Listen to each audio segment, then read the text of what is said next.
Tonight, careers are launched and the trajectory of the NFL is rewritten in real time. You are locked into the Empty the Bench Network, your definitive source for every pick, every trade, and every franchise-altering moment. But before the first name is called, we break down the board with the team that has been living in the tape. Leading the charge tonight are your hosts, Zain Bando, Grant Winsauer, Conor Rowland, and Ben Kruse. The wait is finally over, and the board is finally live. This is the Empty the Bench Network's 2026 NFL Draft Pre-Show.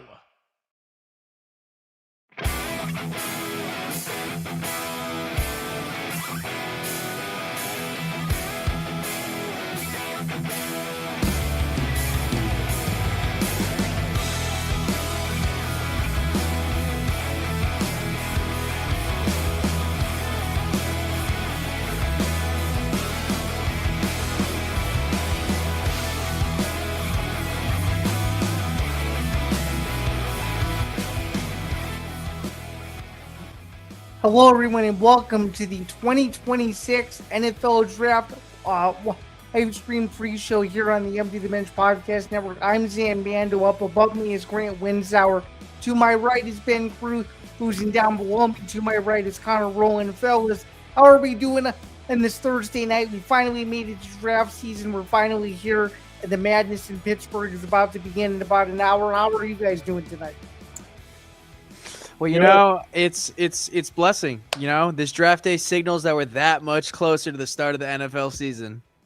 For sure, and it's really, really exciting to see this. Just before we get into a few of the topics that we're going to be getting to on this pre-show this evening, just a few quick reminders. Please be sure to like, follow, and subscribe to the Empty the Bench Podcast Network. And to do so, go to youtube.com/EDB Network. Would be greatly appreciated if you guys subscribed. If you're new, we have a little bit of a notice about that a little bit more as to why we are doing such a huge subscriber push later on in the stream. Figured I'd mention that, though. Please be sure to follow us across social media at TFB Forecast ETB. The Football Forecast is the show that during the NFL season we take you through every single pick against the spread every single week, including the postseason. And, of course, you can listen to the Football Forecast wherever you get your podcast. We're live on several different platforms as we speak across YouTube and X and so much more. So for those of you who I guess are new to the stream, and I figured it would be the most important first question for all of us is which teams he supports. So I'm going to go first. I am primarily a Chicago Bears fan based in the Chicago suburbs. We will go now to Ben Kruse up next. Ben, how are you tonight? Doing well. My Bruins right now are in the hockey playoffs as we speak for Game 3. So I'm really focusing on that. The Celtics are playing tomorrow. My Sox are terrible, but that's another story for another day. And the Patriots have a head coach that's in controversy. So, but besides that, I'm doing well. And yeah, I'm a Patriots fan. Connor, what about you? Since you're the newest member of the network to date, what team or teams do you support? So, I'm a Lions fan. You know, I'm blessed because I grew up in a Jets household and I was tired of my franchise sucking. And so one day I decided to just make the jump and I chose the Lions. And the very next year they hired Dan Campbell and it's been nothing but a straight ride up since. So I kind of feel like I invested in Bitcoin before it blew up. But after the Lions, you know, I follow players. So I really respect the Bucks. I think Atlanta Falcons have probably the most complete offensive core, and they're super enjoyable to watch. They can't get it going. So very nice. And then Grant, I'll let you dive into your Bears fandom a little bit before we get to the first topic of the pre-show, which and it's going to be about our team's biggest needs going into tonight. But Grant, I will let you go first to discuss your Bears fandom a little bit. Yeah, I mean it's not very difficult to figure out I'm a Bears fan because I literally have a Bears fan green screen and I am literally wearing a Caleb Williams jersey. So I'm a Bears fan. You know, I've been a Bears fan. You know, my whole life. I will admit I used to go, I used to not really be into football, but that changed when I was about 14. And then, finally we have a respectable head coach. You're welcome, by the way. We built that shit up. Thank you, Connor. Thank you. But I am very excited to see what all 32 teams do tonight. Except we do know what one team is going to do. We certainly do know what one team is going to do, and that's the aforementioned number 1 overall pick. We don't even need to discuss it. That's how confident everybody is in that one. But speaking of predictions and speaking of the NFL draft at hand here, which is just under an hour away, according to the ticker on ESPN, we're just under 55 minutes away from the first overall pick being revealed, which means it is time to dive into our team's biggest needs. And Ben, I will start with you first as the Patriots fan, given that New England was just in the Super Bowl back in the wintertime. So I'll let you go first and discuss New England's biggest needs going into the 2026 season, and not mentioning what's going on off the field, just keeping it strictly football related. Yeah, thank you, Zain. I greatly appreciate that. I think almost every other fan that's not a Patriots fan wants to know what is going on with this Mike Vrabel stuff. And if you want to ask me, I prefer not to talk about it unless I have a little bit of time myself. But all jokes aside here, Patriots were just in the Super Bowl after a very unexpected time of the year. Granted, yes, you could say their schedule was a schedule. You didn't play a lot of great teams. But regardless of the fact, it just kind of happened to be the way it was. And they went. Drake May, obviously, is an up-and-coming quarterback. They obviously, we got a really good running back tandem with Ramondre Stevenson and Travion Henderson. We obviously, at the receiving room, it sounds like, according to a lot of sources, that we're looking to try to get A.J. Brown from Philly. And I do think, if you ask me maybe a couple weeks ago, Zain, if it would it be one of our top needs, be a receiver? I don't think receiver is a big need now. I think Kayshon Boutte could potentially be a draft guy to watch out for at the weekend because he brings value, and it sounds like he wasn't in Foxborough in the last couple of days, so that's obviously something to watch out for. I also think that they should take a look at edge and maybe some at the front. Obviously, Milton Williams and Christian Barmore and a couple other guys had really good overall years last year, especially in the playoffs. But definitely maybe some more, just more depth for sure. Cornerback, I think we're looking good. Carlton Davis, Christian Gonzalez, obviously you got over there. So, I mean, a tight end maybe as like a more depth. I think losing Austin Hooper is really not a big type of thing, but Hunter Henry's getting another year up there in age, and I think that you might want to go younger, get some more versatile guys at tight end.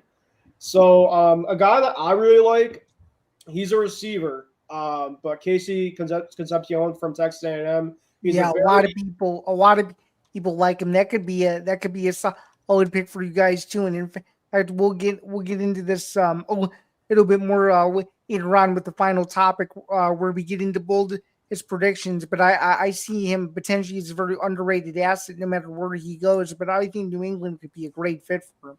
Absolutely.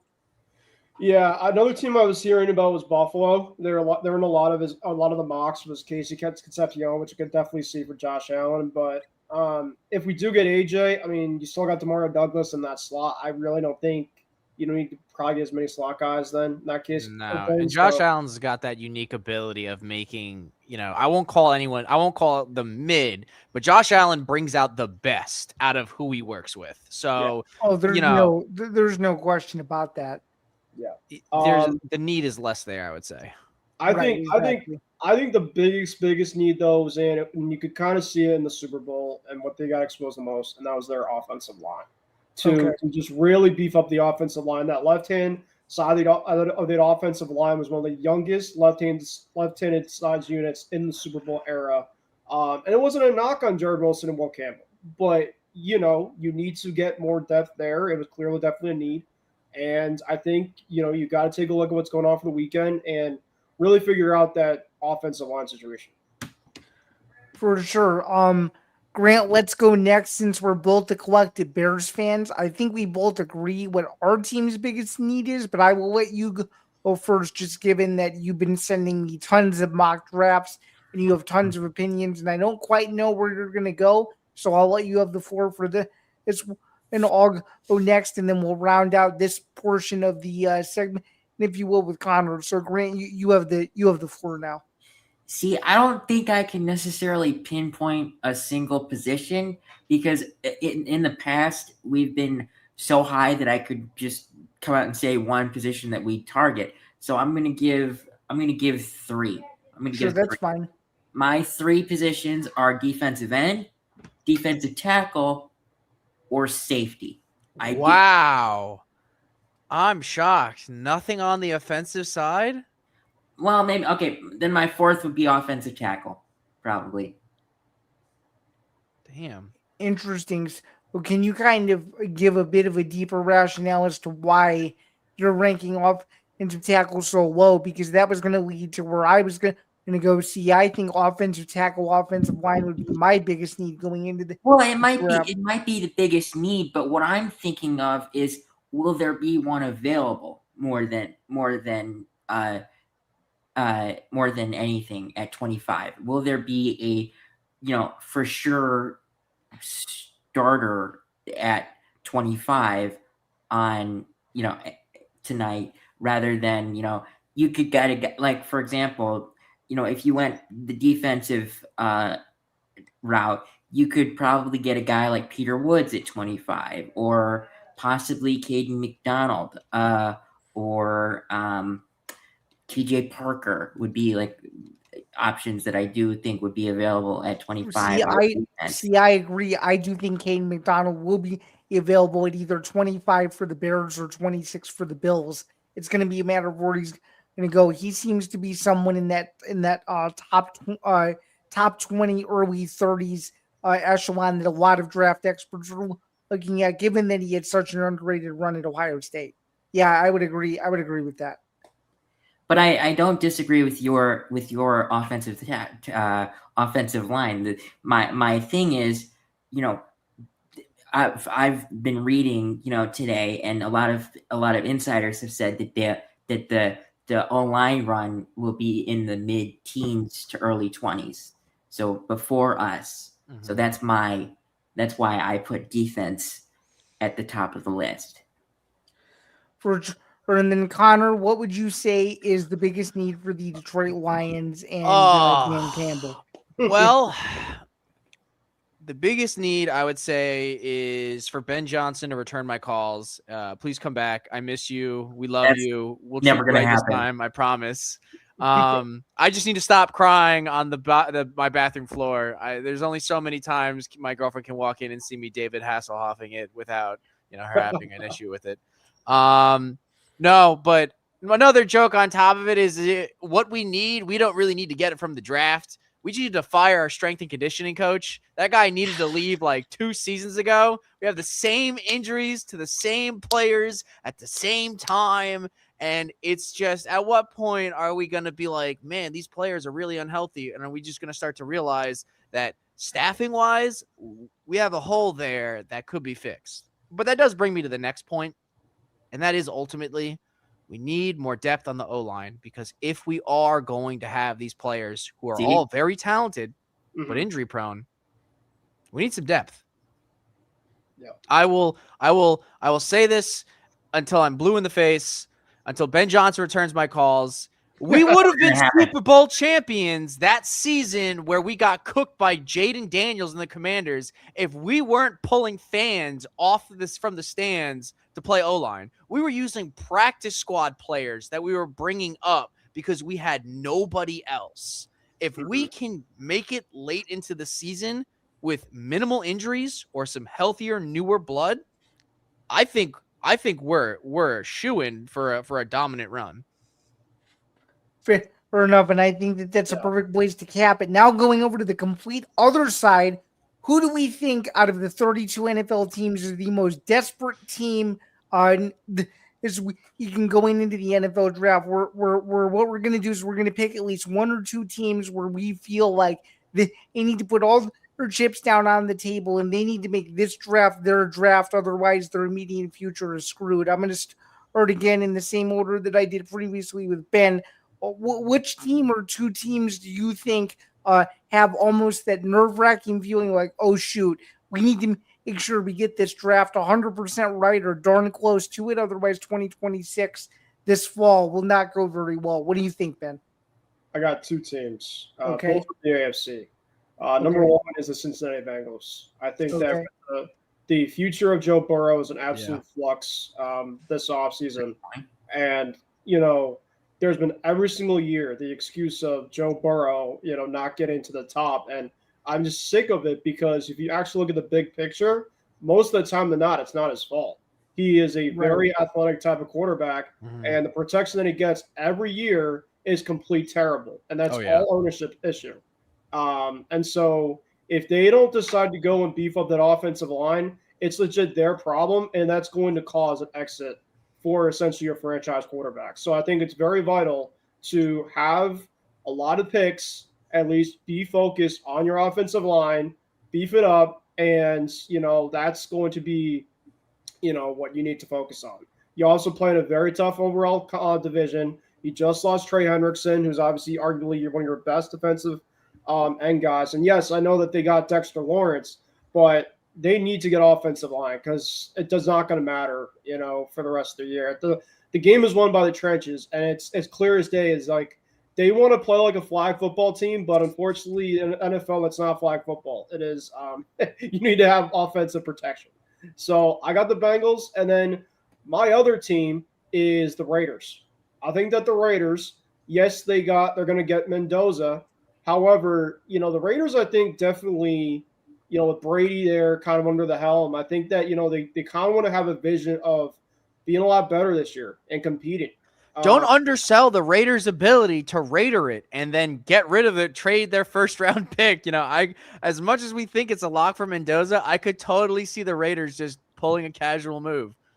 I highly doubt that. I think that's very, very, very unlikely than not. I'd be extremely. I can't see that happening, Connor. I'm sorry. No, listen, I agree with you guys.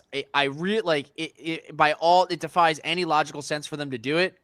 But isn't that also kind of like the playbook for the Raiders front office anyway? Not doing the logical thing. Yes, it is. It honestly is. So but I understand that the draft class for QBs is much better next year, but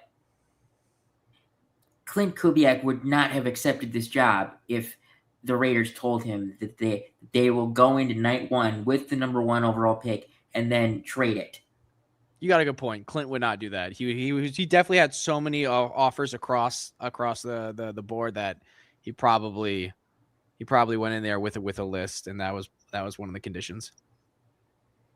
Well, and so I'm gonna give two teams as well. I'm gonna say number one is the Jets, just given how horribly Aaron Glenn's tenure has begun so far in East Rutherford. I think they really do need to make a big splash with their first pick.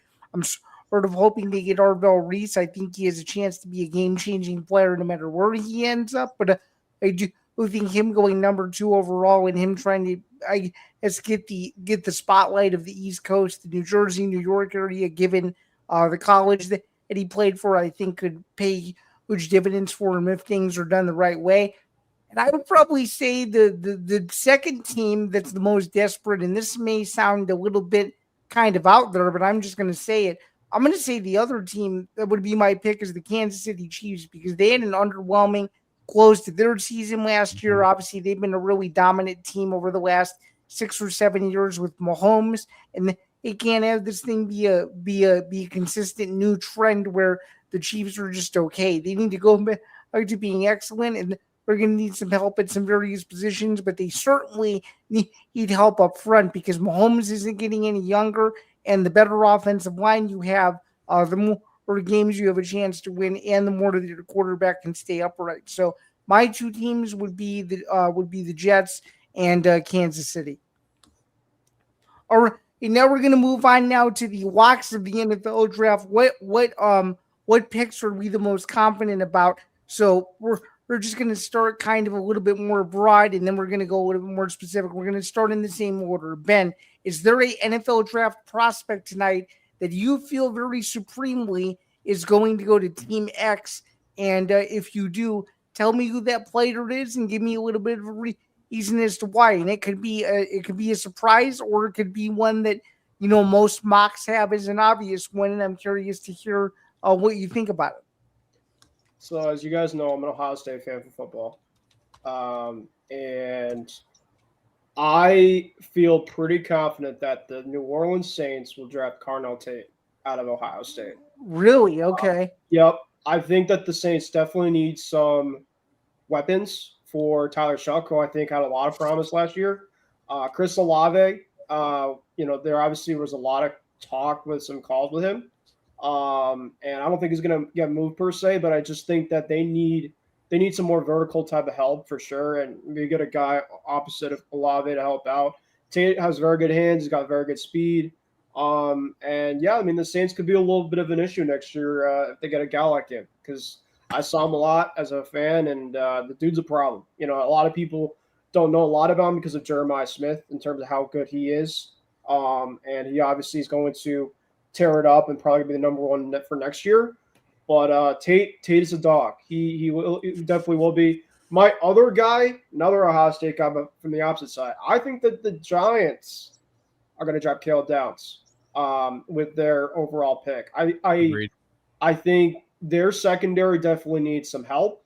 I really think that if they get a guy like him, they love to play physical in terms of their overall defense. He could do that. He's a really good ball hawker. It's a match made in heaven. Caleb Downs for the Giants. So that's what I have for both sides. Interesting. So my picks, and I actually really like one of your picks, but I'm not going to steal it from you. My biggest lock of the entire first round to me is Mekhi Lemon to the Rams. I think he was extremely underrated for USC last year. He caught a lot of tough balls in transition. He made Jaden Mayafa look really, really good. And I think kind of what some of the analysts have been saying the last couple of weeks, especially today, that the Rams don't have a ton of huge needs, and they're kind of playing with most money, just given how good offensively they did look near the end of the season. And if they can get a Lemon and kind of try to make the receiver corp a little bit scarier going into this year, I think that could be a huge help. And I think Mekhi Lemon would be very much okay with staying as close to his college home, if you will, as possible. Well, so I would say my biggest lock of this whole first round, at least in my opinion, is Mekhi Lemon to the Rams. And Grant, I will go to you next. I hate that I am gonna copy someone, but I have a hunch that Caleb Downs will go to the New York Giants. I do have a hunch that he will go to the New York Giants, and I do have kind of a guess on number 10 too. Can I say it, or should I just wait? No, you can say it. It was your bubble, so I'll let you say it. So I think that Caleb Downs is a lock at 5 if he's available. The only caveat to that is if the Titans don't take Jeremiah Love.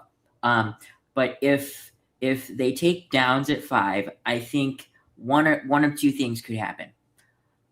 Either at 10, they take Jordan Tyson, or somehow Sonny Styles makes it to 10.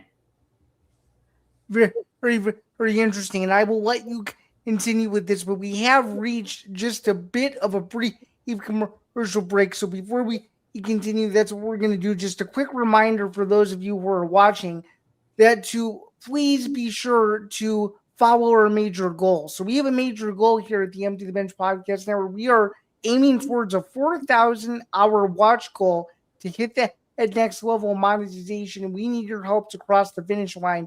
If you're enjoying the draft coverage on our daily sports takes, do us a huge favor, hit that subscribe button and keep the stream running. Every minute you spend with us gets us closer to growing the network, and to do so, you can head over to youtube.com/EDB Network, hit subscribe and let's empty the bench together. Grant, I will let you continue with what you were saying in regards to styles and downs.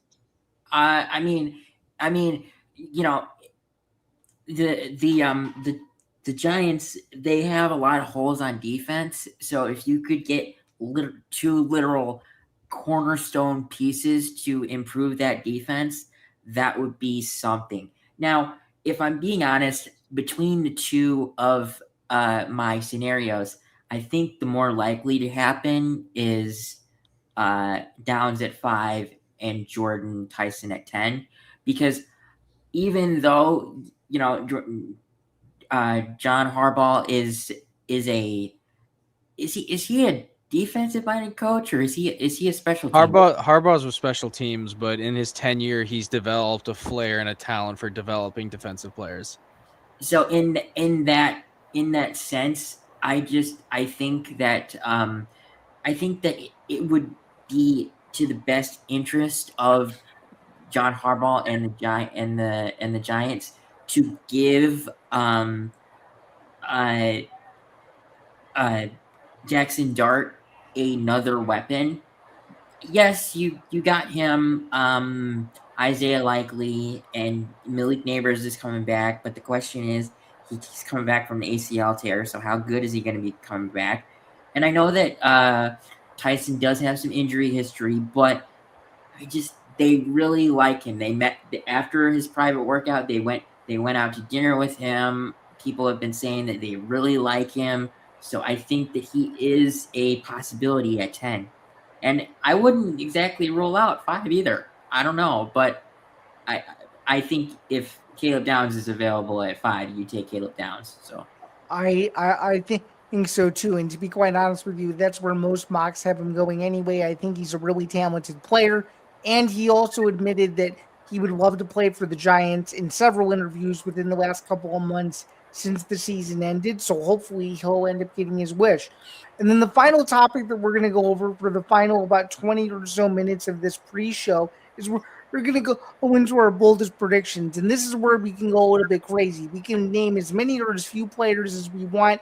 Our biggest surprise of the whole draft, it could be night 1, which is tonight. The draft obviously is in about 32 minutes. It could be night 2, which is tomorrow, or it could be Saturday, late morning, afternoon. Really any direction we want to take this, we can. We'll start in this in order. Ben, what is your boldest prediction for the entire NFL draft across the 3 days in Pittsburgh?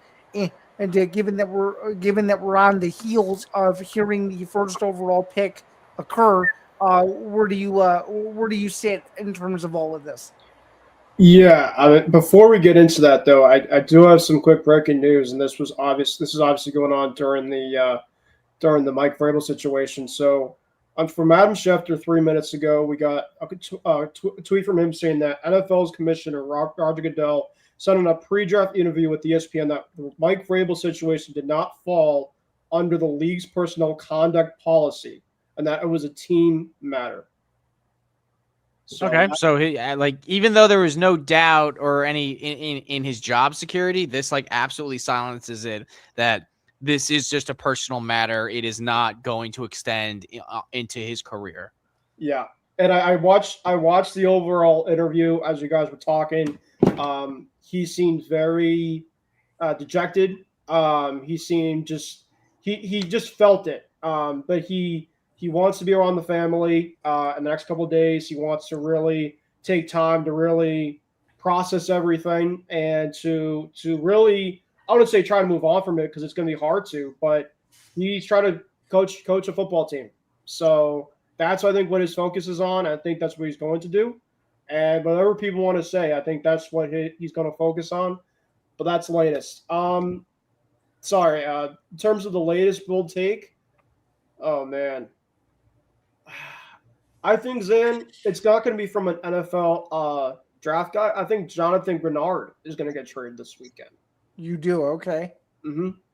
The Vikings defensive end. I do think that there could be smoke I mean, that makes sense because, like, my whole which team has the most on the line right now, and my answer would have been the Vikings. They stand to lose the most if they have another lackluster season. So it would make sense for them to try to get a little bit more capital to get to where they need to be. Super interesting stuff. So my boldest prediction is going to be that I think you will see more than 3 trades within the first 2 nights of the NFL draft, and one of them is going to be a trade that you least expect. And I don't know what teams are going to be involved or anything, but it's going to be a trade midway through tonight or tomorrow where we will all be looking at each other virtually and saying, wow, we didn't see that one coming. Usually we see some madness through the first maybe hour to hour and a half of night.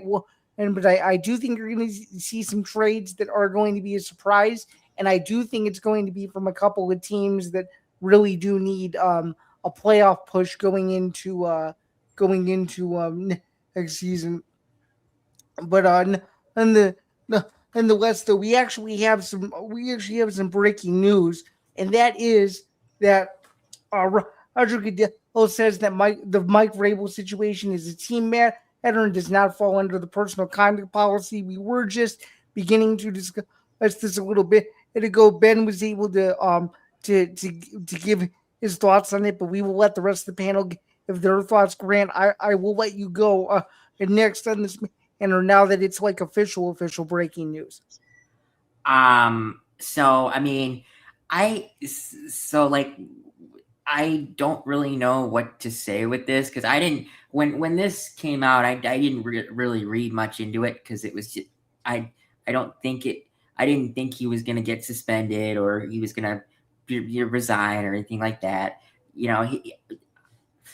I do think that he should be penalized in some way, but like I don't think it's gonna be a huge thing. Oh, it's called a divorce. Okay, well that's probably he's probably gonna get a divorce. But like in terms of like they're not gonna get draft picks taken away. They're not gonna nothing football related. But I don't really know what else to add to this. But if you guys want to go, you guys go ahead. I don't know what else to say. Sure, I'll go. I'll go next on this. I mean, there's not much from Goodell's standpoint, I guess, from a PR matter. There really isn't a whole lot more that he can say other than what he said. Just given that the focus is on the draft of tonight, and I'm sure that he didn't want to. He wanted to take as little time as possible to address this, just because a lot of people are saying things about it. More so, what I can say, and when to me, what it seems like is they really want the focus to be on football, which for the most part, I mean, it should be, but this still is an ongoing thing, and it still has a lot of ethical questions and a lot of ethical concerns. There's not really much more of a wait and see approach that you can get, but I do think the league stance really to not go on one side or the other. I would say it's very, very interesting, and the timing of this whole thing, I can say this with certainty too, is just very, very bizarre. As well, I think this is an extremely strange situation, and within the last several weeks, what's come out about this, and then on the night of the draft, this is sort of the way the NFL handles it. So I think it's really interesting, really unique, and obviously, he's obviously gonna see counseling, which is obviously a very important step, but it doesn't change the fact that there are still things out there about this, and I'm sure it's very uncomfortable for all of those involved, especially with the people that had nothing to do with it at all. So that's sort of my thoughts on it. Connor, anything else you wanted to add besides some of the stuff you've already said already to this point? We discussed this on the last ETB live, and we did spend an undue amount of time over what is ultimately a tabloid issue. You could have a moral stance as much as you want, but at its core, right, the NFL is a workplace, and these two are technically, if not, you could call them coworkers, you could call them just peers in the industry, and it's not unheard of for coworkers to sleep with each other. It's just not. Is it morally bad? Absolutely. Yes. Does it suck for the families involved? Sure. Yes. But from a sports perspective, none of this ultimately matters. So and that was very much my stance. I will say that forget all the personal crap aside, right? The fact that Roger Goodell had to step in front of this, the fact that Robert Kraft tried to step in front of this, the fact that the GM for the Patriots tried to step in front of this, the fact that Diana Rossini's boss advised her on how to approach this, the fact that so many people tried to get in front of this story before it actually happened, especially once it got to Goodell, I do think there will be some penalties that we will never see behind the scenes. We'll never know of it, but they will come down because at the end of the day, Roger Goodell's main job is to steer the ship. And he does not need an iceberg that is made out of adultery derailing the NFL and also besmirching one of the most popular media trains of last season, which was the Patriots.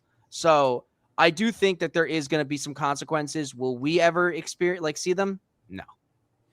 Well, you just brought up a key word there, and it's consequences. I mean, not to dwell into this too much further, but I mean, if there were to be behind the scenes consequences that the public would never know about, I will. If you feel so inclined to do so, and you don't have to do this, you take a stab on potentially what one of those consequences could end up being, because I think a lot of what you're saying is a lot of what a lot of the public is thinking right now about this as this story as the story's taking on a life of its own, if you will. Well, I mean, the first thing that comes to mind is, every year or every couple years, there's a team that gets selected that seems to have all the media hype and all the love, all the commercials, the brand deals, all that jazz, and I think the Patriots were really building a strong case to be that team. They've enshrouded themselves in family, God, and good football. Like that was kind of like their whole bread and butter. And so like this really destabilizes, I guess, the image that the coach of the year, Mike Vrabel, did, turning around one of the most legendary franchises in the shortest amount of time it took for a rebuild, mind you. I think they're going to lose that media blessing. I think the focus for the NFL, because the NFL is an entertainment industry, they're not a sports industry. So I think the NFL is immediately going to pick a different team to like really push to the forefront. And why does that matter? Well, if you're not a star rookie and you're not a star player, most of your money after your contract is going to come from what kind of sponsorships are you going to get? What kind of brand deals are you going to get? What kind of commercial deals are you going to get? And if you're on the media blessed team, you're going to get those in droves. If you're on the media cursed team, you're not getting anything unless you are a star rookie or a star veteran player. So I think that's really going to affect a lot of trade capital that other teams will have about wanting to go to the Patriots. Very interesting. If you were to pick the team that's the conglomerate team that the NFL will shift their focus to, kind of like what they did with New England this past year, what would you say that team is, and why do you think that? Well, there's three good, solid answers. Well, the first one is the Chiefs, because they had the Chiefs for like 3 to 4 years, and there's no better story than Pat Mahomes coming back from what some people may view as a career-ending injury at his age. So it would be an easy transition to shift back to the Chiefs. And then you also still have the Taylor Swift thing, which I know as an entertainment business, they're going to want to tap into that market. That's an easy answer. If you were to ask me what I think a reasonable, unexpected answer, I would probably say the Bills. They would switch to the Bills because they have football Jesus as QB, who's probably one of the best players we have right now that we get to view at any given time, and they just never make it. So it's the story of the little train that could finally making the final push. And the unlikely answer is, I think, and I can't believe I'm saying this, if the Browns decide to really excommunicate Deshaun Watson and not give him the go-ahead, I think there would be a media train around the Browns. I think there could be. If they play well, I think a media train could be formed around the Browns because you have a franchise that has historically been crap and a QB that got treated very similar as to like the whole situation of him falling so low. I think that would be a great story to rally around. Interesting. So I'm going to say that the team that I think they would shift to is the Bears. Number one, the Bears had a lot of momentum at the end of last season, winning that epic playoff game against the Packers and taking the Rams to the wire. And the Bears had a feel-good story because of how many comeback wins they had. So I would say the Bears would be one of the teams that I think they would pivot to. Another team that I think the NFL could pivot to as well is the Denver Broncos if Bo Nix is 100% healthy. So I would say from the NFC side, the Bears, and I would say from the AFC side, Denver. Ben, given kind of where this discussion is going, and we may think that the Patriots are not going to be one of those teams that the NFL kind of rides like he did a year ago. Where would you see the NFL pivot in terms of teams if this Patriots situation continues to get a little bit more sour, if you will? Your mic's off. Thank you. There's probably a lot of them. Probably the Chiefs. They're going to obviously get healthy back up again. Chicago, Seattle. Seattle obviously just won it. They're probably going to be back in the thick of things. I think kind of the team will be the Giants. I really do. I mean, Harbaugh obviously being there. Point. Yeah. I think Scottaboo, Jackson Dart, they got pieces, and they could be the I'm not saying them making the Super Bowl next year, but they could be a really dangerous team next year, and I could definitely see them making the playoffs if everything comes together for them. Their schedule is unfortunate for how poorly they played last season. I saw that schedule when it released, and I was like, "Damn, somebody really hates the Giants." Yeah. So, but yeah, and then I think Connor, the Lions, they missing the playoffs last year. I think they have a rebounding type of year. And this is not me just to praise them, but to make you feel good also. I don't think that they have a bad year again. No, I just don't want us to become the new Steelers. Like, never a bad year, And if I could, I don't want to say the Lions and plug my own team because there are, I really do think the Bills are a very media ready team personally. Yeah. But if we can fix our health issues, I think you are right. The Lions will be a sensational team to follow again. Yeah.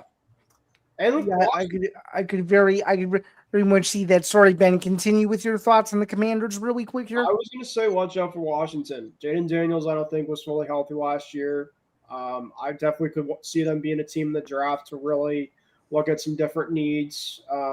They still obviously have Terry. Maybe get some guys in the draft that maybe have a little more speed, keep up that offensive line, and they can make some noise again. I really do. I don't think the year from a couple of years ago was just a 1 year type of fluke.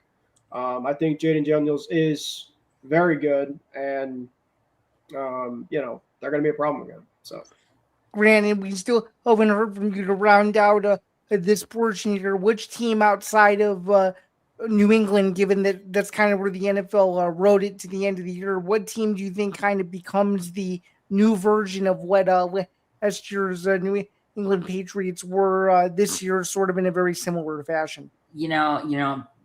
Zan, you actually hit it on the nail.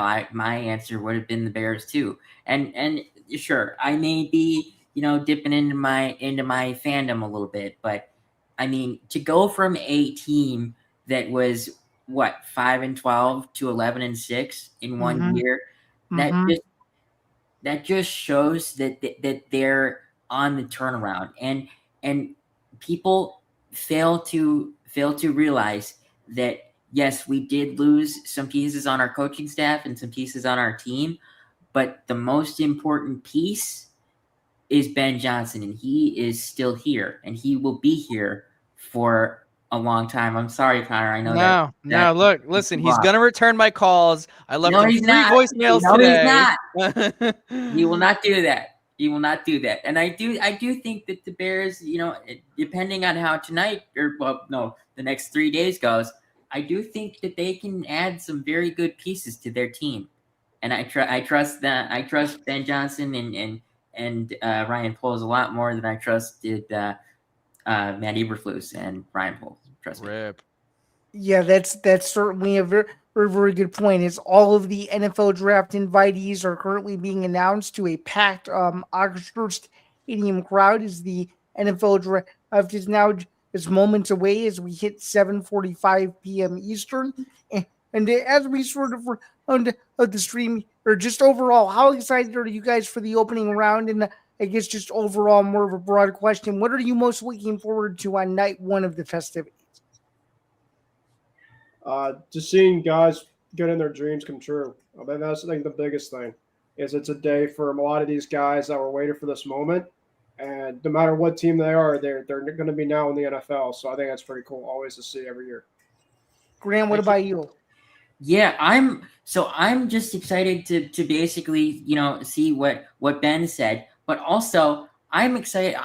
I'm very interested to see if there is a QB desperate team that trades up from early round 2 to maybe late teen or like mid to late 20s to get Ty Simpson or Ty Simmons or whatever his name is. Ty Simpson from Alabama.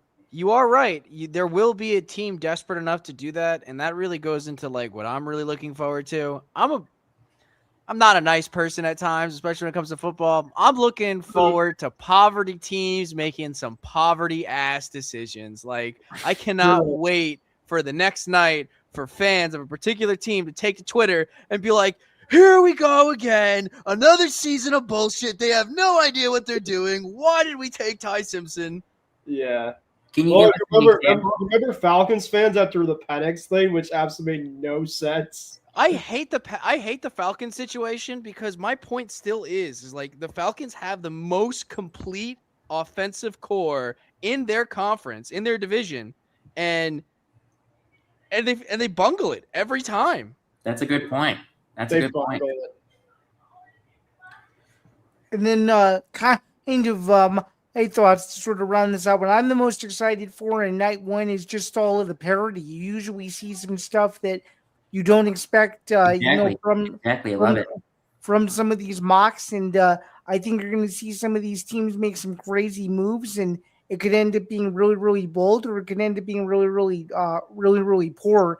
And I think that's the thing. And this isn't a slight at anybody in the NFL Twitter community, but I don't know about you guys, but I love refreshing Twitter because some of these fans of some of these teams, no teams mentioned, have some wild takes on early basis, and especially with the being Thursday night and stuff like that, the wild edits that are going to come out and all that stuff is pretty remarkable. And I think that's one of my overall more underrated favorite parts, if you will. So it should be a fun night one. It seems like it's completely sold out, if not very close to it, in Pittsburgh, and they're going through some pre-draft festivities, more specifically in the ABC feed, and it is packed out with a lot of black and gold, as you might expect. So it should be a fun draft, and of course, 188 people in this stream. Hopefully, you guys can stick around as we will live react to the first round of the NFL draft in a matter of minutes after we take a bit of a transition break. But overall, that's kind of all I had. Any final thoughts from you guys before we wrap this up in the next couple minutes?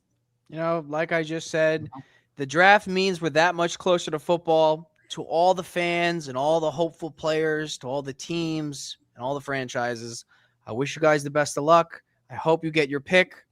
And unless you're a rival of mine, then I hope your picks suck, and I hope you don't get anything. And Grant or Ben, anything else you guys would like to add to Conor's very, very, very, very strategic comment, and really trying to protect his own team against his rivals? Who can really blame him? Anything else you guys want to add to that? Football's back. Football's back. Football's back, baby. That's all I got to say. And I feel like a kid on Christmas. Ben, how about you? Yeah, let's start the madness here.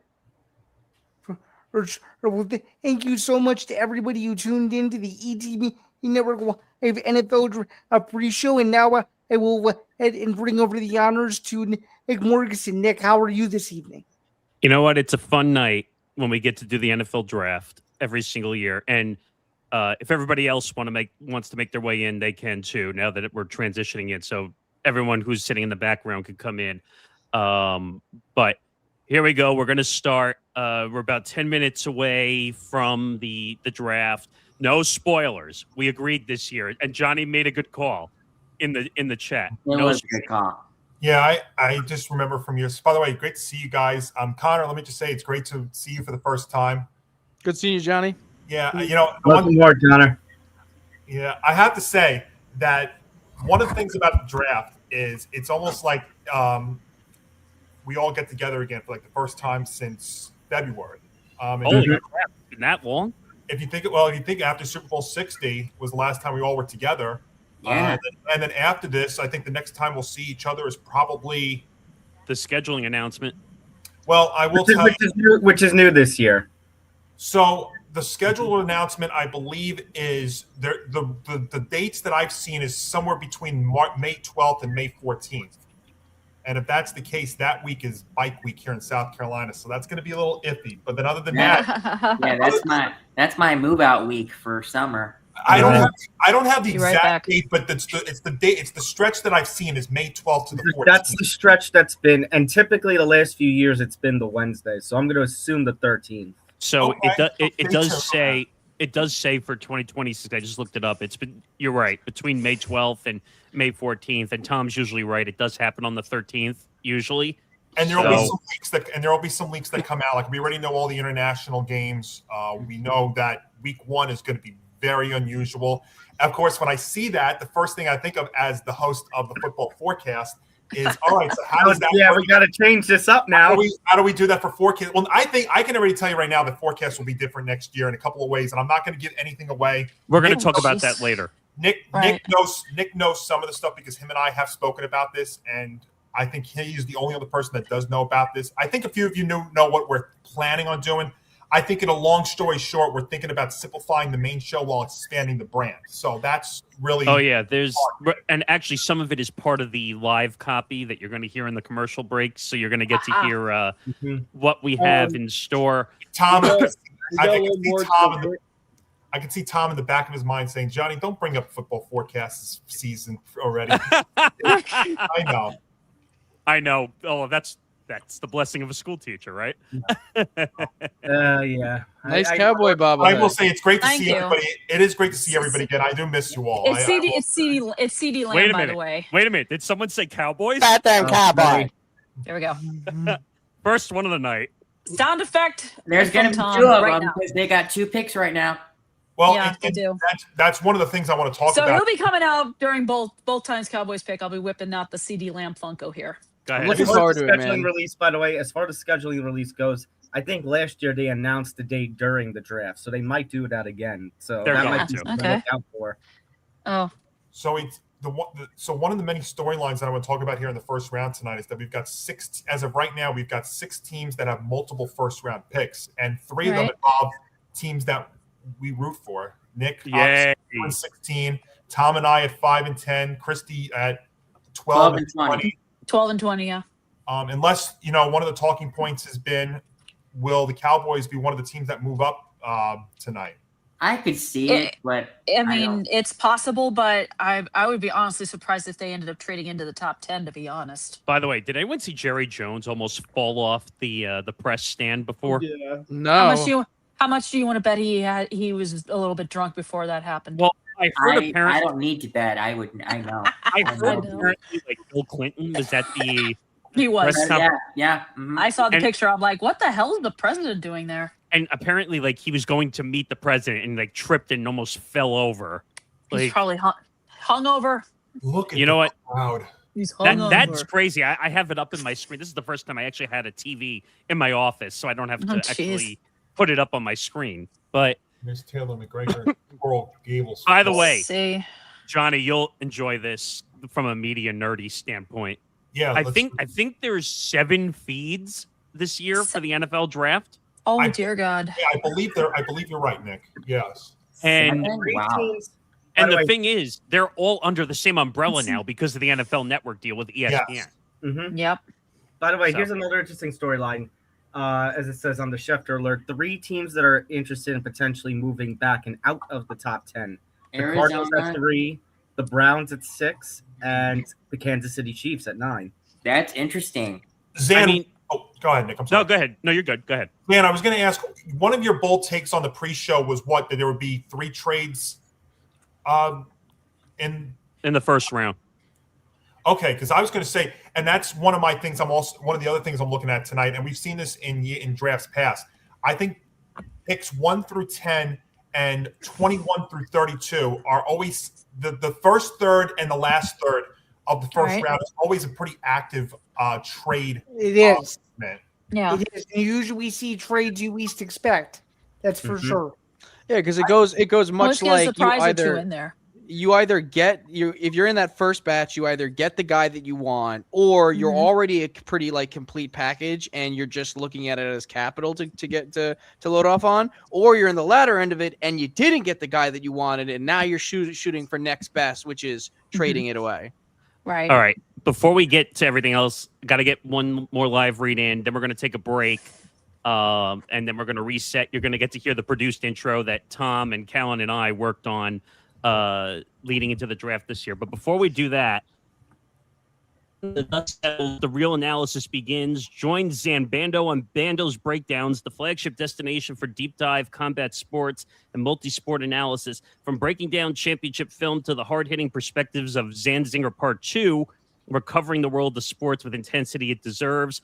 Whether you're here for the technical mastery or the boldest takes in the game, you're in the right place. Subscribe to the Empty the Bench YouTube channel and catch the latest edition of Bando's Breakdowns, which again is going to be changed next week due to some scheduling stuff that we're taking care of. And you have a live interview coming up I do. next week. Which is So very, make very excited. And I'm not ready to reveal yet. But very much looking forward to it. I'll say that. So we got a lot coming up. We're going to bring you the full first round. It's 8-minute rounds instead of 10-minute rounds. So we should be done before midnight, I'm hoping. Because the first couple of years, what was it like? I think the first 11:30. It was like. well, no, when it was 15-minute rounds, I'll leave off. Oh, this God. And then we got to take a break. But it was like 6+ hours. But Oh, I'm gonna hold that point. We're all gonna mute. We're all gonna take a break. When we come back on the other side of the break, we're gonna bring you the NFL draft. So stay tuned. We will be right back. There we go.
Pittsburgh, Pennsylvania, the Steel City, a place forged in fire, built on iron, and connected by 446 bridges.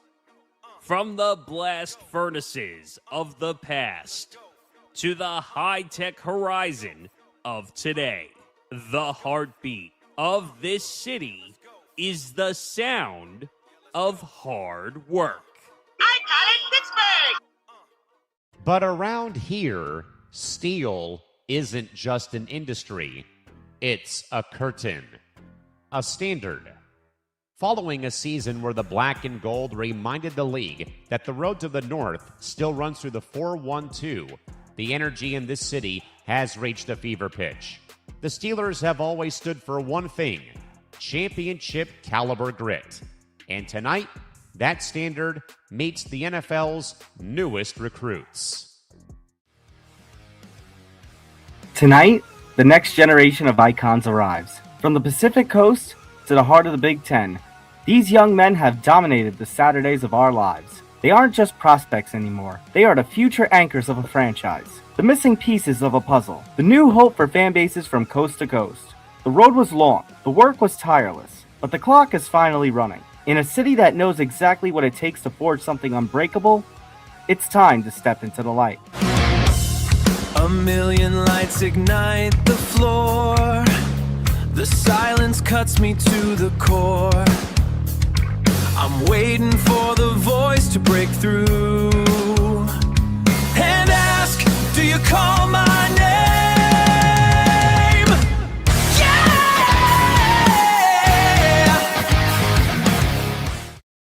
Yeah, let's go.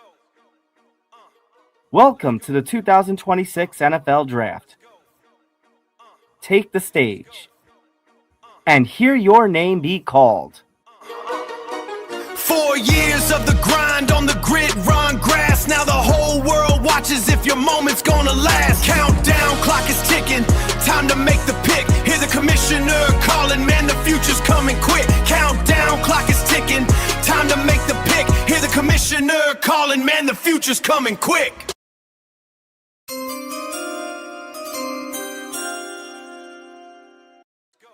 The Empty the Bench Podcast Network's live stream coverage of the 2026 NFL Draft starts right now.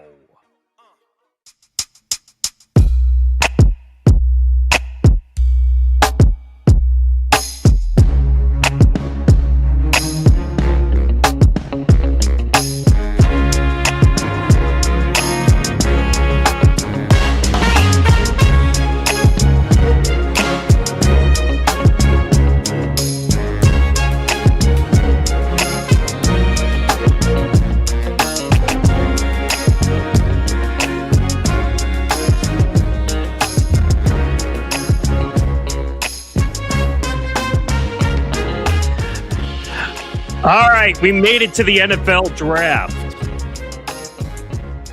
It's time. Finally. 2026 Empty the Bench Network NFL Draft. Live coverage, round one. Check out everybody. It's always a great time when we've got everybody together for the NFL Draft. And by the way, there's the commissioner. Boo! Yes, there's the best commissioner in sports right now. Let's go. Looks like we're right on time, though. Yeah, reunited, and it feels so good. It's good to see you all once again for the first time in a little over 2 months. Yeah, I mean, the end of the football forecast season, a lot of changes coming to the show. We'll talk about that throughout the, what feels like 3 to 4 hours that we're going to be sitting here. But you know what? If we're going to sit here for 3 or 4 hours, at least we're doing the NFL Draft. Absolutely, yes. Now, Tom, you just want to explain quickly the tickers and everything that's going to be coming up, just because you have a theory, a mind to the madness here. All right. So let me explain how this goes. Obviously, we've got our normal tickers like the one scrolling on the bottom right here. But what I'm also doing is I'm going to have all the different picks. So we have different things. So like when the Raiders are up and officially on the clock, we will have this banner up. I mean, you could just label this one already. Yeah, that's true. Yeah. Now when a pick comes in, I do have this. There's the pick there is we in. go. I also, for fun and giggles, if someone wants to, I also included this. Yes. Yes.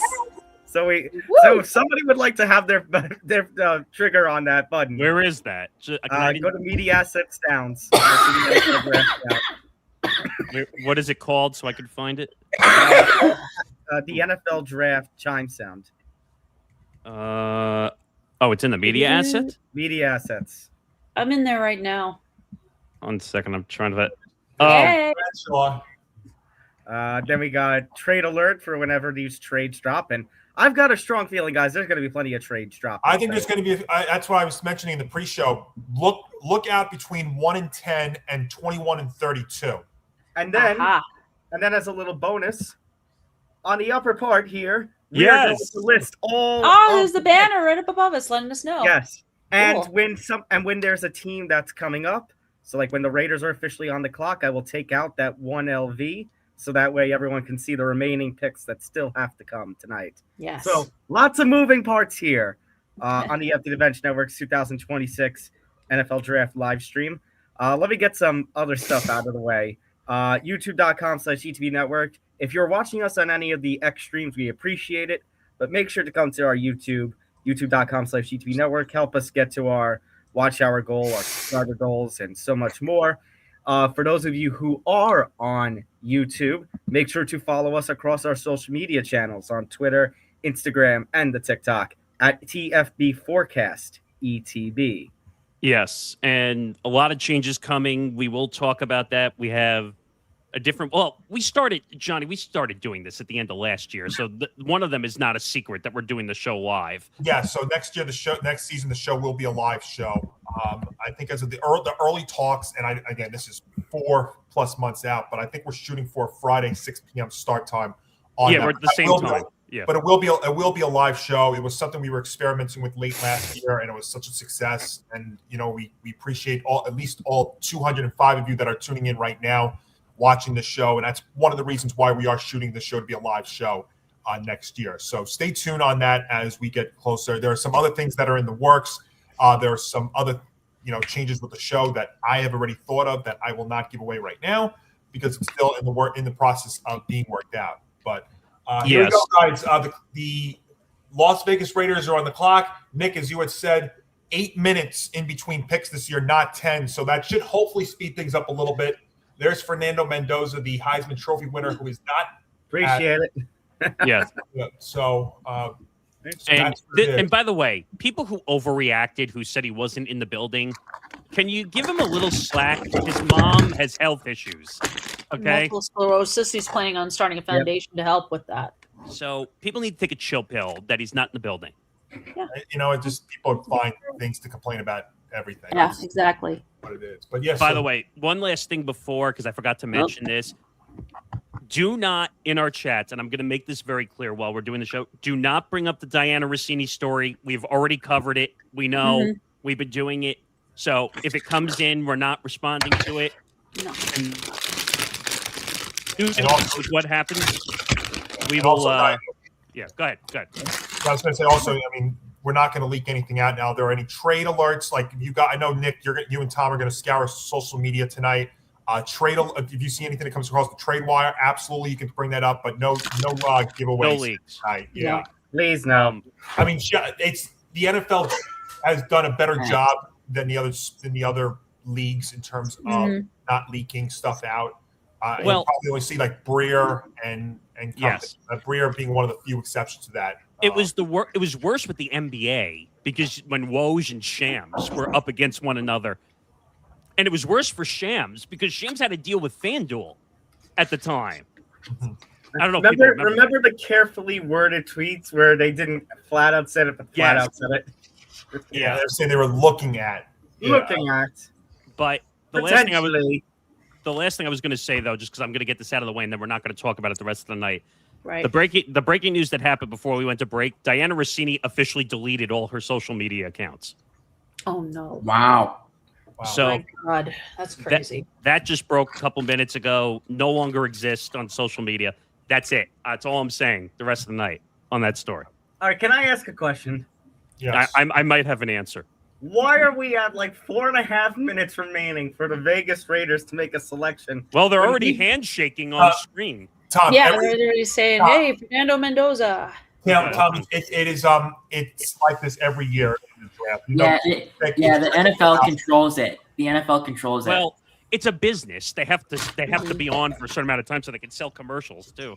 Yeah, that's the only thing I'm a little worried about is we might have a few extra commercials tonight. We'll see. Oh, we are. Yeah. From a media perspective. Ben, your buddy Mike Reese, who covers the Patriots for ESPN, was saying that they think the 31st pick is going to be the last pick is going to be around 10:30 or so. I took the later on that. So. I would take. Wait, you know what that is? That's probably on Kalshi or Polymarket. You could probably bet on that. Of course you can. The Bruins right now are causing me stress. Take us in, guys. I'll be good with that. Yep, here we go. Does anybody have a TV that they could get this? Let me try. Pass. Can you guys hear my TV? Yeah, I can hear. Yeah. I have my phone, but I have it on mute, so you guys don't hear anything. Yeah, no, I think I see. Yeah, mine. I think mine's a little delayed, but mine's delayed too. I just put my phone on Do Not Disturb, so I don't know the picks before they are announced. Yeah, I just have the volume turned down so that my mic doesn't pick up on. I just in years past, I was in a studio or I was in a room that the TV was closer than it is now. So I mean, I can try, but I mean, you want me to put mine up since my TV is right next to it? Sure. Let's try yours. I don't know if you're gonna be able to hear it through my headset. I would have to take my headphones off, but I can hear it a little bit. No, it's not. Yeah, a little bit. It's not bad. Let's go to mine. Okay.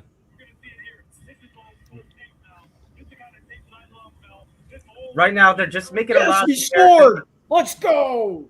Let's go. Bruins. They're just making a lot of comparisons right now between Fernando Mendoza and your old boy Ben Drew Bledsoe. If you wanted to talk, I mean, I'll wait for but with them getting Kirk Cousins now, I don't know if it's even a guarantee that Mendoza's starting week 1. He's not. No, probably not. If you want, I doubt it. If you want All right, my take, Commissioner's coming out. Oh, Here we go. Yeah, here we go.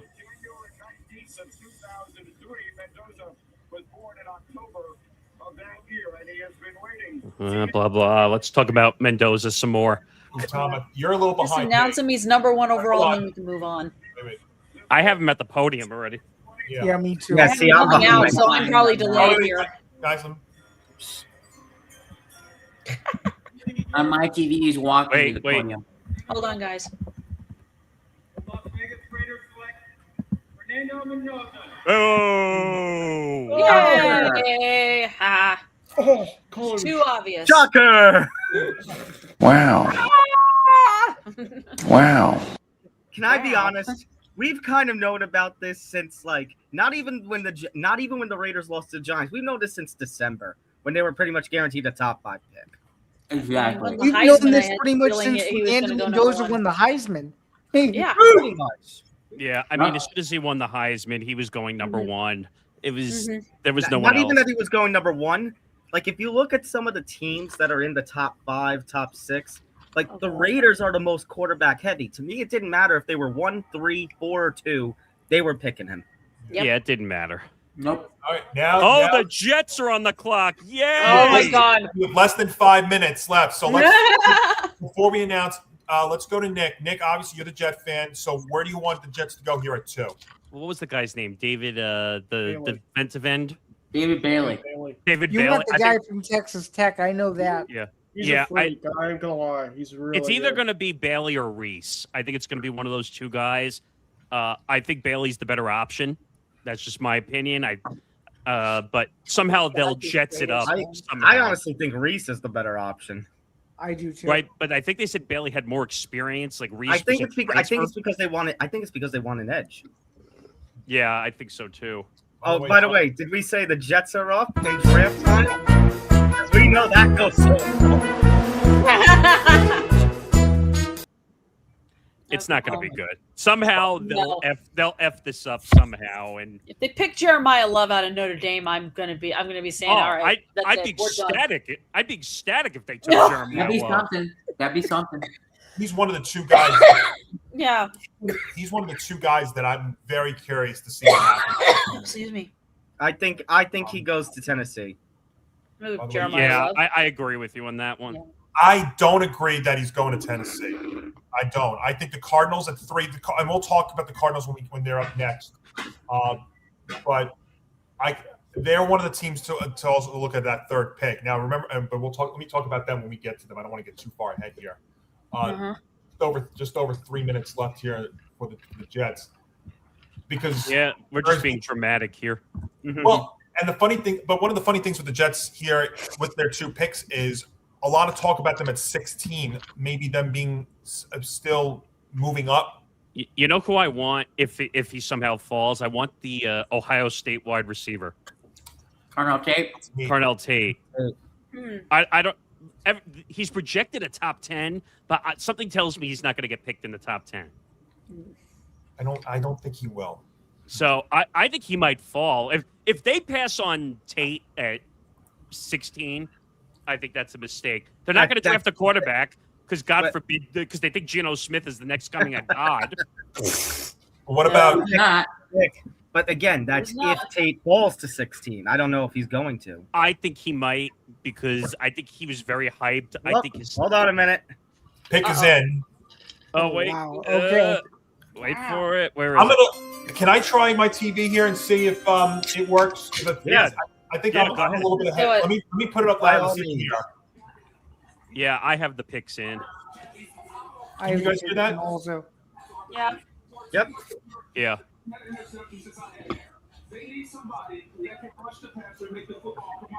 I hate when they do all this extra talking in the middle of it after they say the pick is in. Well, they're talking about pass rushers, and Nick, you'll know this. This is one of the problems just had. They have not had a true pass rusher since John Abraham. Yeah, it's true. I mean, even during Rex's days, Rex, who was such a great defensive coach, he never had a pass rusher. It's one of the biggest things being a great defense is having a pass rusher. I mean, you would think he would have had one, but he never. I mean, did. to be fair, he had a Hall of Fame guy in. Well, they were good at stopping the run. They were good at stopping the run. They could not stop the pass. That was something they could never do, ever. But if you tried to run on the Rex defense, you got stuffed every single time. Yeah, that's true. Wow, look at that crowd. That's Crazy. amazing. Nick, check your messages for a sec, by the way. Okay. All right, Jeremiah Love, Arville Reese are the top 2 in Mel's best available. Which message, Tom? Slack.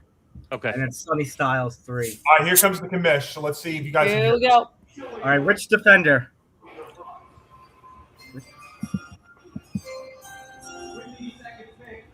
In the 2026 NFL Draft, the New York Jets select David Bailey. Yes.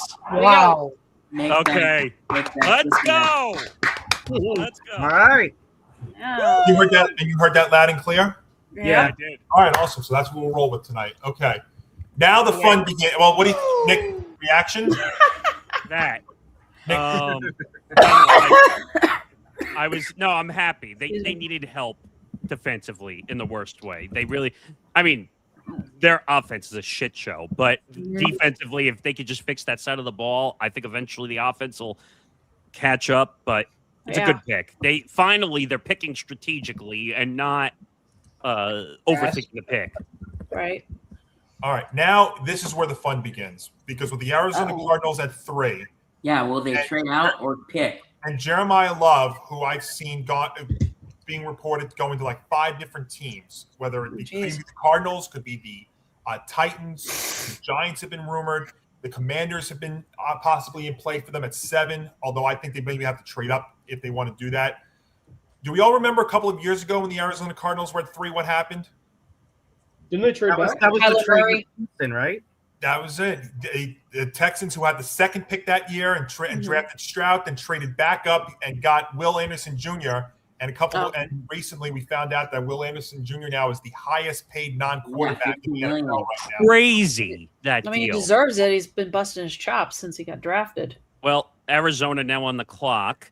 This has been an interesting team. A lot of people are not happy with the ownership in Arizona. Kyler Murray's situation, whether he's going to be sent packing in Arizona. Well, he's gone now. But this is not a good situation. Yeah, right now their only quarterback on the main quarterback on the roster is Brissett. Oh yeah, that's right. Where did Kyler end up? The Minnesota? Vikings. Minnesota. Oh, your favorite. Yeah, I love that. But so this is why, there been talks about Ty Simpson with the Cardinals, but I think they're one of the teams you look at next year, especially in that division that had 3 double-digit winning teams, including the Super Bowl champion. Does Ty Simpson really deserve the amount of hype he's getting? Probably not. I'm not high on him. I think he's a guy that he could sit behind somebody and maybe be all right, but it's a very thin quarterback. Well, next year is like they said 27 is really the big quarterback year, right? Yeah, it is. Next year. Yeah. Key year because you get people like Arch Manning that are going to be coming out that year.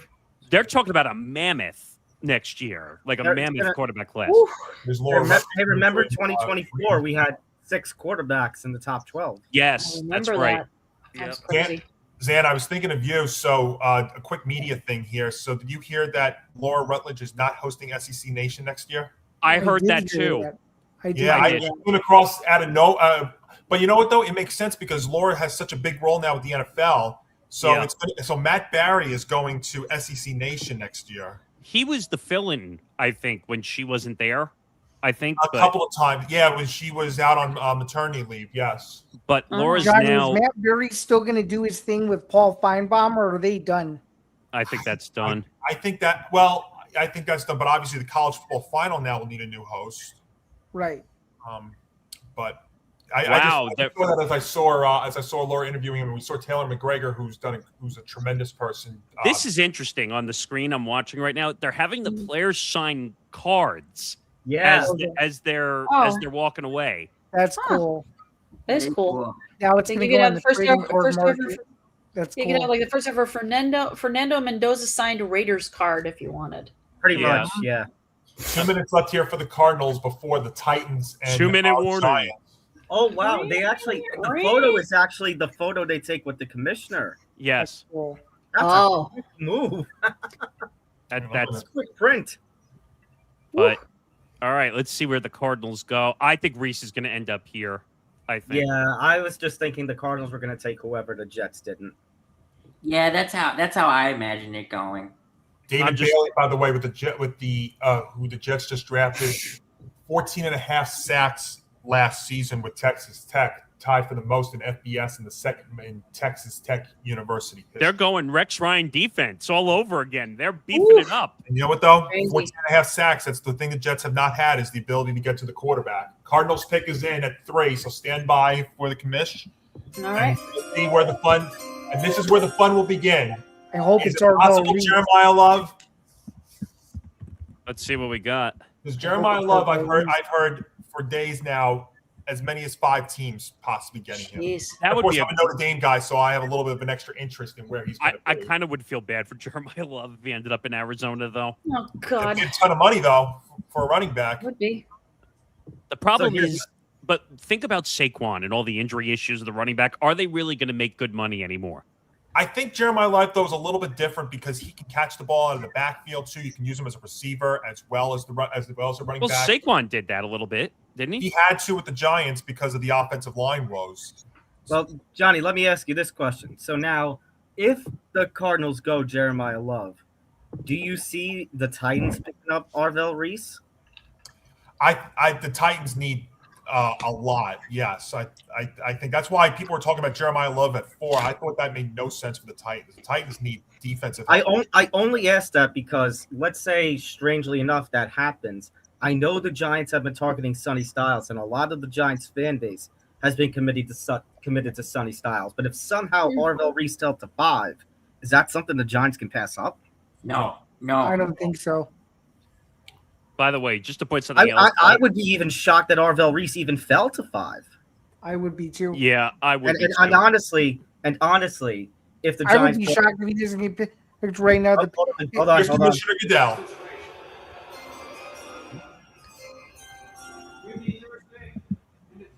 2026 NFL Draft, the Arizona Cardinals select Jeremiah Love.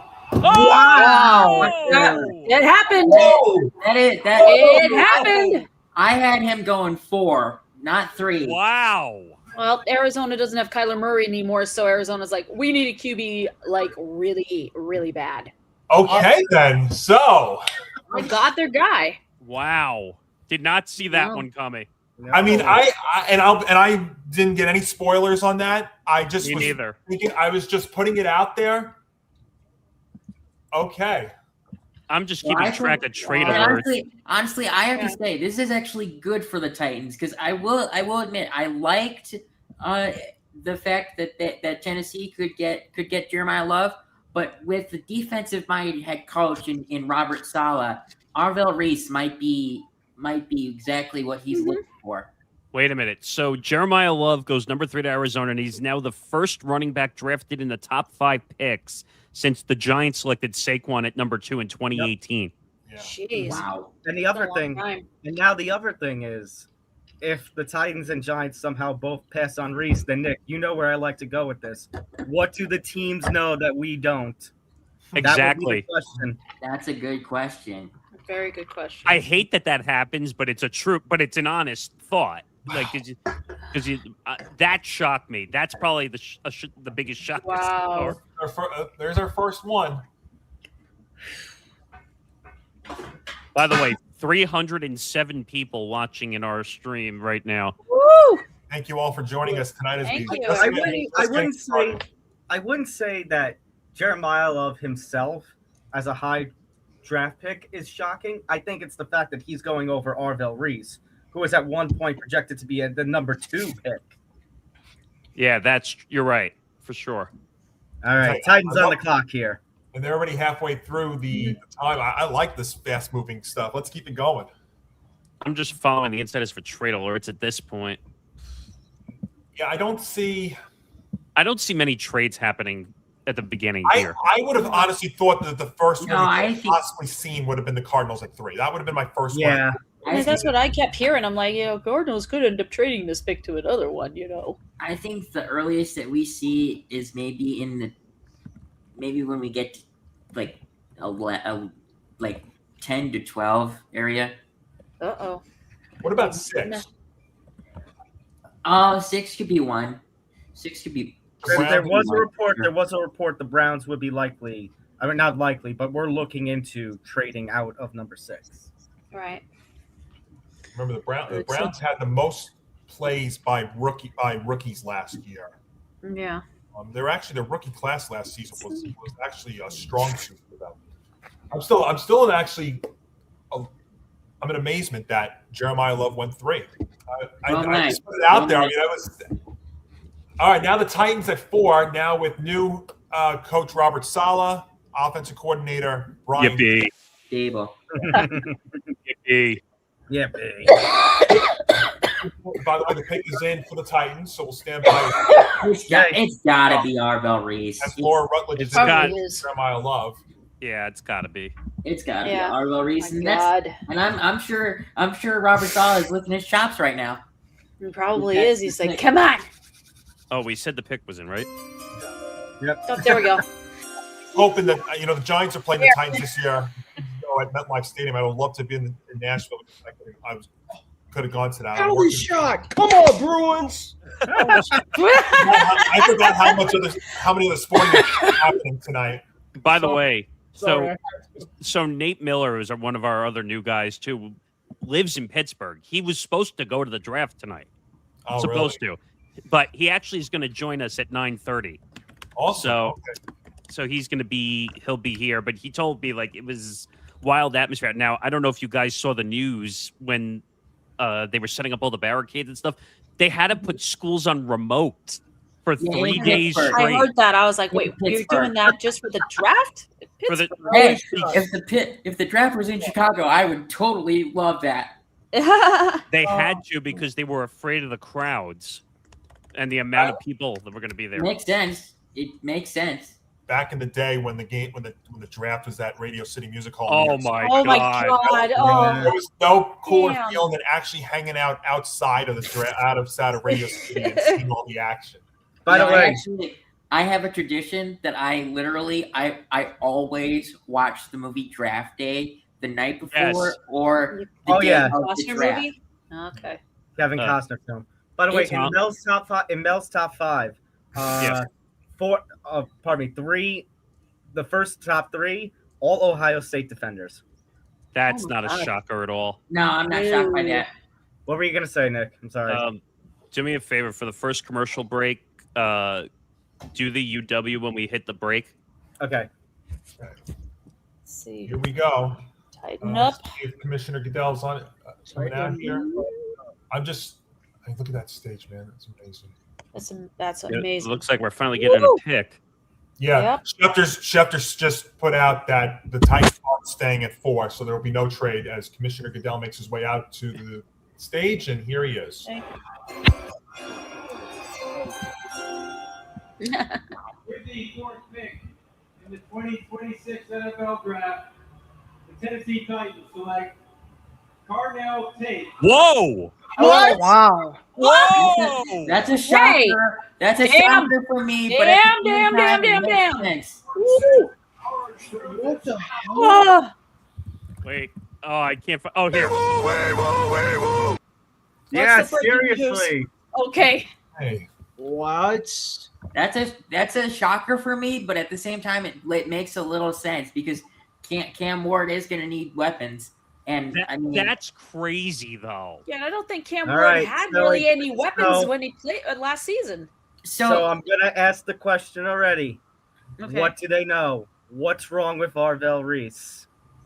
There must be some medical report maybe out there. Medical issue, maybe. Wait, go ahead, Tom. Go. Okay. No, like you guys were saying, this always seems to happen in a draft where suddenly some player who's supposed to be projected falls 4, 5, 6 spots, and then sometimes it comes out that there's some sort of medical issue. It's got to be an injury report because if it was something public, like some kind of dumb thing he did, we would have heard it before the draft. The one guy, the video came out with him with a gas mask on, and he just like completely. Tunzel. Yes, that guy. Larry Tunzel. Idiot. Larry Tunzel. Yeah, he had a gas mask. I think he was getting high on weed, and that wasn't at the draft. That wasn't at the draft. That was I think he was hanging out with friends or something. Yeah. Well, didn't that video come out like a day of Before. the draft? Yeah, before the draft, and it's all all the way down. Yeah, there when it stopped. Oh. He tanked his guys, career. just so everyone knows, Michael texted me and he says that's crazy. All right, Giants pick it. By the way, Tom, so the Giants are on the clock now, and the pick is already in. Wow! Whoa! Wow!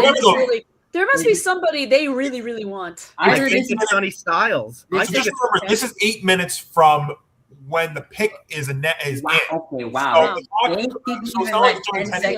the one in war rooms to see how do they pick these people. So, all right, Tom. So you want Reese then, right? At this point, I would be worried. You need to be worried now. The fact that they did this so quickly means I think they're set on Styles. Yeah, I think you're right. And then we'll talk about them at 10 when they're there. Well, the thing is, I can't be unhappy if they pick Styles because they need a linebacker. Now that they did the Dexter Lawrence trade, linebacker is a major need. I agree with that. You're definitely gonna need help in that area. Oh, and I just was checking something, and I just got spoiled. So that's great. Okay. Oh no. Yeah, that just happened to me too. Yeah, thanks, Ari. All right. Well, we'll see. Let's see what happens here. Oh, we got a player interview first, sponsored by Marriott Bonvoy. Of course we do, because we got to get every sponsor we can in. Oh, God.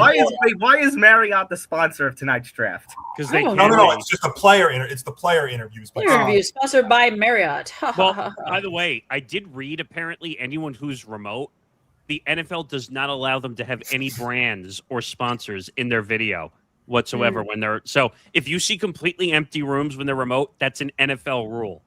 Okay. Well, if you saw Fernando Mendoza, you saw there was like this. It was clear as day.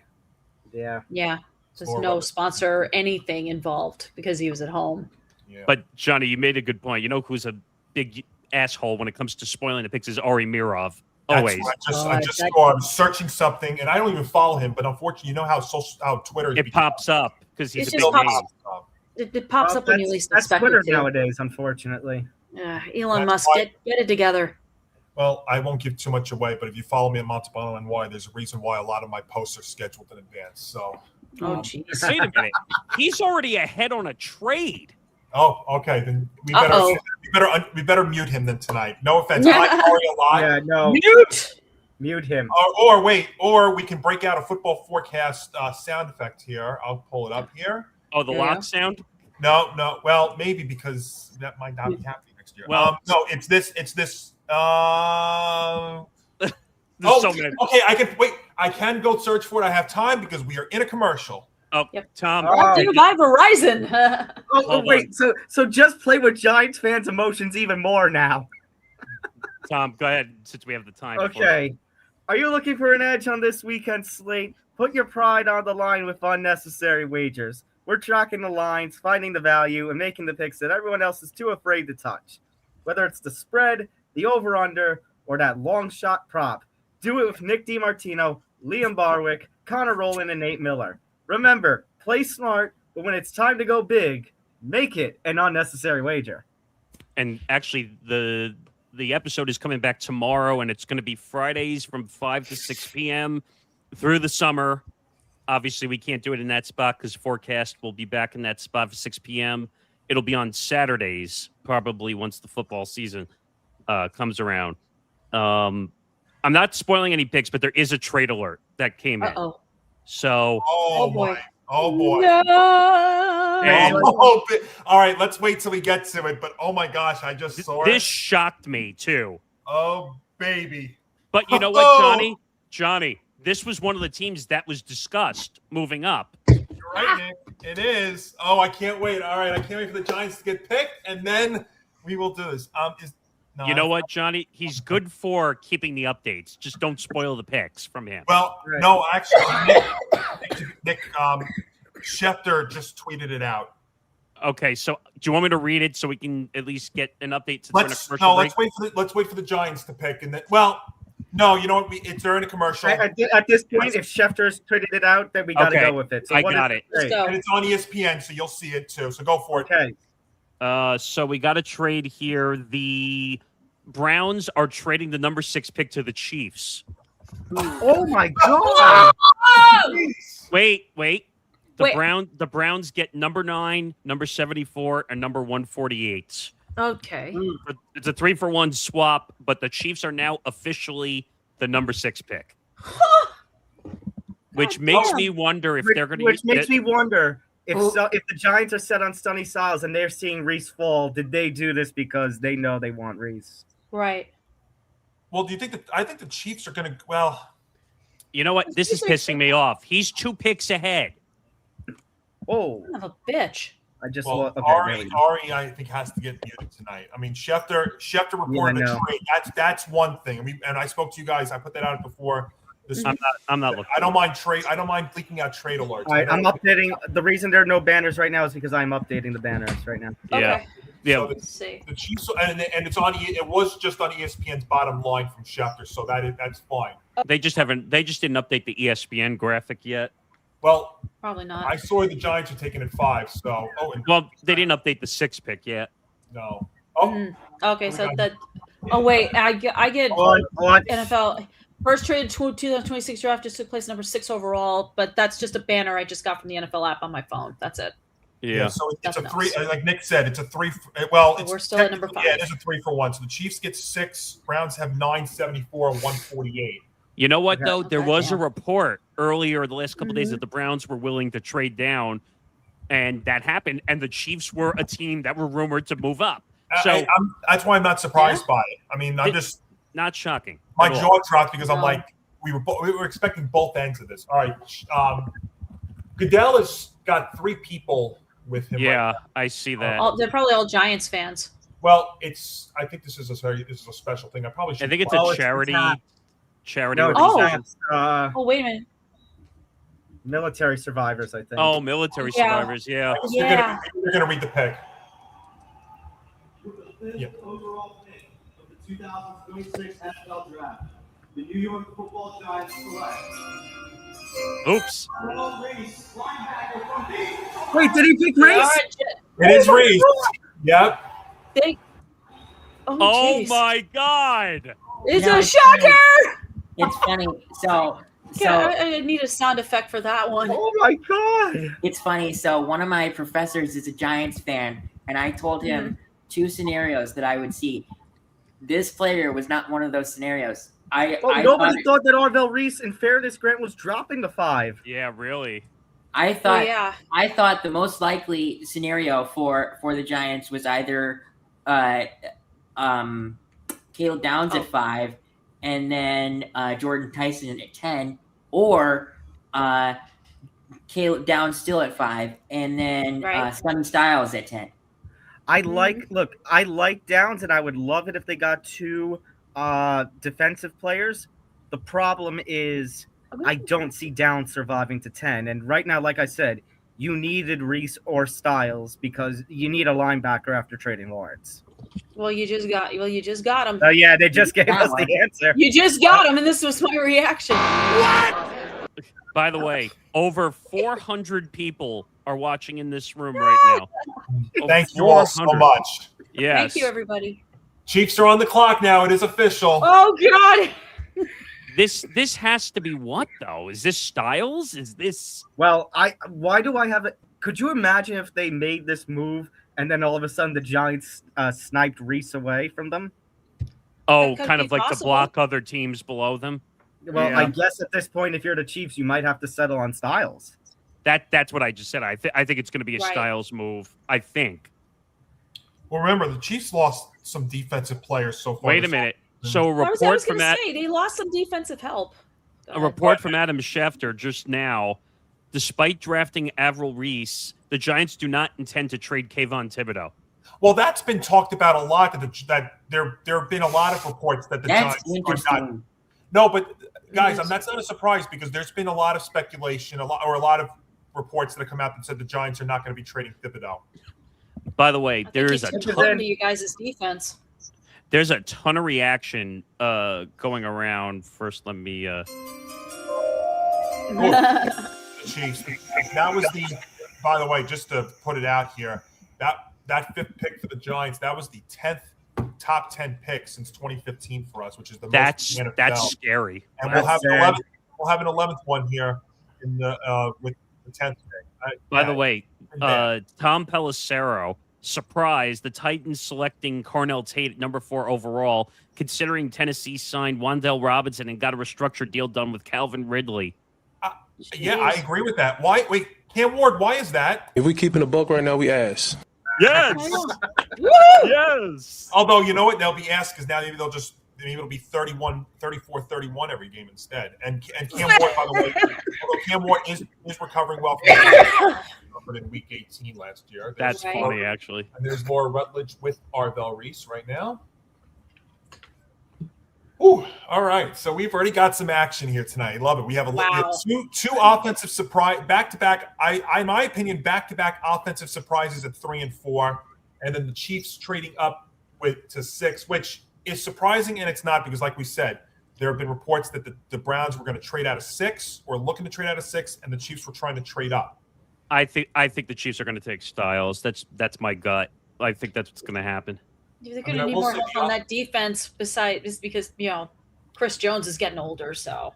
He's getting older. Trent McDuffie is gone. Yep. Watson is another one that they lost. And we don't know exactly if Mahomes is going to be ready. Here's Schefter, by the way. He's talking right now. Let me see if he says anything. 3rd-round pick and a 5th-round pick, 3 picks to go up to number 6. The Chiefs need defensive help. They need help along the pass rush. They need help in the secondary. We'll see how it works out here. But again, not shocking.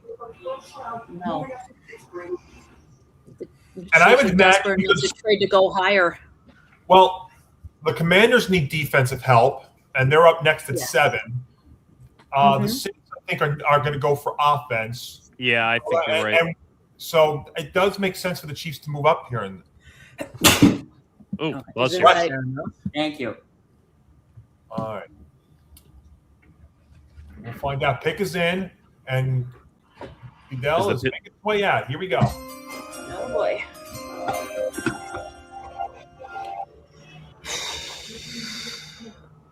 The 2026 NFL Draft, the Kansas City Chiefs select Winsauer. Who? Corner from LSU. He is a cornerback at LSU, and he's a cornerback. You know, again, they lost McDuffie. Mm-hmm. You mentioned the secondary needed help for Kansas City, and looks like they found someone who can fill that hole. I know. Johnny, that you may Sonny or may not Styles know is this, available. for the entire season, Delane only gave up one pass of over 20 yards in a 14-game season. I can see why the Chiefs were willing to trade up to get him. He definitely. Damn it. Impressive. And the Johnny, Commanders. Johnny, I just pulled a U where I wasn't even looking for him, and his tweet popped up. Yeah. Oh no! I know that Sonny Styles is available, but if I was Washington, I would consider taking. It's either the pick's in now. It's either Sonny Styles or what's it?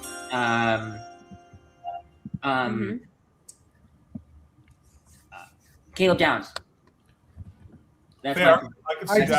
I just got spoiled.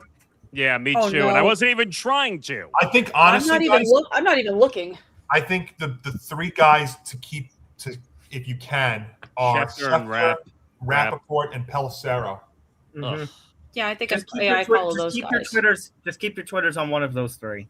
Yeah. Okay. I like this move though for the Chiefs. The more that I see it, But now here's my question. man, you made a great nugget there involving the pick. So yes. So now here's my question, based on what Grant was saying before: is Sonny Styles just a victim of circumstance here, or does the question I posed for Reese now go to Styles? Is there something up with him?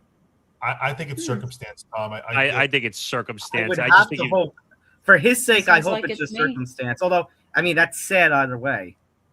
Well, it's really no fault of his own. It happened a couple of years ago with Will Levis, because Will Levis was supposed to go in was projected to go in the first round a couple of years ago. And then he put mayo in his coffee. I know. Hello, Mayo boy. Mayo was not the reason why. The Mayo was I'm sure it was that, but it was a bigger reason. All right, it'll be fine, guys. No, it's because of the trade that the Texans got back with the number 3 pick, and then it all just fell from there. Yeah. All right, sorry. Get another player interview. Oh, did we take a commercial break here, or are they still in here? We're still in.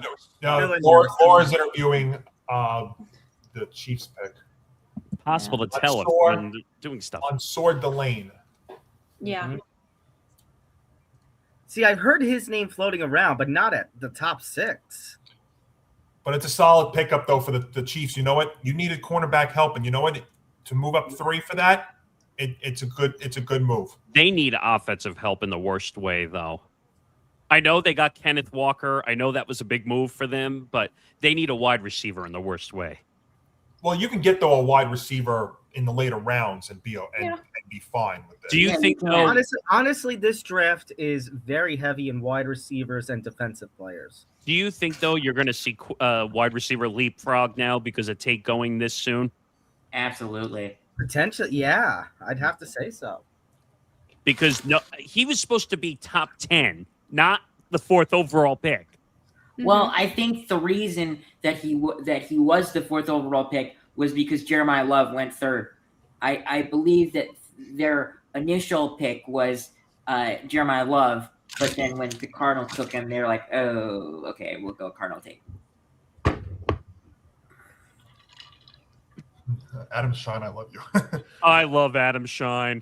He is the best. I met Adam Shine once when I was at Sirius. So, what do we got here? Oh, is anybody else? Hall of Famer. Is that Bettis? That's the bus. And It sure is. Rome Bettis. One player each year and celebrates their profound impact on and off the field. I think the other one is I don't know who the other one is. Lynn Swan. Lynn Okay. Swan. Okay, I wouldn't have gotten Lynn Swan. So two Pittsburgh legends right there. Yeah. Its newest member to the prestigious club 2 months ago. I'm wondering if the bus is going to read the pick. I don't know. All-pro Bobby Wagner. Bobby Wagner, yeah. Yeah. On behalf of the Cleveland family nationwide, I encourage players drafted this week to make their community and the league a better place. You want to go for it? You want to? With the 7th pick in the 2026 NFL Draft, the Washington Commanders select Sonny Styles. There it is. Got him. They got him. Commanders need defensive help in a big way, so it makes Yeah, sense. their defense stunk last year. Yeah, it was bad. I mean, Well, that wasn't their only problem, though. Well, they were not healthy on offense, and that's why they were injury prone. I caution all my Daniels Giant got friends. banged up. I caution all my Giant friends to be very careful because the Commanders are only a year removed from being in the NFC Championship game. So Right. they still have to be taken seriously in this division. I mean, all four of those teams are pretty good in that division. Now the Saints have been involved in trade talks too, supposedly. Yes, I saw that also. By the way, just in case you're wondering, the financials are out for some of the contracts done by Spot Track. Great. Yep. Arvell Reese signed a fully guaranteed 4-year, $47.8 million contract with a $31.2 million signing bonus. So Yeah. with the draft Wow. spot, I think. Yeah. Oh my God, the pick's in already. How? Yeah. Oh crap. Well, because remember the clock counts down from the moment the pick is in. That's right. Mm. Yep. yeah, it doesn't start. It doesn't start when the team shows up. It starts when the team before them puts the card in. Yeah. So we got to be on top of our game here tonight. But now we have the Saints at 8, and that NFC South, I tell you, Oy. I don't know what to make of it. Falcons. Now the Falcons do have Stefanski as the coach. The Bucks losing Mike Evans. You have the Panthers coming off that division win, albeit a strange way to win the division, but nevertheless a divisional win. Yeah. Speaking of the Falcons, did you hear, John, Go ahead, that there was some rumor that they were trading Kyle Pitts? Yeah, I heard that too. I can't picture that. Isn't he? But isn't he owed? Couldn't he be owed a lot of money? I think he might be actually. It's crazy. All right, I'm gonna go to Schefter. I'm not gonna try. So he's got a 1 year, a little over $15 million, fully guaranteed franchise tag for the 2026 season. Franchise tag him. That's right. So they're stuck one way or the other. So if they're gonna trade it, they're gonna have to pay it. Yeah. Well, I mean, they're less stuck than having a $20 million bench quarterback in Kirk Cousins. Well, Right. that's not saying much. Nope. Here's my prediction for that. They're going to start Kirk Cousins to justify the contract. You like that? You like that? And to try and pull a hybrid of what the Chiefs did with Mahomes. But then, Oh, the Raiders are going to start like 0-4, 1-4, and by the middle of like week 6 or 7, what's his name? Fernando Mendoza is going to be right in there. Oh yeah. And people are going to be like screaming, "We want Mendoza!" Gotta be Definitely. patient. Yeah, absolutely. So we'll see. You know what's interesting? I'm not seeing a ton of leaks this year for the picks. Huh? They're trying to get better at it. Yeah. I think. I mean, I know ESPN. They told ESPN not to leak the ones. It's been like this in years past. Yeah. Oh, they did. Okay, I didn't know that. Well, for the NBA, they beat the crap out of them Oh, they at did, ESPN. okay. That's why we haven't really done the NBA draft. You finally, by the way, and I know they did this because of the election a couple of years ago, but once again this year, round 1, round 2, and the NBA draft are on different days. Hmm. By the way, speaking of draft coverage, Gurus will be doing round 2 tomorrow. Round 3. Is it round 2 and round 3? Okay. Well, they're both aren't round 2 and 3 both tomorrow night. Yeah. Yes, that's right. 7 o'clock start. 7 o'clock. Yeah. And then rounds 4 through 7 are on Saturday. That's Well, we're not worried after round 3. I'm not worried about that either. No. If you need some background noise, people. Yeah, really. and of course if you want to check out Mr. Irrelevant. Commercial break here before 8. Hold on. All right, let me get a quick thing in here. Before we get back to the draft board, don't forget where the conversation started. Catch the flagship show, ETV Sports, every week with myself and Zain Bando. We're moving past the hot takes and diving into the smart debate that defines the modern game. From the league office to the locker room, we've got you covered. Search Empty the Bench on your favorite podcast app or go to our YouTube channel, youtube.com/ETB Network. What episode are we coming up on? 316? Is that what we're coming up to? 315 next week. So we'll talk. We'll recap the NFL draft. We'll talk more about the NBA playoffs, and so on and so forth. So don't miss that on next Wednesday. Nick, I know you love when you hear this. I think not to spoil anything on here because it's not related. You're going to get some big breaking new UFC news that you're going to be absolutely pissed about. That's always good. That's always good. It's episode 315. What? It's 315, right? 315. Yep. Yes. Darn. I was gonna bust out my Stone Cold if you said 316. Damn it! I knew you were gonna say that. What? He just whooped your ass. And he would say, no, or better yet, Shots fired.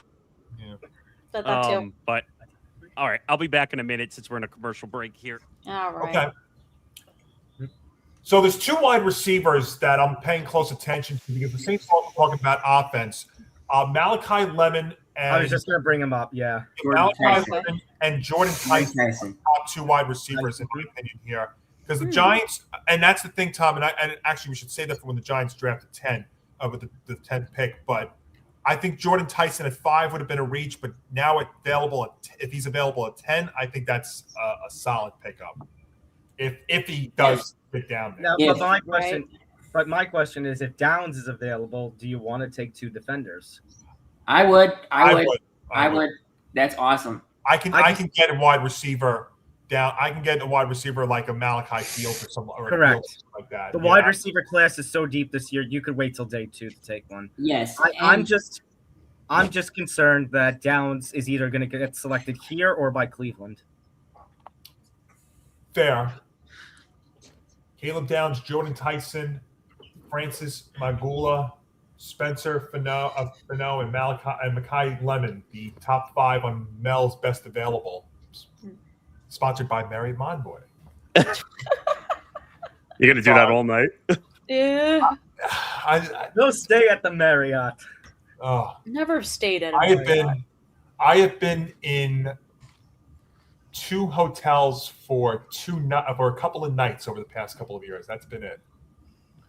We'll see if that changes. I'm working on trying to get to Nashville this year, so we'll see. Oh. You can go check out the new baseball team that's going to come there. That would be cool. I think honestly, here comes the commissioner. I was going to say Nashville and Charlotte would be good cities if they want to put a major league team in. I would just want to go to Nashville for the food and check out the music scene there. That's part of the reason I'm going. Yeah. I'd also love to go to Kansas City and check out their barbecue. Come on, Kamish. Oh my God. Come on, Goodell. Yeah, are we in Boston? What? They're just playing Sweet Caroline. Yeah. Woo! Sweet Caroline. Bum, bum, bum. By the way, Ben, sorry, not sorry. Guys.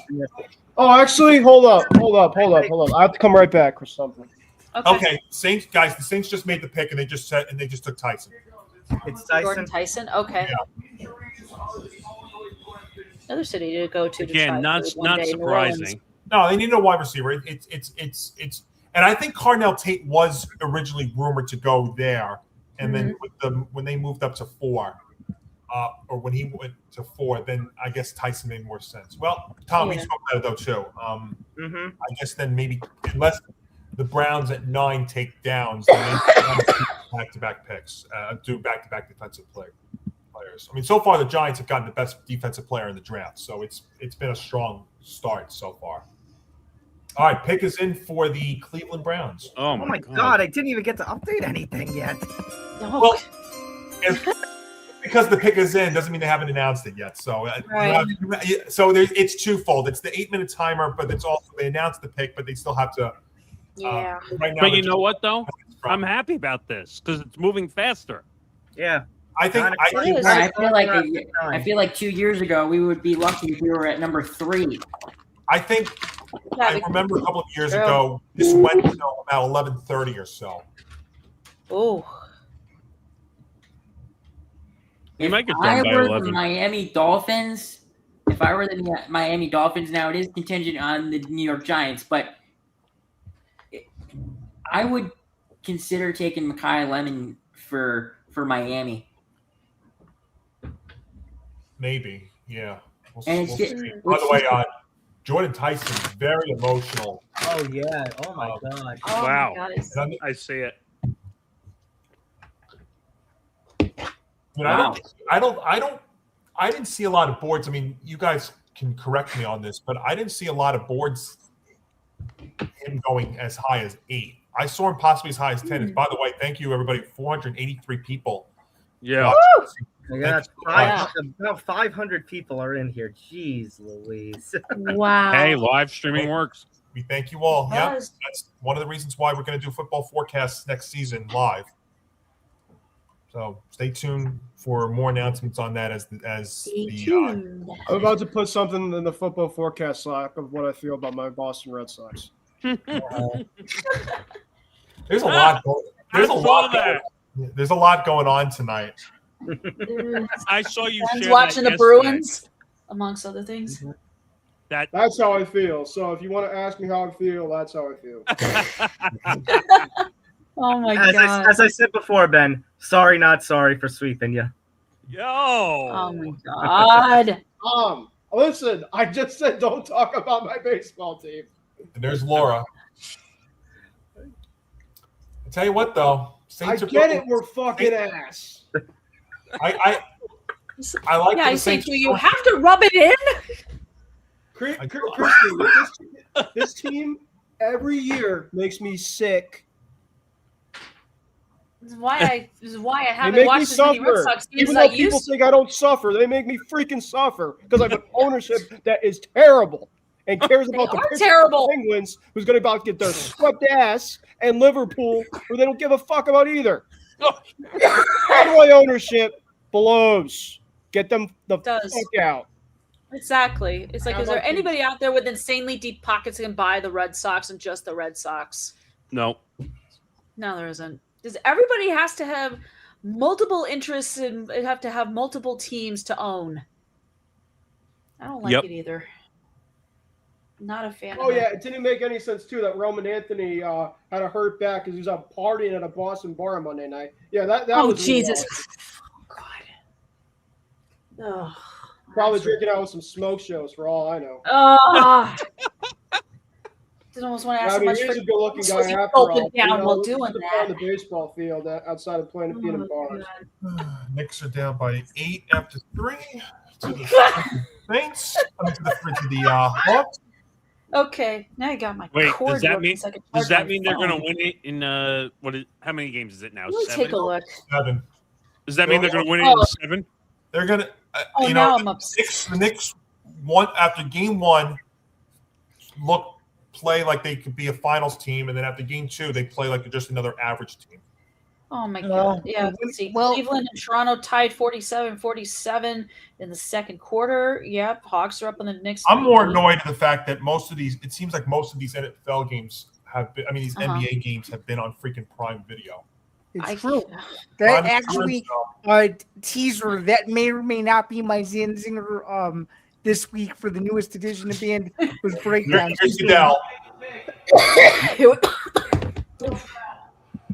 Excuse me. And we did 500. Yes. All right, so the Browns went with an offensive tackle from Utah. that not sound surprising to me? Spencer Shador Sanders or whoever the hell is going to be starting for Cleveland needs protection. James Fano got taken? Yeah. Fano. Yep. Oh, okay. God damn. All right, here we go. Giants are back on the clock again at 10, and the pick is in. Oh, boy. Already? Again? But again, remember when the Browns make their the Browns turned their pick in like 5 minutes ago. Yeah, that's true. Oh, this will be the 11th top 10 pick for the Giants since 2015. Oh my That's God. a lot. That's a lot. Well, how is that a lot? In the previous 40 drafts combined from 75 to 2014, they made 11 top 10 picks. Oh boy. Damn. And I think all my fellow Giant friends and the Giant media and the anti-Giants media, this is not going to be an overnight thing. I mean, the Giants will be a better team next year, but they're not going to be they're not going to get the bump that the Patriots got last year. All right. You know what this is. You know what this year is about. And if I would have the time for it, I would do the conspiracy. We know what this is about. This is the year where Harbaugh is just going to get him okay enough, but not anything great, and he's going to push Shane out. Yep. I just think the Giants are just going to be making noise. They're going to be making a good amount of noise this season. Let's see. All right, here's the commissioner. Oh my God! Already, jeez. That was quick. The New York Giants select Francis Ooh, yes. No, that's guys. That's the offensive tackle from Miami. That was one of the top Mel's best available. It's a solid. Looks like Jackson Dart's got another piece on the O-line to protect him, so he doesn't end up in the medical tent multiple times. That was one of Mel's best available. That's a very solid pickup. Oh my God. Okay. Wait a minute. So the Jets and Giants actually made solid picks? Who would have thought? Wow. Well, Breaking news. That's crazy. I heard. All right, 8 minutes now, and Goodell made that pick announcement right away, so we have 7+ minutes for the Dolphins. Yeah, I'm trying to follow everything. Jesus. I will tell you this, in case I can't make the preview shows in August because I could be out of town for work or something like that. I will tell you right now that the Dolphins are on track to be the worst team in the league next year. You're not going to believe. We got a trade alert. We got a trade alert. Wait, what? Oh, Jesus. The Dolphins are trading this pick. All right. I'm looking for it. They're trading the pick to the Dallas Cowboys. Oh my God. How about them Cowboys? Oh, and Kristie's back. She came back just for that. How about them Cowboys? How about them Cowboys? How about them Cowboys? How about them Cowboys? How about them Cowboys? I heard trade alert and Ken Russian back in. I didn't know. I have not seen who it is, but I have a guess.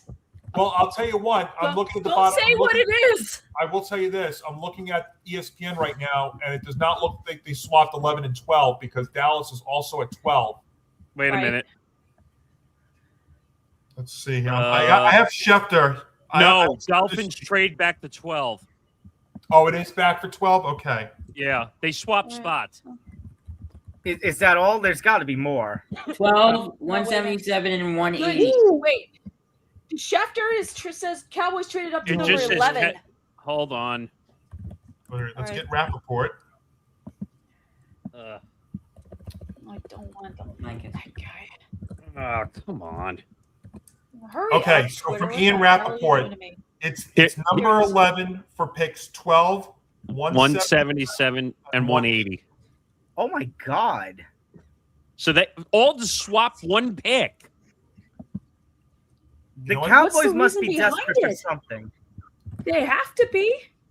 I know they need major defensive help. So they let go of Micah Parsons, which is why they're at number 20.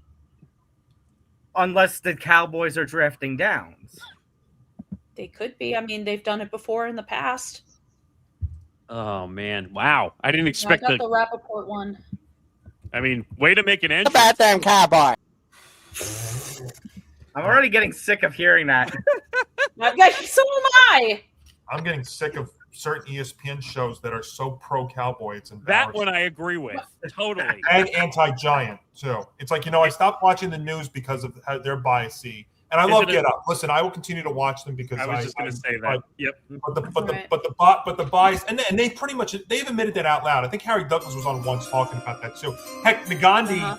The other day, I think it was yesterday, Nagandi was joking around with them talking about George Pickens, and they said, yes, this would be the A block on most shows, and it'll be the A block tomorrow. So, I mean, you admit the quiet part out loud. Wait a minute. I get it for brand and stuff, but they've been the most mid team in the NFL in the 21st century. So this is why I've not had a lot of confidence in them over the last few years because of how mid they've been. So what the Cowboys are for Get Up is what the Lakers are for First Take. Oh my God. Okay, that the Lakers are over talked about on First Take. I think it's partly due to certain individuals on that show have a certain bias towards LeBron James. I think it's more. Yeah, I think that's more of an individual thing. And by the way, we do have a commercial. Okay. What do we got here? Two trades so far in the. So I said that watch the top 10. So in the top 11, we've had 2 deals. All right, I'm gonna be right back now for this one. All right. I'll read something in the meantime. Go behind the curtain of the industry with Cal McClurg and myself, Nick Morgasen, on Press Row.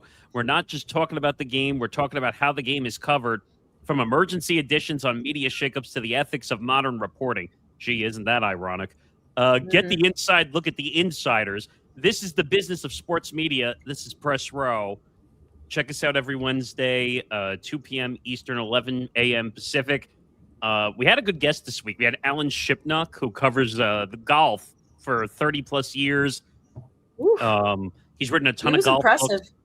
Yeah, he's massive insider. He told us everything that was going on with LIV.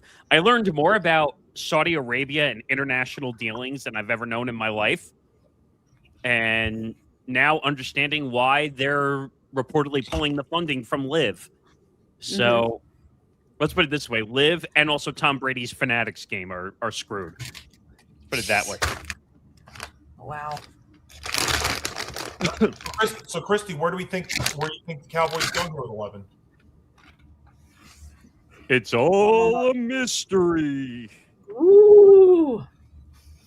I know it's got to be somebody on the defensive side of the ball, because defensively, the Cowboys, they need that defensive help really bad. Yeah, and they'll probably go edge rusher at 20. Exactly. Either do that at 20 or something. Nick, maybe, I don't know if this is supposed to make you feel better or not, but Schefter about an hour ago said Dan Campbell's first 2 picks with the Lions at number 7, a right tackle, number 2 defensive end, and then Aaron Glenn's first 2 with the Jets, number 7 a right tackle, and number 2 defensive end. Yeah, and the Lions haven't won anything. So how does that make me feel any better? Well, the Lions, but the Lions in the first. Well, Dan Campbell's first year with the Lions was atrocious. And then that's what I mean. Better. Well, no, I get it, but now he's struggling again. I think the injuries and losing the offensive and defensive coordinator was a big deal. Agreed. I don't think people realize one of the many reasons that teams struggle to repeat or have consistent success is because of coordinator changes. Yeah, I agree with that. I think it shows how amazing what Baker Mayfield's been able to do with all the changes he's had, Jalen Hurts with all the changes he's had, and now Sam Darnold is going to have a new offensive coordinator with the Seahawks, which I think is going to be bad too. I think they might have a bad year, depending. And losing Kenneth Walker, who was very, very valuable. Now they have other running back options with the Seahawks, but. All right, so they just announced the Cowboys-Dolphins trade on ESPN here. Yeah. Okay. So it's 2026. So to move up 1, they traded. They swapped picks. And then 2 later. 5th rounders, 2 5th rounders there. All right, here we go. Let's see what they get out of it, and I'm sure.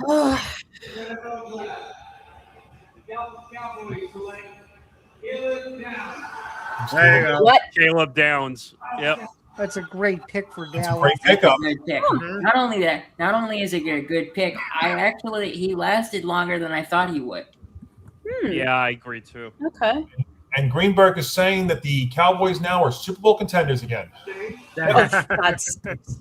Stick with cheering for the Jets, Greeny, okay? Well, yeah, really. Greeny, Yeah. Greeny, I love Greeny, but I mean, if it was a Jet Cowboy Super Bowl, I mean, Get Up would be. Get Up would be on location for the whole It would be entire on. week. It'd be on location. Greeny would be shitting himself. Pretty And much. I will be calling work saying if I could work every day that week, please. Yeah. I'll Oh, he's go- a safety from Ohio State. Okay. Dolphins pick is in at 12. Oh, Okay. already? Jesus. It's quick. And then after that, and the Ravens at 14. We'll get to the Baltimore side of things in a few minutes. Right. Yeah, that's a solid look. It's a solid pickup. I mean, if you had to trade 2 extra picks to get that guy, Yeah. then that's good. I mean, the Cowboys gave up on over 30 points a game last year. They did, and that's why I feel like defense. That's why I feel like defense had to be a real priority for the Cowboys during this draft. Well, by the way, I was very shocked to read about George Pickens signing his franchise tag because I thought we were in a year for another holdout with another star player. No, I think George Pickens was smart enough to realize it's not worth it. Sign the franchise tag, and he and the team can work out a possible long-term deal during the season. I think the only risk to that, Kristie, is that if they don't work things out and he has another spectacular year, he's gone, right? Yeah, because he's going to be too expensive, and I don't know how much the Cowboys have in salary in cap space. You know, Mr. Pickens, you're a little too expensive at this point. How about them Cowboys? We can't afford you. Yeah, I can't wait for that impression to come back. Oh my god. 556 and going strong here on And this more. Thursday. It's Thursday night. We thank you all for tuning in. Hey, if this We are keeps a third going, of the way. so the record for a live stream is press row at 760. Wow. Oh my god. And we're entering. And was that your regular one or your emergency or one of your emergency? That was the WNBA lockout situation. And then last night, because we actually, believe it or not, Tom, we were on at like 1 o'clock in the morning when the news broke. We broke close to 400 on that stream last night. Well, we're a third of the way. We are a third of the way through tonight. Not bad. 16. Not bad. So are we at? So then, would we be right now, Nick, the second most watched live stream? No, the first 2 were press row, the WNBA stream, and then another breaking stream. I can't remember what, but we had 2 press row streams that were in the 700s. Oh, okay. So we're at 3. So we're at 3 then. Yeah. Okay, cool. Hey, if people haven't retweeted or shared, now's the time There's to do Jerry. There's Jerry shaking hands and celebrating. it. Yeah, you know what he's How saying? about them Cowboys? Oh god. Yes. Yeah, it was very worth it for us to actually just give up 3 picks just to move up 1 spot. You know, Hey. Just so we can get you. Hey, Jerry, how was it falling over the desk trying to meet Bill Clinton? Funny would be good. I thought he was hungover. Probably. You Probably know, I did. just had a Oh really my god, long so night. excited. We were out celebrating before the draft even started because we knew we were going to have a great draft. All right, let's see. Dolphins are on the clock. Goodell. Oh, the pick is in. He is, and here comes Mr. Goodell. With the 12th pick in the 2026 NFL Draft, the Miami Dolphins select Caden Proctor. That is a little early for him, but when you have Malik Willis as your quarterback, you need protection. So First Alabama player selected in the draft this year. Wow. Caden Proctor. That's a little surprising. It is. Well, we don't have the amount. I don't of have Ty Simpson yet. Ty Simpson, and I forgot to bring this up. I kind of brought it up in the pre-show right at the end there. The two players I was very curious to see what would happen with tonight is Jeremiah Love, and we know what happened there, and Ty Simpson. We're still waiting on him. Well, I don't think the Rams. See, I think Orlovsky or somebody said the Rams could be a very sneaky team to watch with Simpson because he could sit behind Stafford for at least another year. Mm-hmm. So we'll see. All right, Rams pick at 13 is in. Oh man. Oof. They're just going over Caden Proctor highlights here for Alabama. And also the news came out yesterday that Alabama's head coach Kalen DeBoer 7-year extension. Yes. Yeah, that was huge. I heard that. I was like, huh? Ooh. That was huge. So Very stability there for the Crimson Tide. Did you see, Johnny, that if he were to be let go after the first season, that they would owe him $67 million? 67 million, yep. God damn. Hey, that's better than being a weather person. You being wrong more than 50% of the time and making decent money doing it. Yeah. It's true. Well, it'll be a few minutes because Caden Proctor's just making his way out to. As we're on the road to 600, we are very close to it. And yes, Tom, remember we need an interview too. He's coming out right now, and then remember we got to have the player interview presented. Yay! Johnny, check our private Slack thread when you can. You might find a surprise in there, just so you know. What's that? I'm sorry. Check our private Slack thread when you can between me and you. You might find a couple of surprises in there.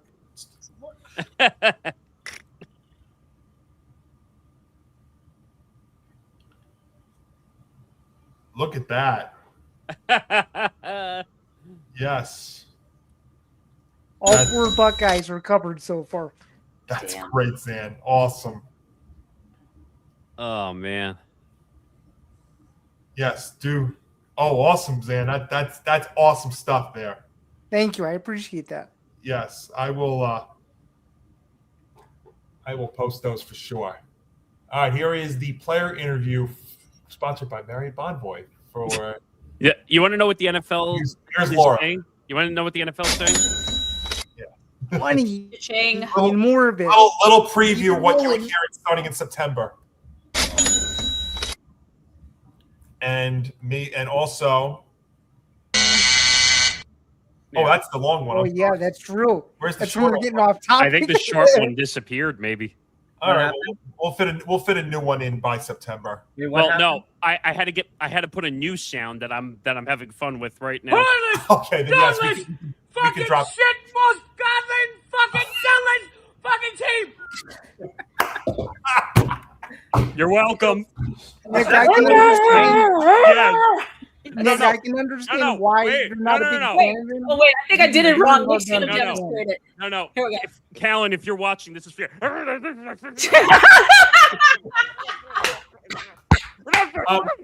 By the way, they're showing so ESPN was just showing the green room presented by Lowe's. They were showing Ty Simpson. Oh. So maybe we have a commercial. Tom, could do BTR? All right, hold on. I'm pulling it back up. Let's give Kristie some love. All right. Step inside the squared circle with Kristie Wilson on Between the Ropes. From the main event of WrestleMania to the rising stars of the Indies, Kristie brings you the best analysis in the business. Don't miss our Roast of Wrestlers segment and our deep dives into the week in pro wrestling. Your ringside seat is waiting only on the Empty the Bench Network. Yes, that's every Saturday, 5 p.m. Eastern. I'm sure you're going to go over WrestleMania, right? I'm reviewing it on Saturday. That's for sure. I heard there was some not so good stuff that went down at WrestleMania. Oh, I got plenty to say about that. That's for sure. There was some good. I shouldn't say some good. There was plenty of good. I just don't know if it was the A+ show that they needed. No, was it the good, the bad, and the ugly? Yes. It was. Kristie, you'll get this. in Stephanie McMahon's words, a solid B+. Yeah, exactly. Oh man. Ugh. I will tell you though, it is quite amazing watching ESPN, especially Get Up and stuff, and them talking more about WrestleMania than Major League Right. Baseball. I mean, that is amazing. That is incredible. It's just crazy. I just find You mean Commercial Mania? Commercial. I should go all Frank the Tank on that, you know. You know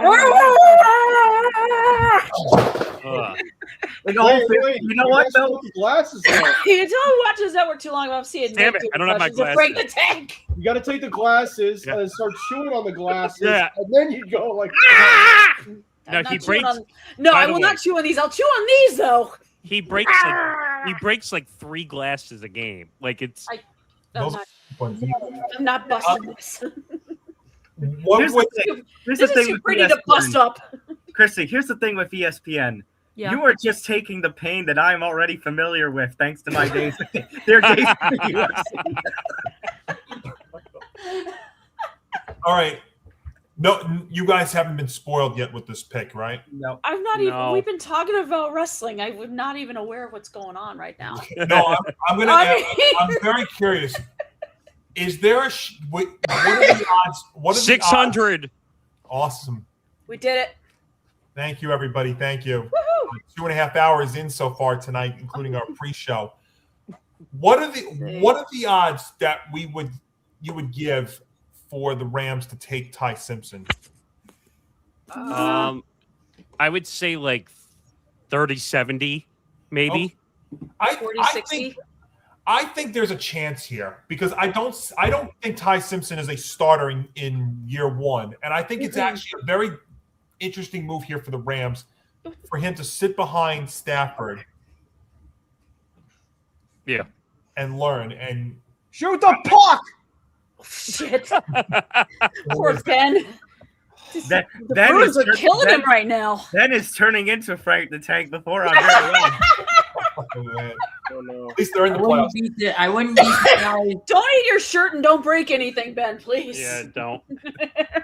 I wouldn't be surprised after this is announced with the Rams that the Baltimore Ravens just put their pick in because already the Rams has said pick is in for the last 7 minutes. Yeah, Rappaport hasn't updated anything on his Twitter. That's who I'm keeping an eye on now. Well, he won't leak anything unless there's a trade. All right, you're Goodell, and they keep showing Ty Simpson. So let's see if it is Ty Simpson. This would be amazing. Oh my God! What the fuck? Boom!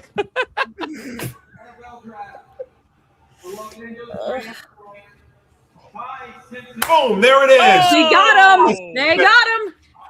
There we go. I love it. That's a solid move. Dump the freaking puck.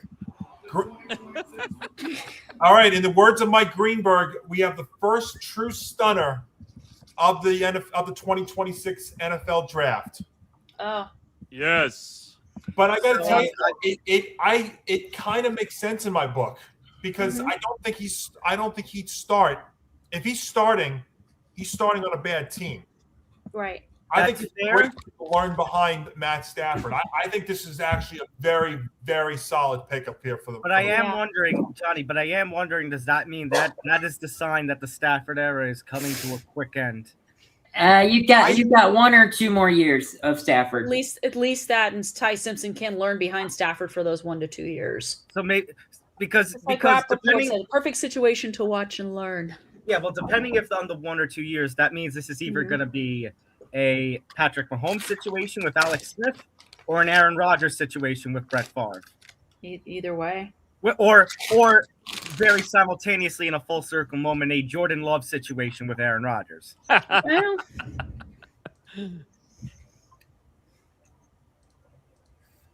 Oh, man.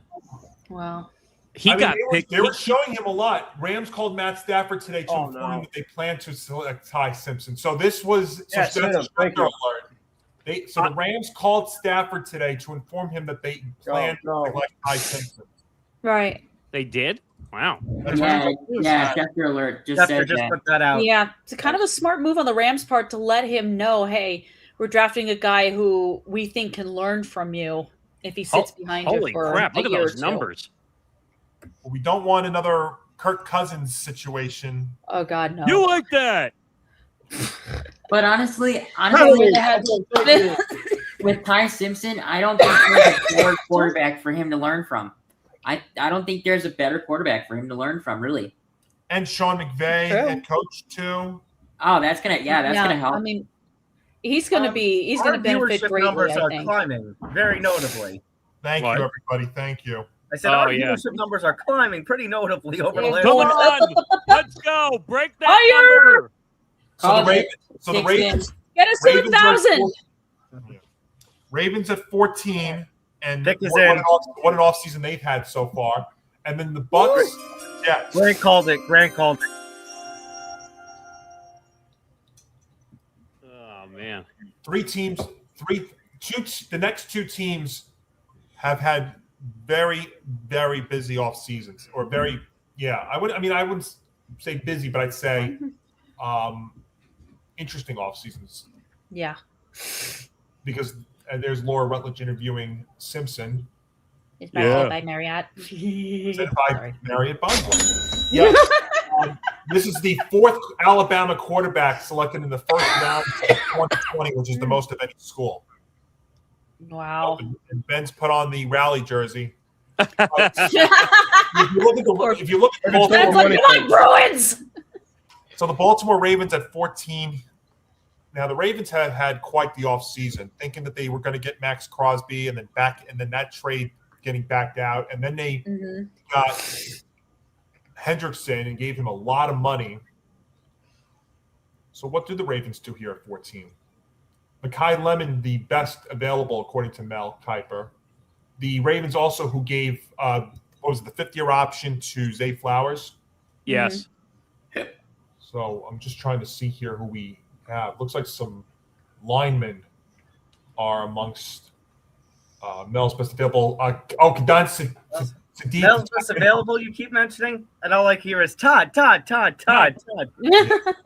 the tight end is that's an interesting position too, because if you remember now, they lost Isaiah Likely to the Giants.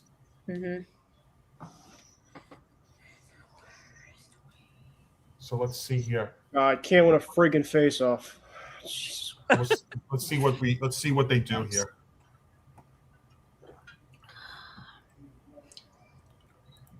Shoot the freaking puck! Yikes! Ben is unhappy about hockey right now. Well, I don't think that's the one he's the most upset about, to be honest. Well, hopefully his mind is off of something else. All I'm gonna say. Hold on a second. Here's Ganesh. Okay. Here we go. Shoot! No possible. Okay, so Ione guard from Penn State. That was amongst Mel's best. That's a good pick. That's a good Oh my pick. God! I couldn't hear who did they select? Olavega Ione. Oh, The guard from Penn State. yeah. He was one of those with the interesting names I was trying to figure out. That's a good pick in my opinion, because they need to protect Lamar Jackson. Awesome. Come on. Thank you. What about now the Bucks, who lost Mike Evans, which is going to be a huge hit to them? Pick's already in. Yeah, pick is in for the Bucks, but it'll take a couple of minutes before it comes back out. Yeah, now I need to put a couple of minutes to update everything. Yeah. Well, we weren't expecting it to move this fast, though. Honestly, we but I could think honestly it's be out of here by down 10 o'clock. Well, let's see here. 9:33 p.m. Eastern, and we are on 15. Yeah, we're going to be here till after 11 o'clock. Yeah, I think it's slowed down. That's 11 o'clock your time. I think Mike Reese was a little jumping the gun. Well, I think to say that the 31st pick was on track to be, well, it wasn't him. I mean, he just reported it. This could have been from a million different things, but to say that the 31st pick was on track to be picked at 10:30 p.m., I think was a little bit of a reach. That's a stretch, I think. It's like, it would have been nice, but you have to factor in all this. That's more of a reach than some of the reaches we've seen tonight. Oh. That's true. You're right. See, this is the thing. So, let's take a look here. All right. 101.99 Hawks over the Knicks with 3 minutes to go. See, they're on Prime though, so I have to. I would put it on, but my TV is tuned right now to the. Draft is more important. I'm sorry. I mean, look at Yeah, it that. is. Look at that crowd there at Wow. State. Huge. And we do have a commercial, so that will drag us out a little bit. All right. Sorry, boys. I'll do a read, Nick. HFTC. Say again? HFTC. Hitting for the cycle. I know. Okay, yeah, I got it. The MLB landscape is changing fast, and Hitting for the Cycle is here to track every curveball. Join Ben Kruse, Ryan Toohey, and David Waitman as they break down everything from record-breaking arbitration cases to the future of regional sports networks.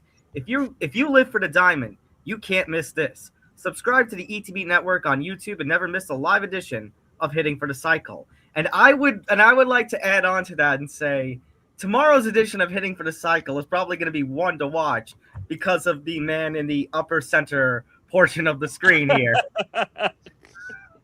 Well, between the Red Sox, the Mets, I mean, yeah, it's going to be quite an episode, to say the least. Hey, listen, you know what? You got to enjoy every one of them because there's no guarantee there could be one next year. That's my theory of baseball. That's my theory. Just I'm going to enjoy every minute of the season. I think Nick and Callan are going to have quite a few press rows on the MLB lockout next year.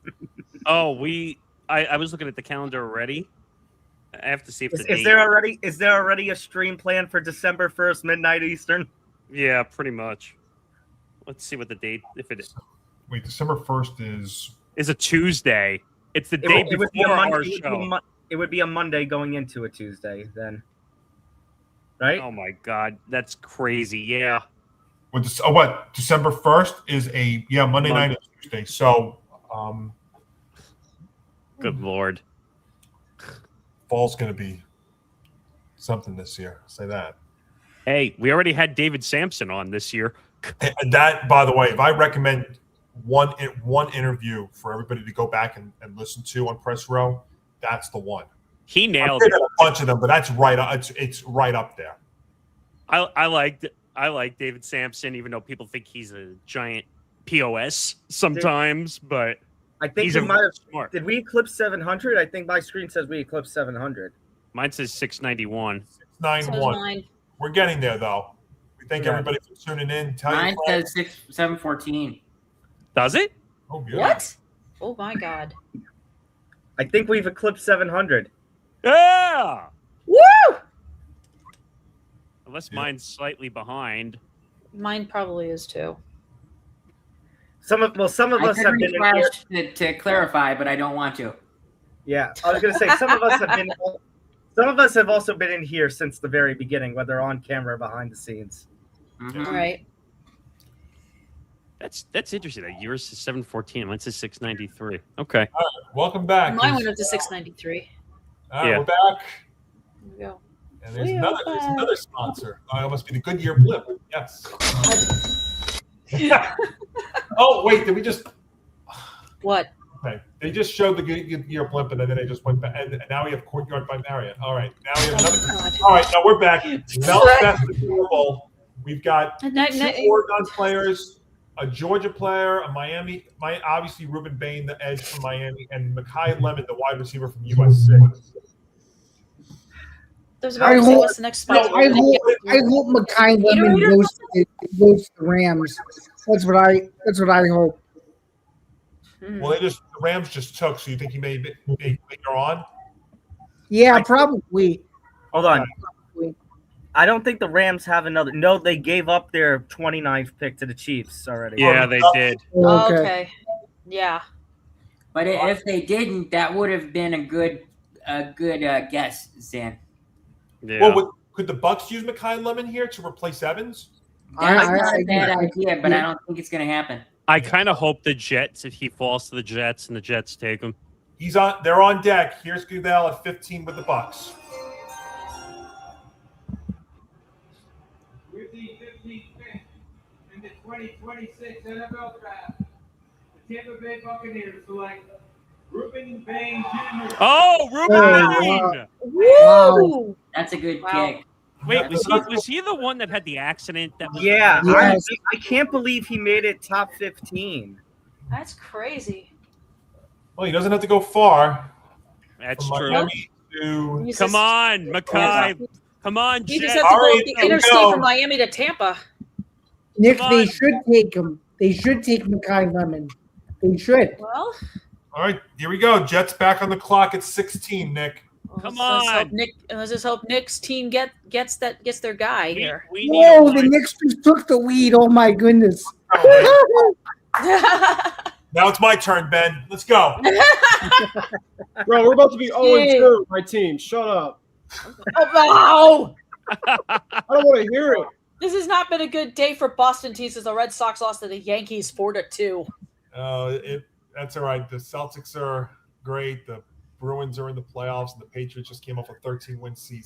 Our New York football teams are ass. Yes, Cam Ward. Yeah. I mean, if we keeping a buck right now, we ass. Thank you. I was going to say it, All but I right, couldn't remember the exact words. See what we do here. Jets at 16. The pick is in. Pick is in. No. It's like, come on, come on, Raptors, beat the Cavs. Yeah, that would be kind of cool too. All right, Come on, pick Mackay, please. I don't want to put the. I don't want to put anything on the computer here because I don't want my feet to get wacky. Right. So that's why I'm checking everything on the phone and the TV. So if I wake up tomorrow with a Same little bit here. of stiff neck, I'll know why. By the way, I was able to clean that up. By the way, for you guys. Thank you. Yeah, we had a little bit of an issue in our. All of a show. sudden, like I saw you go, and it snapped, and then you disappeared, and then you were gone. Yeah, that's it. It happens, and the funny thing was, I tried to give my computer a little bit of a break, and it still didn't work out. And then, of course, during the show, we get an update on one of the stories we were talking about, and I was like, "Yep, there it goes again." That's what happened to you with the Rossini story too. So we have had on our show. no. That's moving the goalpost, by the way, in case anybody doesn't know. We'll get it later. We have had an update on the Rossini story. Rossini resigned in between when we recorded and when it came out. We've had the Max Crosby trade that got voided while right in the middle of our show, and we did it as a live taped reaction. We've had what was the other one? Hubert Davis. Yes. Talking about him, would he survive or not? Well, he got fired. So what's the common denominator? I was on the show when it happened. No, if I can't make it next week, then nothing will change. If I have to go and work, Didn't that happen to us just a week ago where some news broke after we were done? Well, it was Rossini's resignation, right? We did the story, but the resignation had not happened yet. That's before our right. show. Okay. This is you guys have inherited the classic curse that Nick and I always had. Something would either break or change after we would record an episode. But I'll tell you how Johnny was feeling. I have one reaction for it. I am having a very bad day. Today is one of the worst days that I've had in a long time. Well said. Yes. Oh my god! It's like why? All right, let's take a look here. Jets at 16. So Nick, you want lemon? Come on. I do. In the worst way, I do. He wants really Nick, bad. You know when you're purchasing a car, you don't want a lemon. I don't want a lemon, no. But in this case, I do. All right. Interesting nugget here from Judy Batista.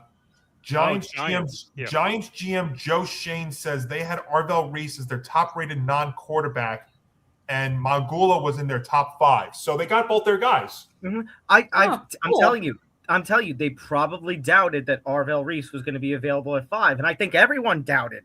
I think everyone did. All right, Nick, this is for you. I think we all did. Here we go. Here we go. Wait. In the 2026 NFL Draft, the New York Jets select Kenyon Sadiq. What? This guy's good. This guy's tight good. end. That's the tight end. That's the top tight end in the draft. This guy's good. Did the Jets need a tight end? Yeah, kind of. Okay. They need everything. And there, Yeah, they and need there's, everything. and there's Ken and Sadiq on Prospect Camp, presented by Expedia. Yeah, Expedia.com. The Jets fans are pissed. The Jets fans can't believe it. Zan, Kennick Sadiq is the first Oregon tight end selected in the first round since 1975. Russ Francis, by the way. Oh, geez. Really? Wow. There is Kenneth, Wow. and there's Kenneth Sadiq on Prospect Cam, presented by Expedia.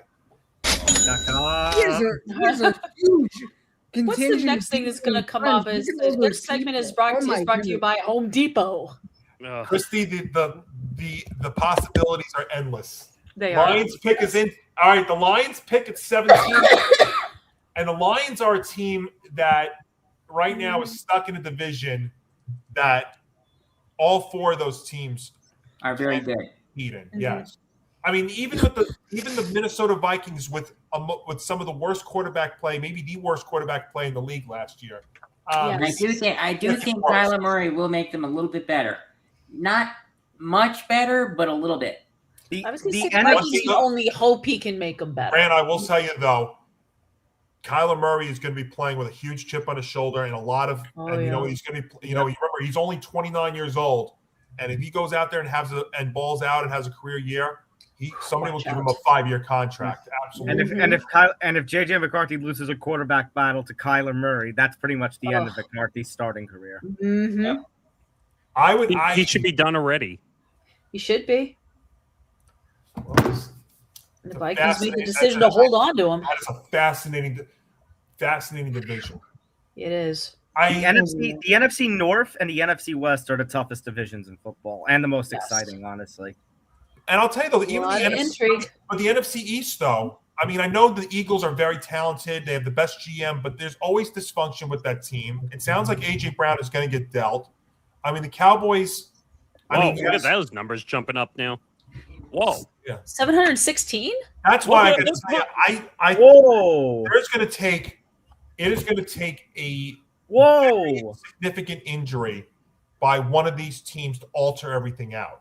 And on the viewership that I have, which is a little more than you, guys, we just crossed 750. Yeah, let's go. Thank you, everybody. 756.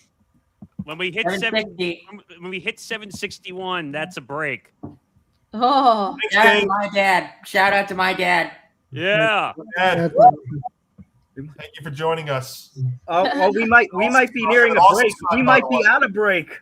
Yeah. Oh, jeez. Oh, we're in a commercial break. I'm not even paying attention. We are in a break. What? What do we got here? Actually, you know what? Since we were talking about it, where is the read, though? Oh, here it is. Looking for a different perspective on the world of sports? Join Nick DiMartino and Johnny Montalbano on Moving the Goalposts. It's the perfect blend of high-level sports analysis and the kind of humor you only get from guys who spent a lifetime on the sidelines. New episodes drop weekly on Acast and all major platforms and on the ETB Network YouTube channel. We're moving the goalposts so you don't have to. That is now every Friday at 8 p.m. Eastern Time due to Nick D's moving schedule, which I can relate to. Which means don't expect any NFL draft on tomorrow's episode. What happened, Johnny? Finish up the read and I'll tell you. No, I'm done. Okay. So at the same time, the Mets just gave up a game-time grand slam in the 8th. The Knicks gave up a go-ahead shot with 10 seconds left, and the Jets made their pick. And this guy says the Jets just made a dumb draft pick all at the same time. Dumbest fucking shit, most fucking dumbest fucking team. Oh, are they doing a live stream tonight? Oh. Barstool's doing this live stream. Well, they're doing a live stream of the draft, but not of the Met game. No, the draft. Watching know that. Wait a minute. Kimball just gave up a grand slam. Did you see the other night? Lost. Did they? Yep, Knicks lost again. They just choked. Oh my god. Oh my god. The Knicks are down 2-1 to the Hawks. Awesome. Shit. If the Knicks lose in the first round, your season just went from an A or a B to basically a C-. Well, no, it's an F, Tom. You cannot. I don't think the Knicks would get past the Celtics. You cannot lose this series to the Atlanta Hawks. This was supposed to be their year, though. It was. I mean, yes. Based on how they did last season. This hot take: if you lose to the Hawks, if you want to keep your window open, you have no choice. You have to take the Giannis trade. Well, you have to make it happen. I'm going to tell you That right is something now. we do talk. By the way, that little teaser. That is something we do talk about tomorrow night at 8:00. So tune in for that. I'm going to tell you right now. If the Knicks lose in the first round, Mike Brown is getting fired. Oh yeah. I don't think though they brought in Mike Brown just for 1 year though. Yeah, they did not. But that's a bad look when you were supposed But to. I will say, if this happens, every Knicks fan who was going to be frustrated about them firing Thibodeau was going to have a justification. Oh, listen, I didn't want Thibodeau fired. I did not like the move. All right, we'll get back to that in 1 second. Let me bring on this on. Oh, the Lions pick is in. Yep. Community of wish makers taking action to support Make-A-Wish. Make-A-Wish. Yes. Tonight, you all have the opportunity to help grant an unforgettable wish. I'm joined here by Easton, a 14-year-old Lions fan whose wish is to announce the first-round draft pick for his favorite team. That's So great. cool. Yes. I would love when they love bring to these do kids. that They one do day. this Make-A-Wish with these kids at the I draft. know, It's so awesome. I know I won't be able to do it, but I would love to do that. That would be so awesome. Could you imagine the Grant at the draft and he goes with this number pick, the Chicago Bears select, and then he says who it is. It'd be nice. Here it is. Who knows? Maybe one day I'll be the GM of the Bears. Hold on. Hold on. The Detroit Lions select Blake Miller, tackle, Okay, Blake Miller, who's the offensive tackle from Clemson. So it looks like Jared so Goff gets someone more just- protection here. Someone just tweeted out that Blake Miller, he exclusively played right tackle in college. Right. So that most likely means we see Penei Sewell move to the left side. Mm-hmm. Yeah. Oh, you started over 50 games at Clemson at right tackle. Yeah. Not bad. Oh, C.J. McCollum kills the Knicks again. Oh, my God.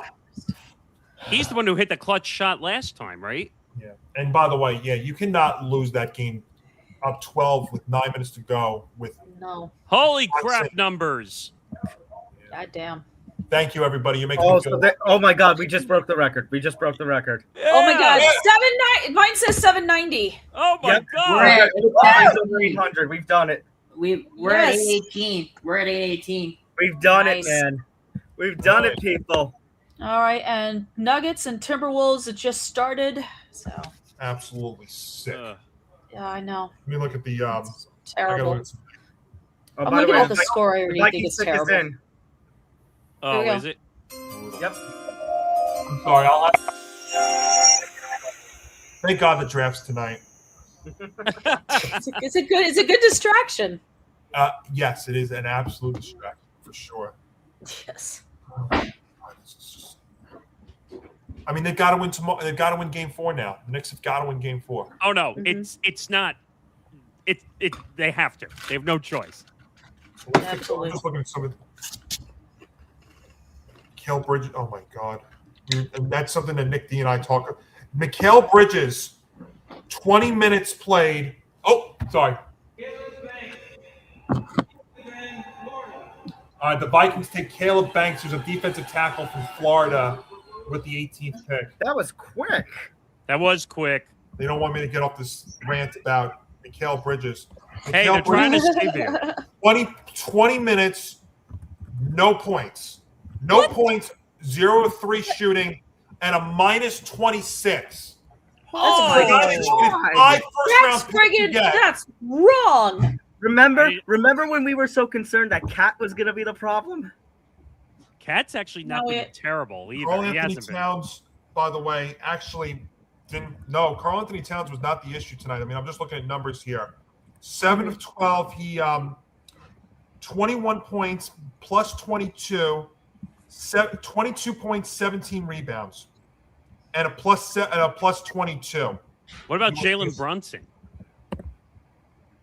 By the way, the Panthers pick is in. By the way, it is in. Yeah. Brunson scored 26 in 40 minutes. 26. 26 points, 4 assists, 3 rebounds. That's not bad. Bridges was a major. Mitchell Robinson minus 18. So this looks like almost like the second unit.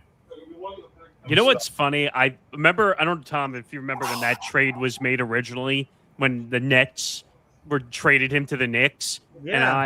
And I thought it was such a ridiculous trade at the time. Because what did they trade? Like 3 second-round picks for him?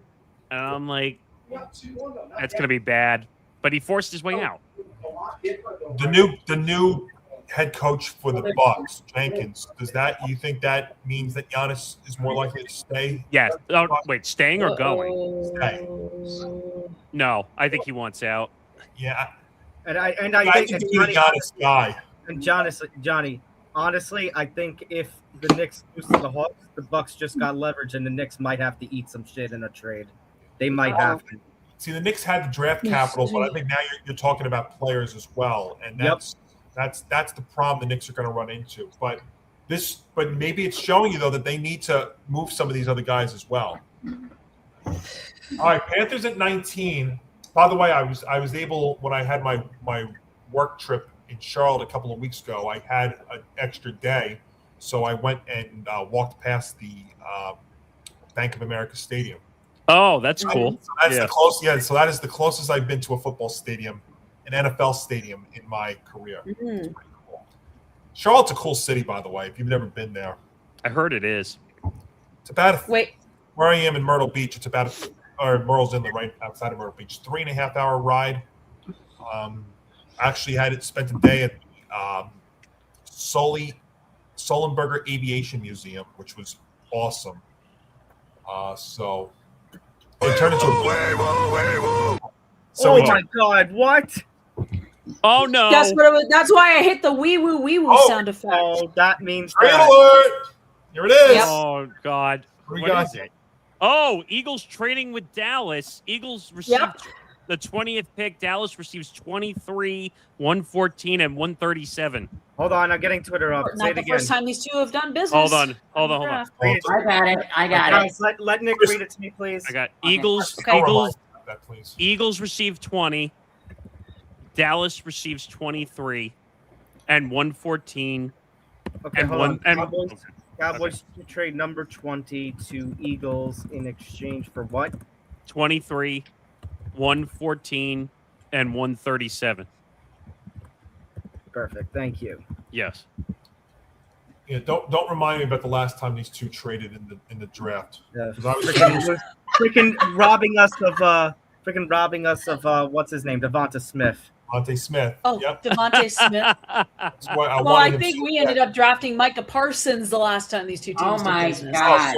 So you two both made out well, and we made out like we did. I just wish Micah Parsons had stayed. That's all. Oh, you can thank Jerry on that too.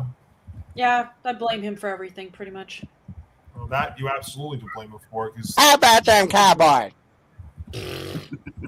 Well, Giants have had a good draft, so I got that going for me. Knicks just made me sick, and baseball is... Well, baseball's a shit show, too. Johnny, it could be a whole lot worse. You could be the Boston Red Sox. Don't mention that, please! Oh, trust me, I've had my head in that paper bag for years as a Knicks fan. Oh, my God.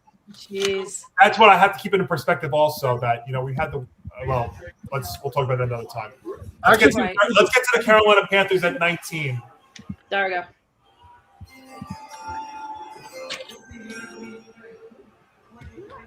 The 896 viewers, I'm sorry I had to put that paper bag. That's the Red Sox for you, unfortunately. How many viewers? 897. Nice. Yeah, you're like... You guys are like 20. It's showing 20 viewers less for me, so mine is always behind for some reason. I'm at 874. Like I said, some of us have been here from the pre-show. The Panthers selected Monroe Freely from the offensive tackle. Offensive tackle from Georgia, and we have a trade alert presented by IHOP. I'm not kidding you. Oh God, don't say that. I'm not kidding you. I just saw that. Put it on, or is there another trade? You can't make this up. Wait. Presented by IHOP. What we're Hold flipping- on. Oh, why? Because we're flipping picks? Is that what it is? I'm trying to see if there's a trade alert. Hold on. Sorry.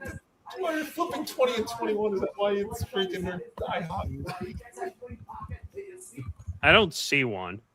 No, that's the trade. The trade, the Eagles and the Cowboys. It's just the one we said before. Oh, Right. yeah. That's the one.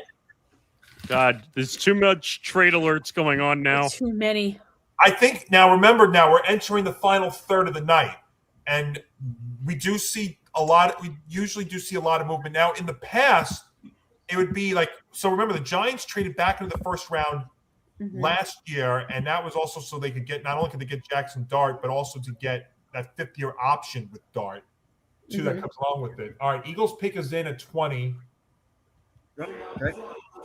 Oh, let's see how this is going to sound. I keep doing that at the same time.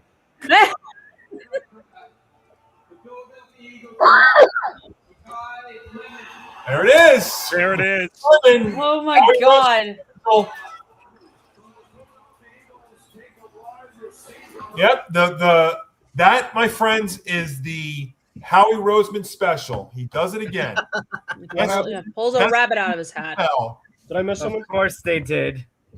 And the Mets just had a bases clearing double in the eighth to take a 10-7 lead. So that grand slam now. Wow, the Mets actually scored 10 runs in a game. That's wow. I mean, it's without Francisco Lindor. Wait a minute. Maybe they'll play better with Francisco Lindor not playing. Well, I mean, we'll see what Soto happens. coming back, though. I mean, maybe there's no coincidence there. Uh-oh. Howie Roseman special. Yes. You know, this makes sense because they will literally trade what's his name? AJ Brown post June 1st. Wait, So you're you telling me have- I can have something good for once? Holy shit. Get AJ freaking Brown. I'm freaking psyched. Thank you. I actually think he's a good wide receiver. He is. Nick, I don't understand how Eagle fans think he's washed. They're just freaking salty as shit. Yeah, because when the Eagles don't win, they bitch. That's why. Thank you. Pretty much. Exactly. We're going to take him, and we're going to make him just like Stephon Diggs was like, oh, he's going to leave Buffalo and be a freaking just washed-up guy. Look what happened. By the way, this is the fourth wide receiver addition the Eagles have made in just over a month. So we obviously drafted Lemon tonight, and then they signed Hollywood Brown on March 17th. They signed Elijah Moore on March 24th, and then traded for Wicks on April 10th. Wow. Hey, Philly fans, he's gone. Just accept it. 4-for-1 special on that. I mean, I think they'll be okay. Listen, the problem the Eagles got to deal with here is this dysfunction that they continue to have, and the common denominator with this dysfunction is the coaching. Nick Sirianni. I hate him. I mean, the Me saving too. grace was the Super Bowl. I mean, think Yeah. about it. If Sirianni doesn't have the Super Bowl, he's probably gone. Yeah. The only thing saving him right now is winning that one Super Bowl against the Chiefs. But the thing is, you think his shit don't stink, though. That's what I can't stand about him at times. And the players are going to start revolting against him if they haven't already.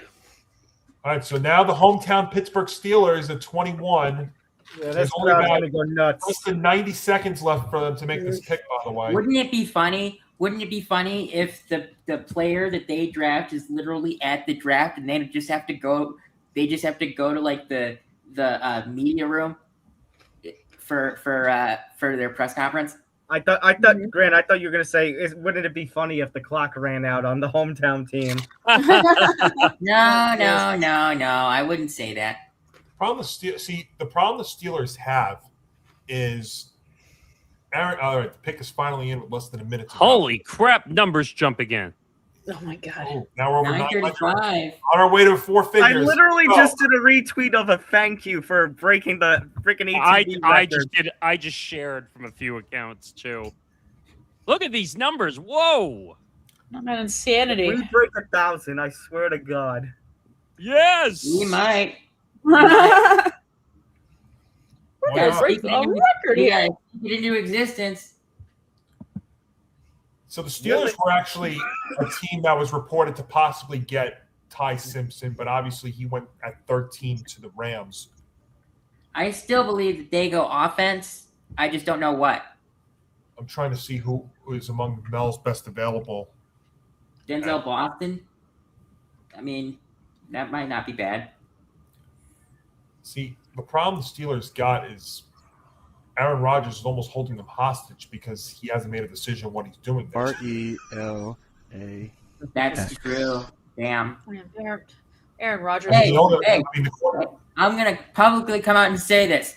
Aaron Rodgers, go sit your ass down. Yeah. In the dark. In the darkness with no food. Oh, look at this. No nothing.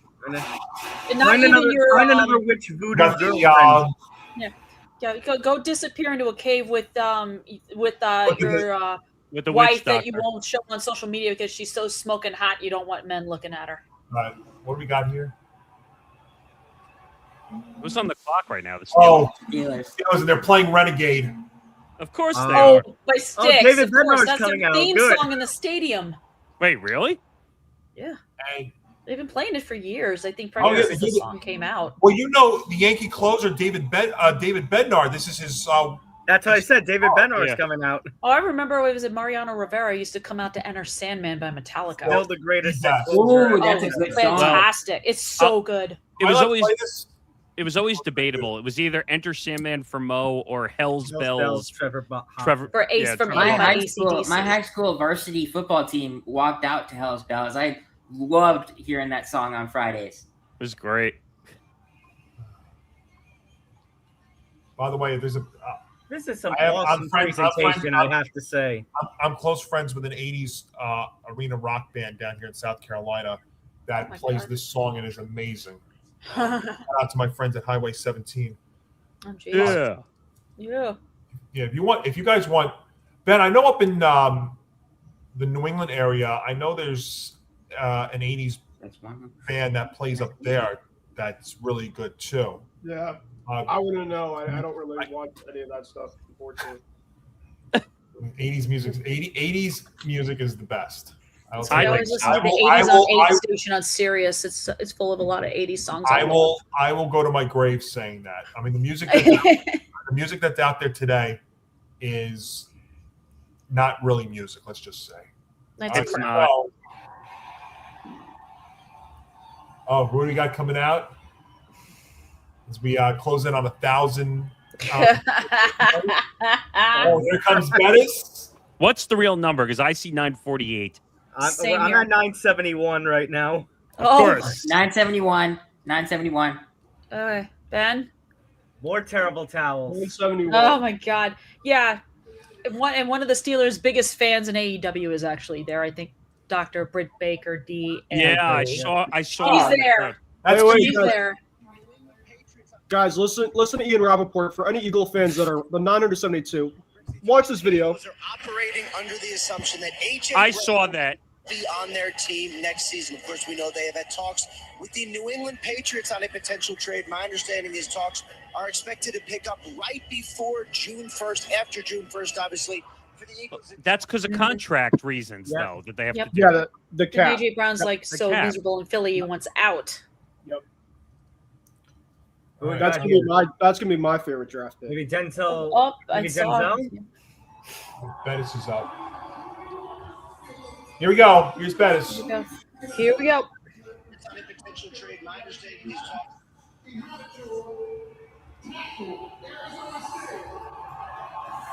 Okay.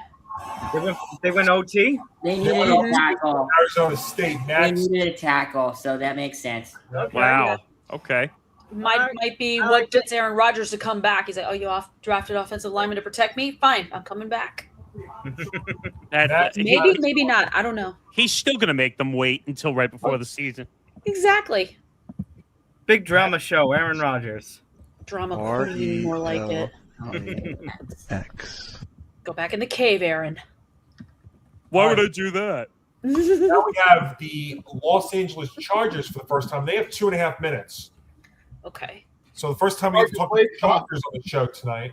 I was going to say, I'm surprised we haven't Oh wait, don't say Chargers in front of Callan. He might get upset. All right, LA is on the clock. How's that? No. One of the teams that plays at SoFi Stadium is on the clock. Yeah, we'll do it that way. Is that all right, Callan? Wait, Johnny. There's a thumbs up, Callan, if you agree. Got to with clarify the color scheme of this. Oh God. They wear blue. They wear blue.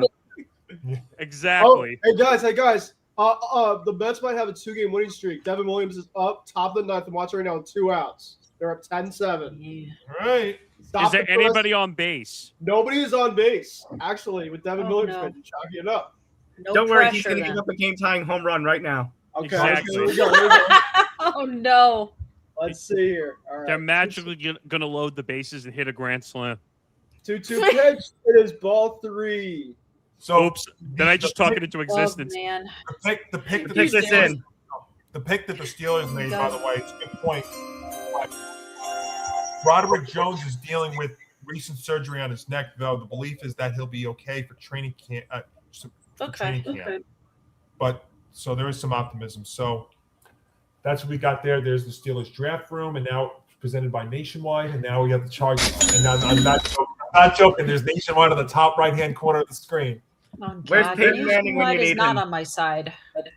Nationwide is on your side.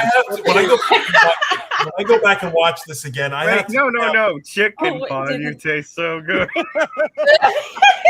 Oh, jeez. I have to go back. Oh my God! And see how many people. See how many sponsors have been on this show. Twins have the base hit. Yep, there we go. Over yet. That. And then speaking of one of the best songs of recent, they're just playing one of the best, most recent songs. Although we can't say it's recent; it's like 20 plus years old. I was going to say, which song? Mr. Brightside. Yes. Oh. Mr. That's a good song. That's a good song. I love that. It's actually one of the best songs. The only sad part is considering what just happened with the not recently, but with the University of Michigan's former head coach. Maybe they want to change that using that song. They probably will. Well, don't need the third one. I mean, for the current coach who was the former Michigan coach. There you go. All right, here we go. Let's put that out there. 22. Yep. With the 22nd pick in the 2026 NFL Draft, the Los Angeles Chargers select Hakeem Benzador, linebacker, Miami. There you go. Hakeem Benzador, an edge player from Miami. That's a pretty good. Oh, I'm in trouble. You want to add? Good. Bring him in. Bring him in. Yeah, no, I don't know if he's coming in. I don't know. saw. I got it. No, he's here. I don't know if he's going to come in. He's just working behind the scenes. Don't mention that team. Don't mention that team. All right, we move on to team 2. I just find it funny he chimed in immediately. I thought that said certain team would have went more with that. Sorry. Oh my God. No dying allowed on the stream. I'm sorry. All right, Kristie, Cowboys are back on the clock at 23. Whipping him out again. How about them Cowboys? Say hi to CeeDee Lamb here. I mean, you got to be fair. Caleb Downs was solid. There you go. Thanos sucks. Wait, hold on. Oh, shit. The Twins scored a hit. What? The Twins scored a run. It is 10-8 with a guy on base. The tie runs Oh, up. God. Oh, Tom, I talked it into existence. No. Yes, you did. Could you? And this was all with 2 outs, too. Jeez.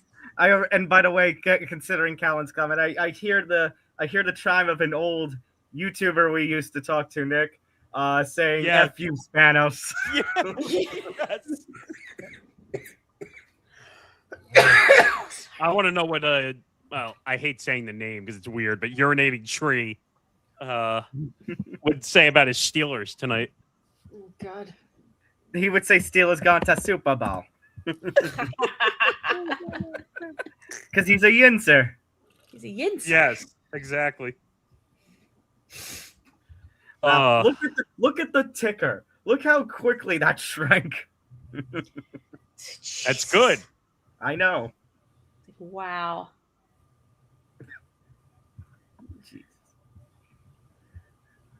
We're the viewership right now on the ones for 992. Yeah, we're about to approach 1,000. Unbelievable. Thank you all. It's too bad I see 969 right now. Oh, commercial brought to you by Lexus. Oh, we have a commercial.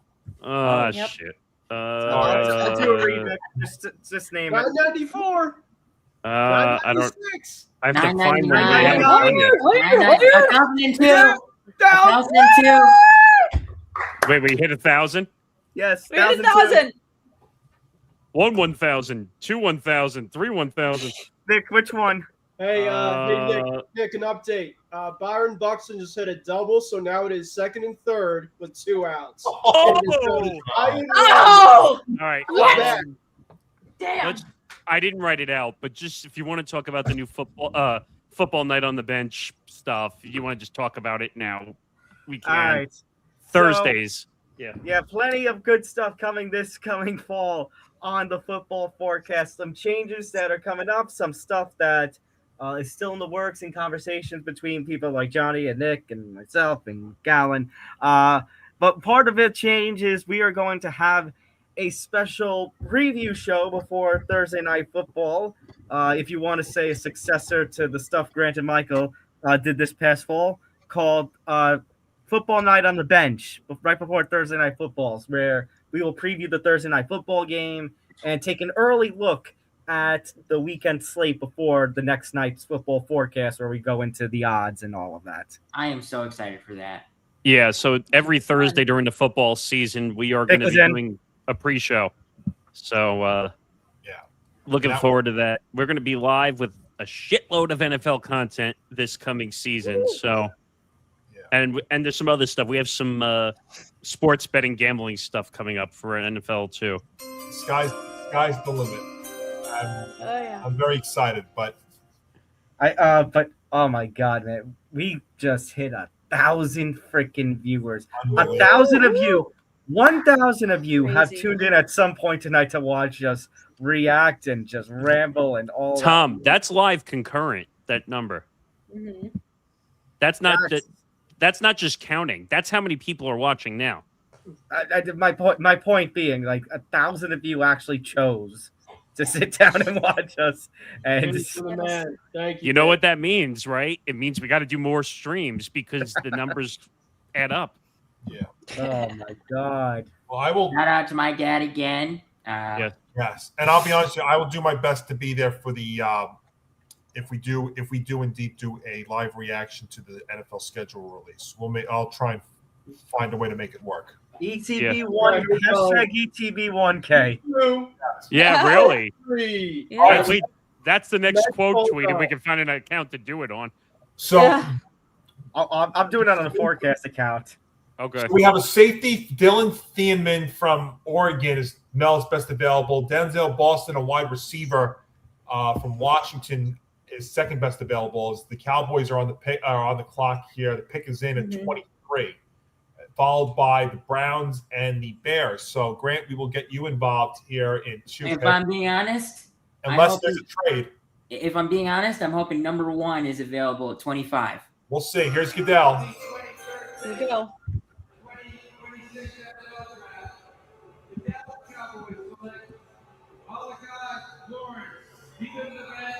Well, you got your Micah Parsons replacement. It is Malachi Lawrence, an edge. I believe. I don't necessarily think it's going to be a edge as good as Micah Parsons, but right. How about them Cowboys? I was gonna say there was no one. Micah Parsons. It was. I don't know. He was so good. It's just hard to find someone who can take his place. Really. Prove me wrong, Lawrence. Prove me wrong. Those pass rushers don't prove me wrong too. Malachi Lawrence. Those pass rushers don't grow on trees, so no, they don't. I mean, all right. The Browns are on the clock at 24, and then we'll have the Bears on deck, and the Buffalo Bills in the hole. And I have to tell you, I mean, I still think some, and we'll save that. I'll save There is a lot of good defensive players available, and I think there's going to be plenty of good defensive players available on tomorrow. Like I said, this is a very defensive and wide receiver heavy class. Yeah, it is. Well, there is a receiver. Let me see if I can rewind it real quick. If I have a chance to rewind it real quick. I don't want to lose. Denzel Boston from Washington as the top wide receiver. Oh, by the way, guys, today, just as I'm going through stuff today, something that caught my eye, so we talked about Mendoza before, just to get some quarterback conversation here. Diego Pavia representing himself. Are you really that surprised? Pavia is like the next form of Johnny Manziel. This guy, oh God. This there guy are people, is nuts. There are people saying that. Well, what was it during the Heisman Trophy? Yeah. That's what I meant. Yeah. During the Heisman Trophy debate, that people thought he should have won the Heisman, which I thought was nuts. Commercial. All right. So another commercial. Quick commercial break. Since we're talking about football and the draft, tune in tomorrow, 7 p.m. Eastern Time. Gridiron Gurus, rounds 2 and 3. Ben, Grant, Michael. They will do rounds 2 and 3. This is the first time, Tom, I think, in this network's history that we're going to have live streaming for rounds 2 and 3. And you know what? Because we were over 1,000 viewers, I think at this point the people are asking for it. Yeah, so you got to we got you, people. We got you. So, Gridiron Gurus, NFL Draft Special rounds 2 and 3 tomorrow, 7 p.m. Eastern Time till the end of round 3, and then we're done with the draft. I'll be right back quickly. Okay. Because I don't know. I don't think anyone really cares about rounds 4 through 7, unless you're Tom Brady. I will admit I watch them, but they're in the background. It's not necessarily me actually just sitting in front of my TV. I'm working and I watch it. You have to be like a real NFL draft sycophant to watch rounds 4 through 7. I can't do that. I can watch it, but it has to be with other stuff on, like outside at a bar, or if I'm home with other things on and stuff that I'm doing. Of course, like it has to be on. It's like I can probably watch like YouTube videos while I'm watching the draft. Just look up like, oh, okay. We have to, and so tomorrow. Correct me if I'm wrong. So tomorrow, the picks, you have 7 minutes in between. Yeah, I think because I think as the rounds go, they want to speed it up. I think. So I will tell you this. I think it's tomorrow night is 7 for 2, 6 for 3, or 7 for 2, 5 or 6 for 3, and then 4 for 4 through 7. I think. I'm looking it up right now. I will tell you though, this format of the 8 minutes in between has been a success. I have it. I agree. Great.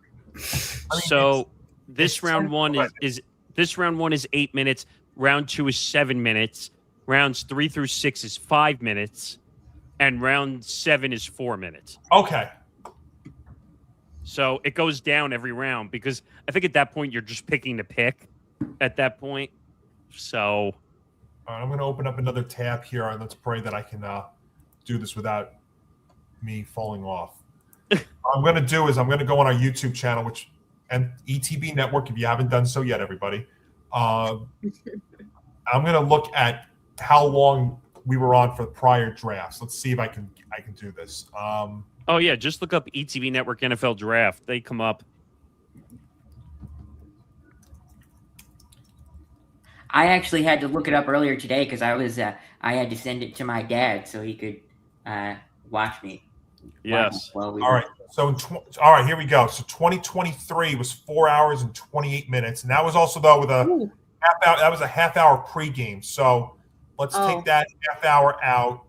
That means we would have went well past 11. 2024 was 4 hours and 6 minutes. I think we started that one on time too, so that was past midnight. I think you're right. Browns. Okay. Zan's not in here. Where is he?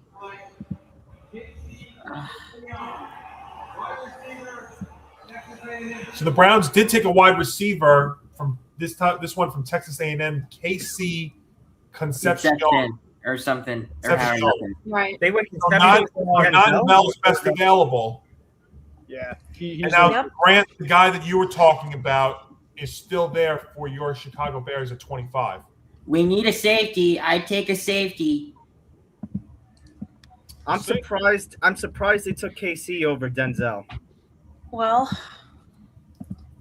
all right, let me ask you guys this, because we're at this point of the night. Okay. One more trade, at least one more trade tonight? Yes. Yeah, I think so. I think it's going to happen. I doubt the Seahawks pick at 32.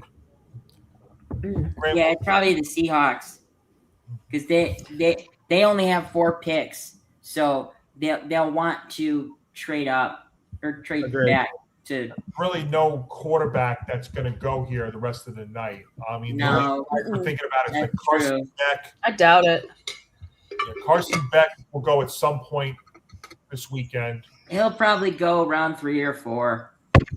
It's possible, I think. Oh, look who's back. It's Zan's back. Come on. Oh, here he is. There he is. Hey! Zan, look at these numbers. My mom always been there, always, Over 1,000. Telling me, times reading. All right, so 2 minutes left for the Chicago Bears. With the camera, obviously, Whose feet is that? It's not me. Not me. I'm in a room that doesn't have all the volumes turned down on everything I have. I have my TV on mute. I will admit this. I don't want it on mute, but it's on mute. Grant, the pick is in. Pick is in. I haven't seen it, so I'm firing out right now. Right here, right now.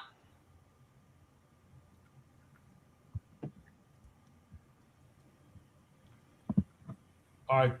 Are they showing a commercial side by side here? Yes. Yeah. Picture? Oh my God. Well, wait, that would be like what do they do? Like what they do in golf, or what they do in NFL games now. A red zone on red zone. Red zone, yeah. Picture in picture. Kristie, where's Excalibur to lead us into AEW programming going into picture mode? Show you now in picture. Oh, now we're I believe now we're commercial. It's like a live commercial. Yeah, that is. Yeah.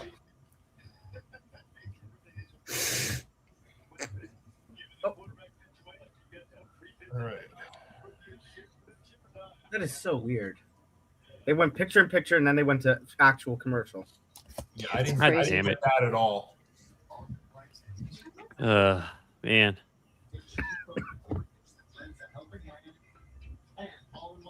Just goes to show you, though, like, if you look at social media and stuff, how much the NFL trends versus the other sports.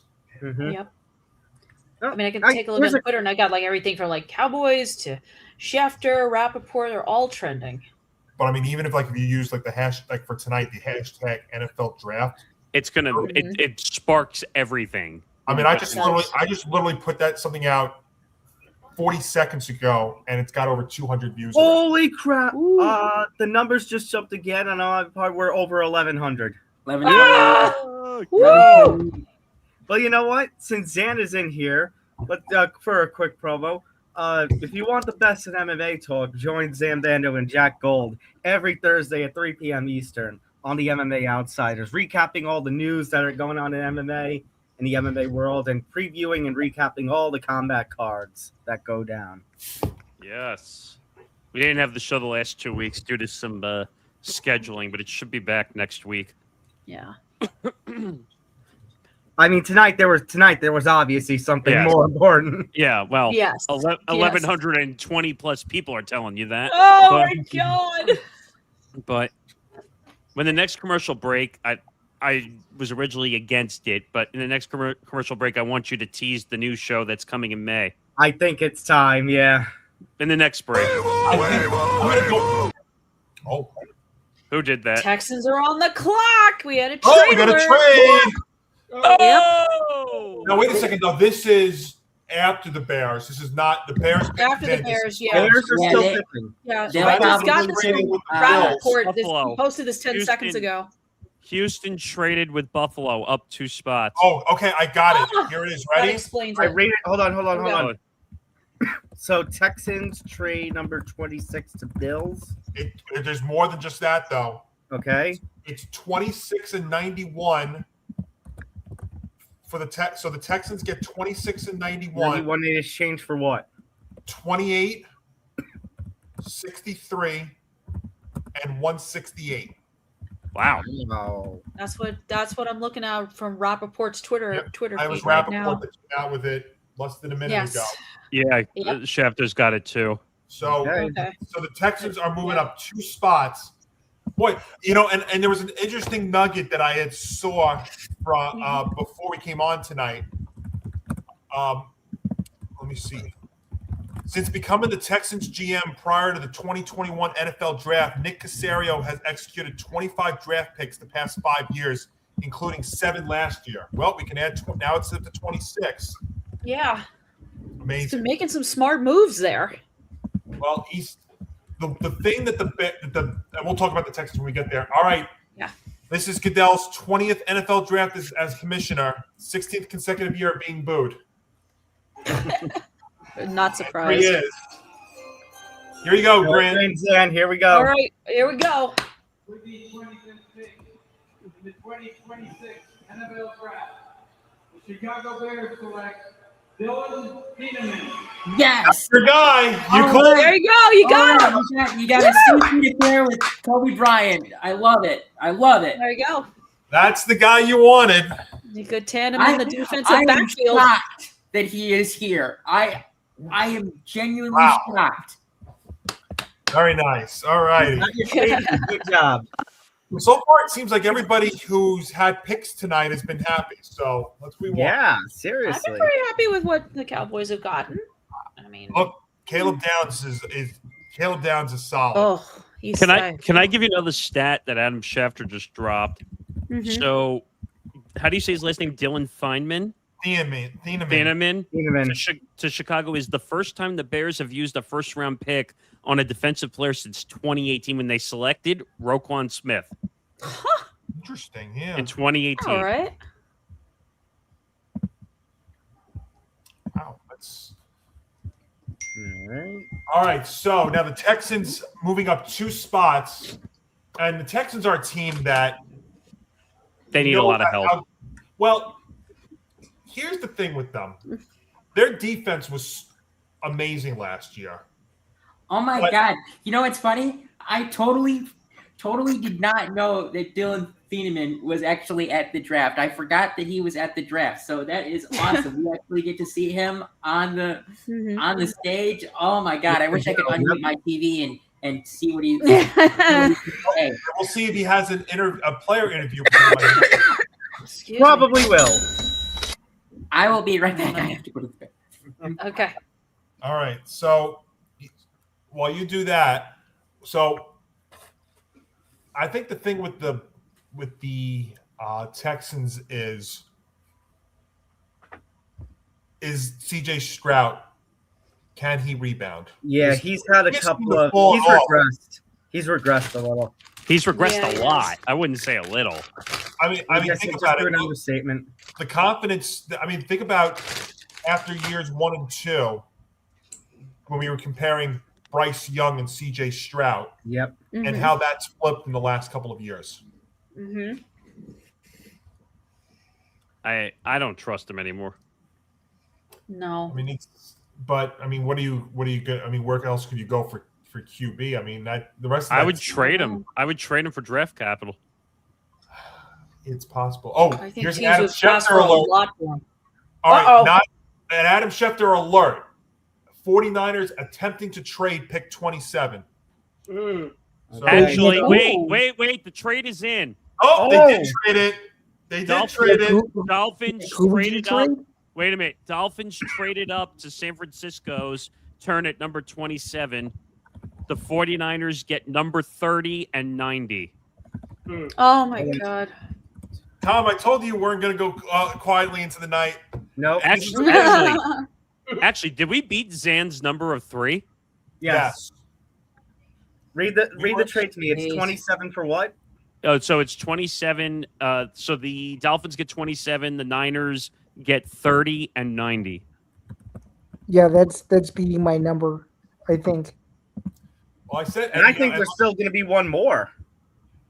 Well, who's left now? So the Texans back at 28. Mm-hmm. Oh, that's right. Jadarian Price, my running back from Notre Dame, the other running back from Notre Dame is still available. I don't think he's going to go. I don't think he'll go tonight, though. Well, that might be something for Gurus tomorrow when they take on the second and third round.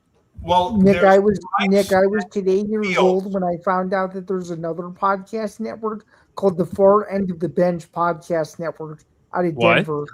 The Far End of the Bench Podcast Network. Boo. Yeah. All right, I It's got to read. not the same. Mm-mm. All right, let's see what the Texans do. Their pick is in the division where the Jaguars. Oh, it's actually that was pretty good timing, guys, because he's making. Yeah, that's me. Like every time. Yeah. It's good timing. Wow. With the 26th pick in the 2026 NFL Draft, the Houston Texans select Keelan Rutledge, guard, Georgia Tech. Okay. I don't think any relation to Laura, but okay. No, probably not. Not like Josh Rutledge, right? No. The former baseball player who I. No. All right, now we've got. Well, we were supposed to have the Niners, but now this is the Dolphins. Dolphins at 27. Jeez. And after that, it's the Bills who traded back, or Texas trading up, whatever you want to look back. I wouldn't be There's surprised. a trade alert presented by IHOP. Aye. I wouldn't be surprised. I enjoyed the IHOP pancakes. They're good. I mean, you and Kristie, though, it kind of makes sense because they're kind of flipping picks a little bit, right? Yeah, they are. Picks. That's good. That should be. good. Wait a minute. That should be a name of a podcast. Flipping picks. Flipping. Enjoy the new show, Flipping No, Picks we're on late. the We're Defense late into the Podcast night. Network. Actually, related to the night, and it's still light behind where Kristie's at almost. Yeah. Well, right? It's still a little. It's still a little light out there. It's a With the little light. Dolphins? It's a little light out, but it is getting dark. So Yeah. With the But I just Dolphins, figured I this would was not be nice surprised if they try to get Boston from it's from possible. from Washington. Washington. Because Chiefs they and Niners, literally okay. lost every receiver they have. It looks like the pick is in. No, it's not yet. We do have a commercial. Oh, That is, the graphic- commercial's in. Wait, the graphic on the stage for the pick was in. All right, The hold on. ESPN thing is not saying. That might be a glitch. Hold on. All right, you want to give a little Back after this. small teaser for a new show coming up? I tonight? wish I had the video file for it. Hold on. Well, jeez. No, I don't. Not on this computer, at least. No. All right. So for the first time in a year and a half, not counting all the forecast stuff during football season, I am returning to the weekly show rotation here on the ETV network. You can join me for Fight IQ, which is going to be a show that is a lot, which is going to be essentially a sibling show to the MMA Outsiders. A lot of breakdowns, some news talk, a lot of recapping of fights, and a lot of breakdowns into how these fights were done and won, what it means for the fighters, and the fallout to everything, and our own recaps and previews of cards. And haven't revealed anything yet, but there may be a betting component pre-show to all on a separate day. Yeah.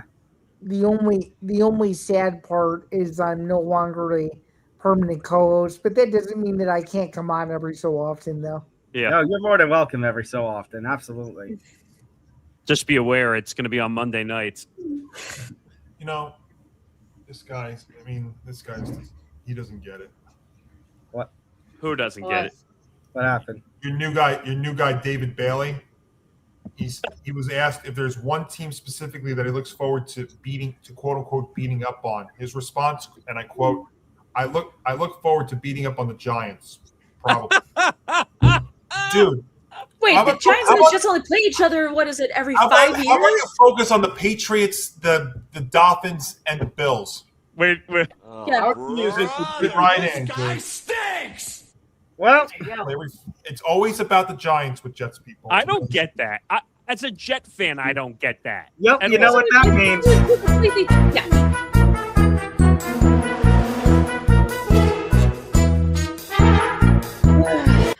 You get it, Nick, because you get it. I don't understand what I want to beat the living snot out of the Patriots. I don't care. No offense, but I don't care about the Giants as much as I would the Patriots. Okay, now it says the pick is in, by the way. Okay. Yeah, the pick is now in. Wow. We do have the Patriots at 31, so unless there's a movement there, we will get Ben involved tonight too. Yeah. I don't think we'll get you happy. We'll get your frustrations out for a couple of minutes. No, they'll find a way to frustrate me. Honestly, I don't think New England and Seattle are both picking. At least one of them is trading. I'm just waiting to hear. Oh, what do we got with Schefter? Oh, it's just talking about the trade, yeah. PM. Right. We just made his 26th draft day trade since 2021. Heck, you know what? That organization, I mean, when they went from laughing stock to being legit contenders every year, now they just need C.J. Stroud to bounce back to the C.J. Stroud that he was in the first year or two. Oh, yeah. All right, let's go to the Miami Dolphins. Coming down the stretch, you guys. Woohoo! In the 2026 NFL Draft, the Miami Dolphins select Chris Johnson, defensive back, San Diego State. Oh, interesting, Grant. So they went with a cornerback, Chris Johnston from San Diego State. So that guy, Boston, is still out there. I'm surprised he's still here. That hurts. What about the Bills? Yeah, that's a possibility right there with the Bills. That's where you could Bills might land. do it. The Bills might do it. Yep. Bills have had quite the off-season talk, too. It's Johnson, right? Not Johnston? Johnson, yeah. Regular Johnson. Yeah, Johnson. Yeah. Bills pick is in because they only had about 2 minutes left. Oh. Bills, Chiefs, Niners, Patriots, and Seahawks to round out the thing. By the way, 10:40 Eastern, and we're on pick 28. I got to tell you, this is freaking awesome. How many do we have left? 5.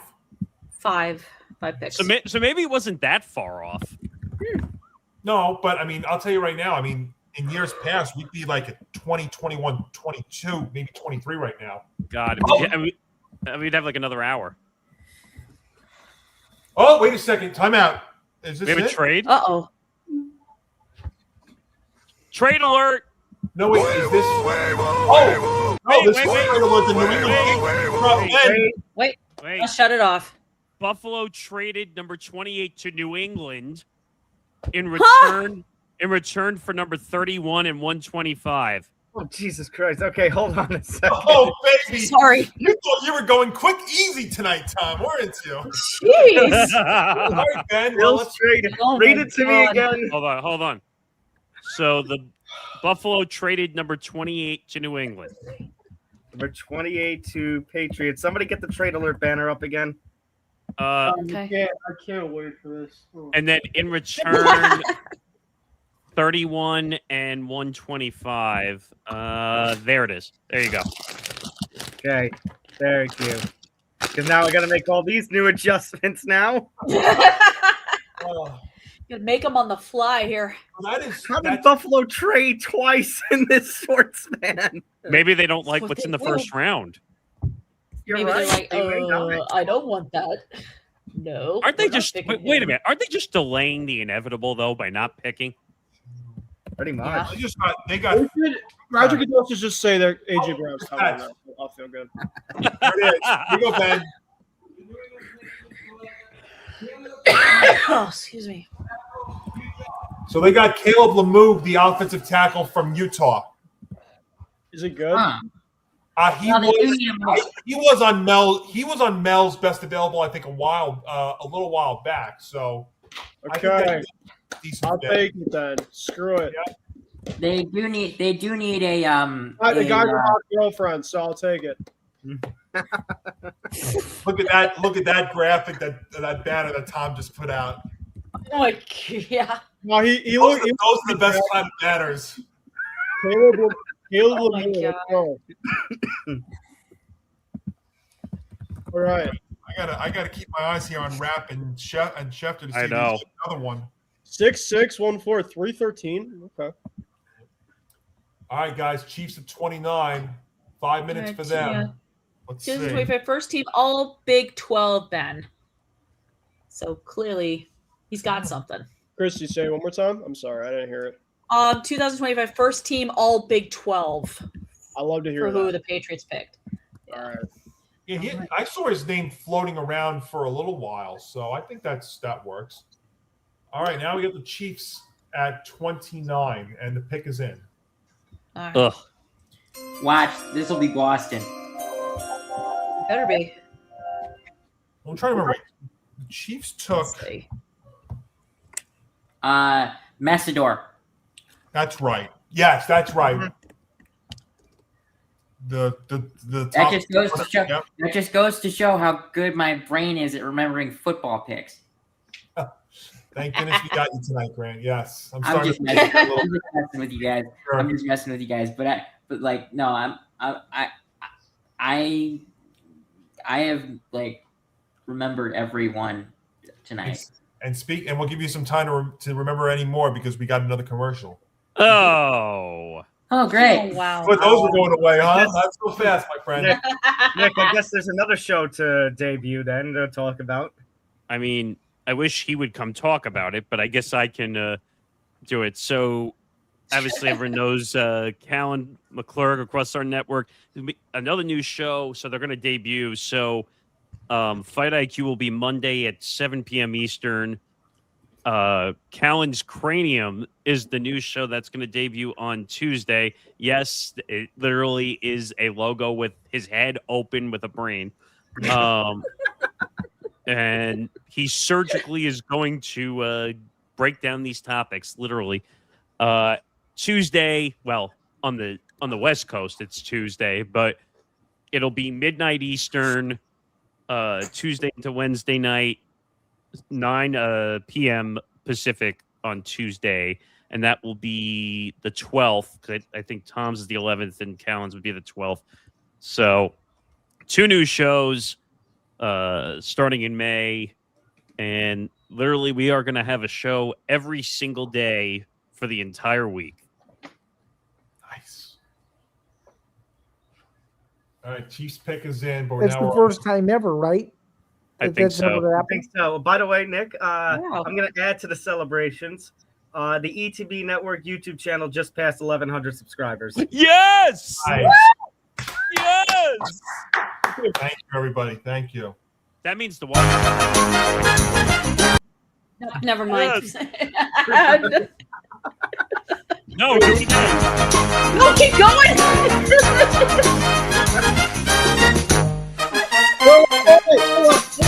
I started it. Okay. Now I So got I that get out for of trying my... to channel my inner Callan McClurg right there.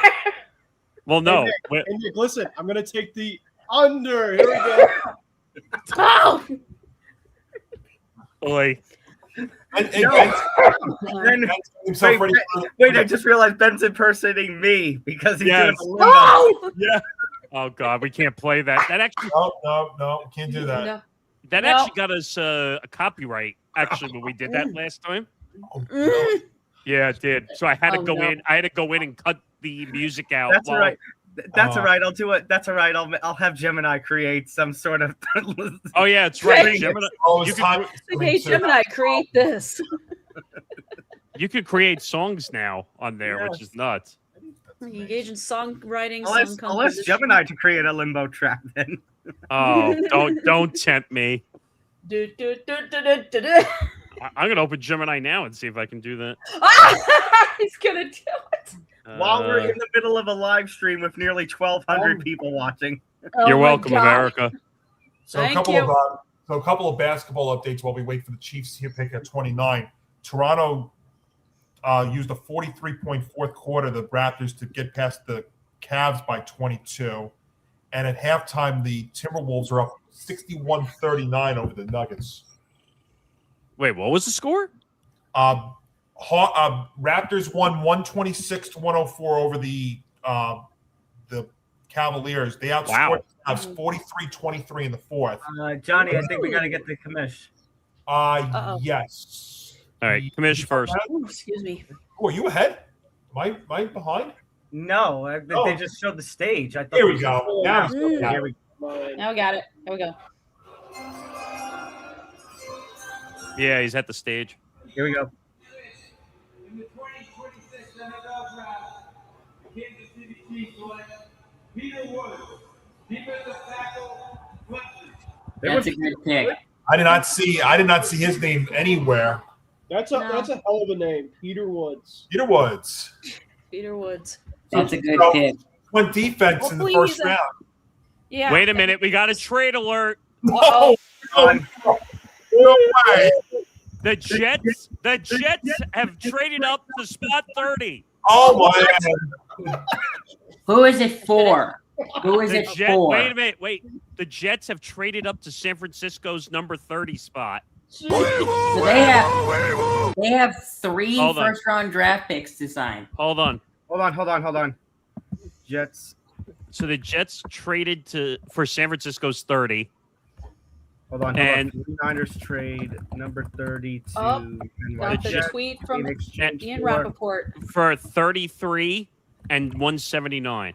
So San Fran's going to be the first pick tomorrow then? Correct. Yes. Oh, so the Niners are out of the first round. I don't know what San Francisco's doing. Maybe what are they don't doing? like What are they right thinking now. is more like it? Man, what a night this has been. It's crazy. So the Jets have taken, obviously. Hold on. This number 30 pick is now about to get insane. Yeah, it is. Oh. This pick's it's been traded at least twice. 3 times. Johnny, highly coveted. do you like those crazy banners? Oh, baby. Here you go. Here you go. Oh, my God. Crazy, wacky as hell banner right there. Hey, you know what? Everybody loves it. We've got 1,200 people. What the f***? I've played that sound effect a few times on BTR. Wait a minute. The Jets are up again. That can only mean one thing.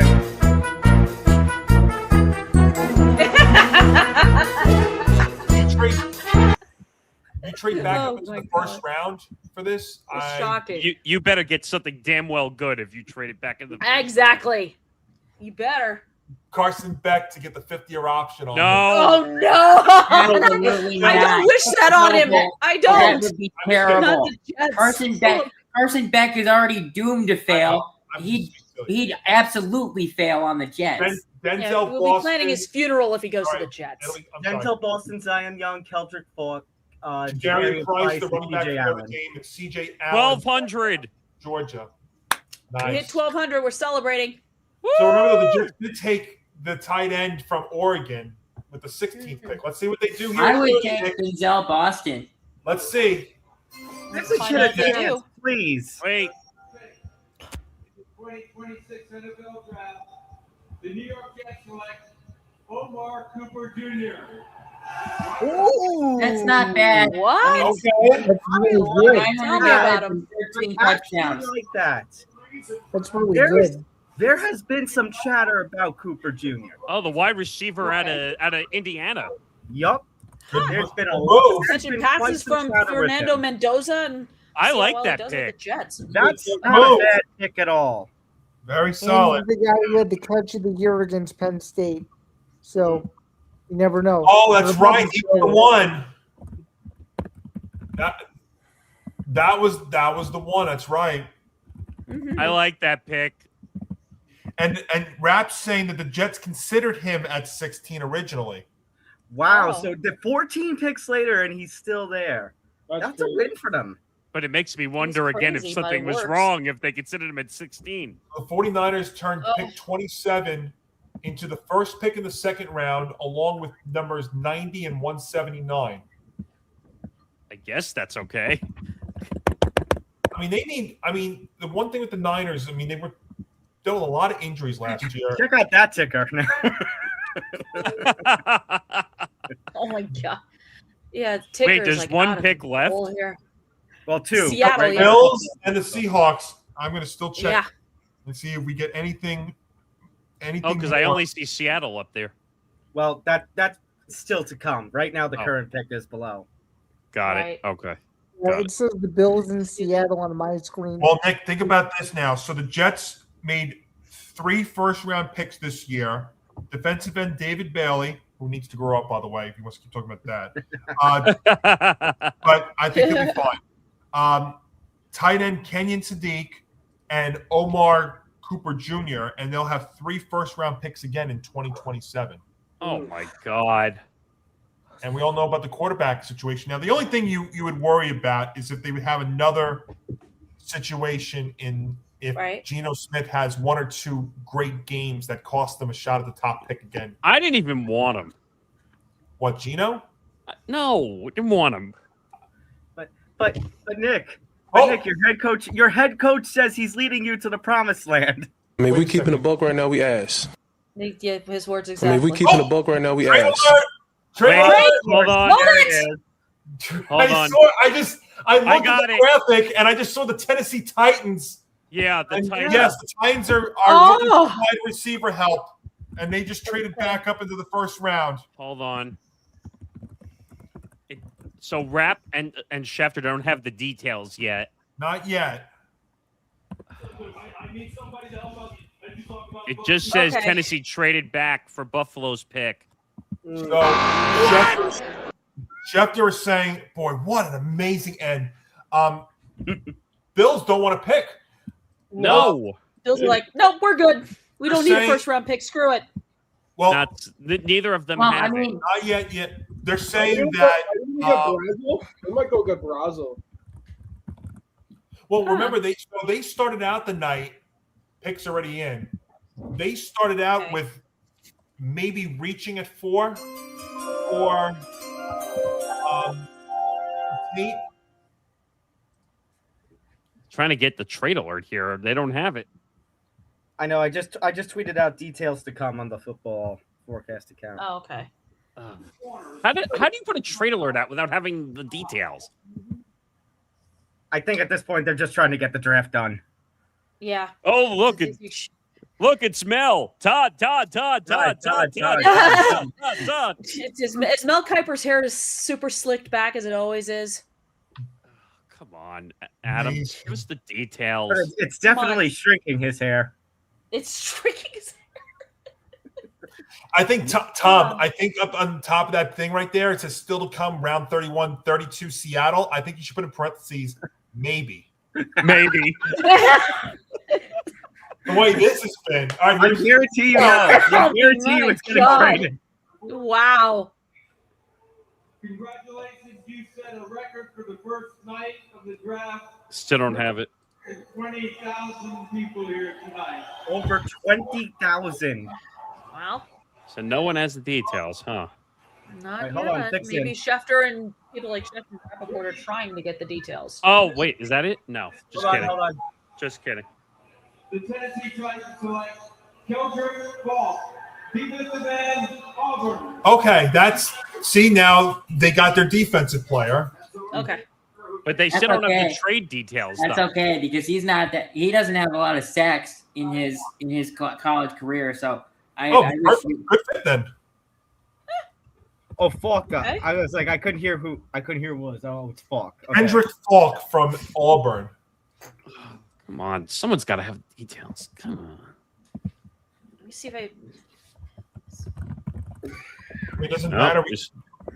Still don't have it.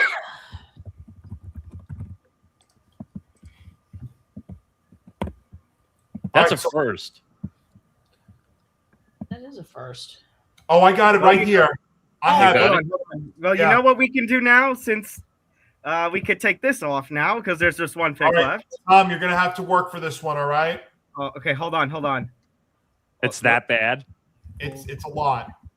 Well, Bills. Of course, because why not? trade- It's the second to last pick of the night. Ready? Who got trade number 31?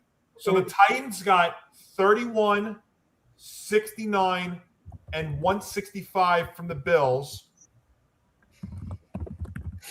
In exchange for 35, 66, and 101. Adam Schefter just tweeted out 5 of the last 6 picks in the first round were traded. They were. Well, I did tell you guys. Oh, now I know Nick's going to be rooting for a trade here. Wait, there's more? No, I'm just kidding. Don't wish that into existence. Please don't. Please don't. Over 1,200 How of much us more do you watching. think we can take right now? But Nick, don't you want to make it 6 out of the last 7? Oh, no. Don't Wait a tempt minute. me over there in the bottom there. Oh, Tom's the one that's got to write all this. I'm just kidding. And I mean, think possibly the last trade of the night. Well, here's my. I'm surprised number 67 didn't get traded tonight. Damn it! It's like, why? I just had to do it. And then potentially the last trade of the night, and there's 6 picks that are moved. It's a 3 for 3. That's what's nuts. It is. Please, no more trades. You can't take it. We can't take it anymore. Mercy. Well, But thank you to Mercy on us. thank you to the over 1,200 people who have tolerated us for the first Thank round. you. Yes, and hopefully you can tolerate us for the next 2 rounds tomorrow. That'll probably be another 4 hours ish. Oh, jeez. It's gonna go by really fast, though. By the way, here it is. We just hit 11. We just hit 11 o'clock on the East Coast, and the final pick of the first round is in. Yes! Woo! Nick D's going to come in just in time to say, just as we say goodbye. He's going to. He's gonna jump in and be like, "Hey, what I miss?" Well, that's why I told him. I said the way the timing of it, with the fact there was 8 minutes in between picks. I said, I think you'll be okay. Might make it. We'll see. Is he a Seahawks fan? What? No, he's a Jet fan, Nick. Yeah, he's a miserable Jet fan like me. Well, we can get his reaction to the fact that they had 3 first-round picks tonight. I don't even know if he realizes what's happened because. All right. Then we have ours. Before we get to the Seahawks, we have a player interview with Laura and Keldrick Falk, presented by Marriott Bonvoy. Thank you. By the way, I do not get paid for every time I say this. I'm just I wish. I wish we did. Yeah. Nice, but one can dream, right? So hey, that's pretty good. We broke 1,100 subs, though. That's great, and over 1,200 people watching 4 hours in tonight. I mean, we thank you all so much. Yeah. The fact that over 1,200 people have either scrolled across their social media or went on to YouTube and basically turned us on at some point. Actually, Tom, the YouTube views count separately from this. The YouTube views count separately? Yep. All right. Well, still, my point. Over 1,200 people have somehow managed to tolerate us at some point throughout their night tonight, and you all deserve some major thank yous for making this one of the best, if not the best, live stream that we have done. That's for sure. I'll tell you what's really crazy about this whole. So only Tom Pelissero put out the info on the trade. Oh, did he? Schefter and Rapp. Well, that's where I got it from because I was looking at Schefter and Rappaport and they didn't have it. They still don't have it. They still don't have it. And of course, who would figure the last trade of the night? We think at 6 picks being swapped. Well, they're showing the stage right now on my feed. That's a little behind. Yeah, Dell's coming out with somebody. All right, go. It says the pick is in The Super Bowl champs are going to pick. Super Bowl. Sorry, Ben. That doesn't get old. As we conclude round one of the 2026 NFL Draft, we're proud to continue recognizing our long-standing partnership with Make-A-Wish, this World Wish Fund. I'm thrilled to be joined by Dylan, a huge fan of the Super Bowl champion Seattle Seahawks, who bravely battled a brain tumor and is now a that's pretty cool. survivor. Nice. Wow. I feel like an asshole now, feeling bad about my team. I'm still here, though. Come true for Dylan, and a chance to take part in one of the most exciting moments in our league. Dylan, when you're ready, stage is yours. What's going on, Pittsburgh? Wow. I'm so excited to be here to represent the 12. Oh, and the Ravens!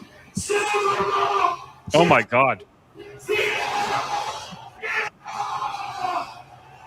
Oh, look who made it.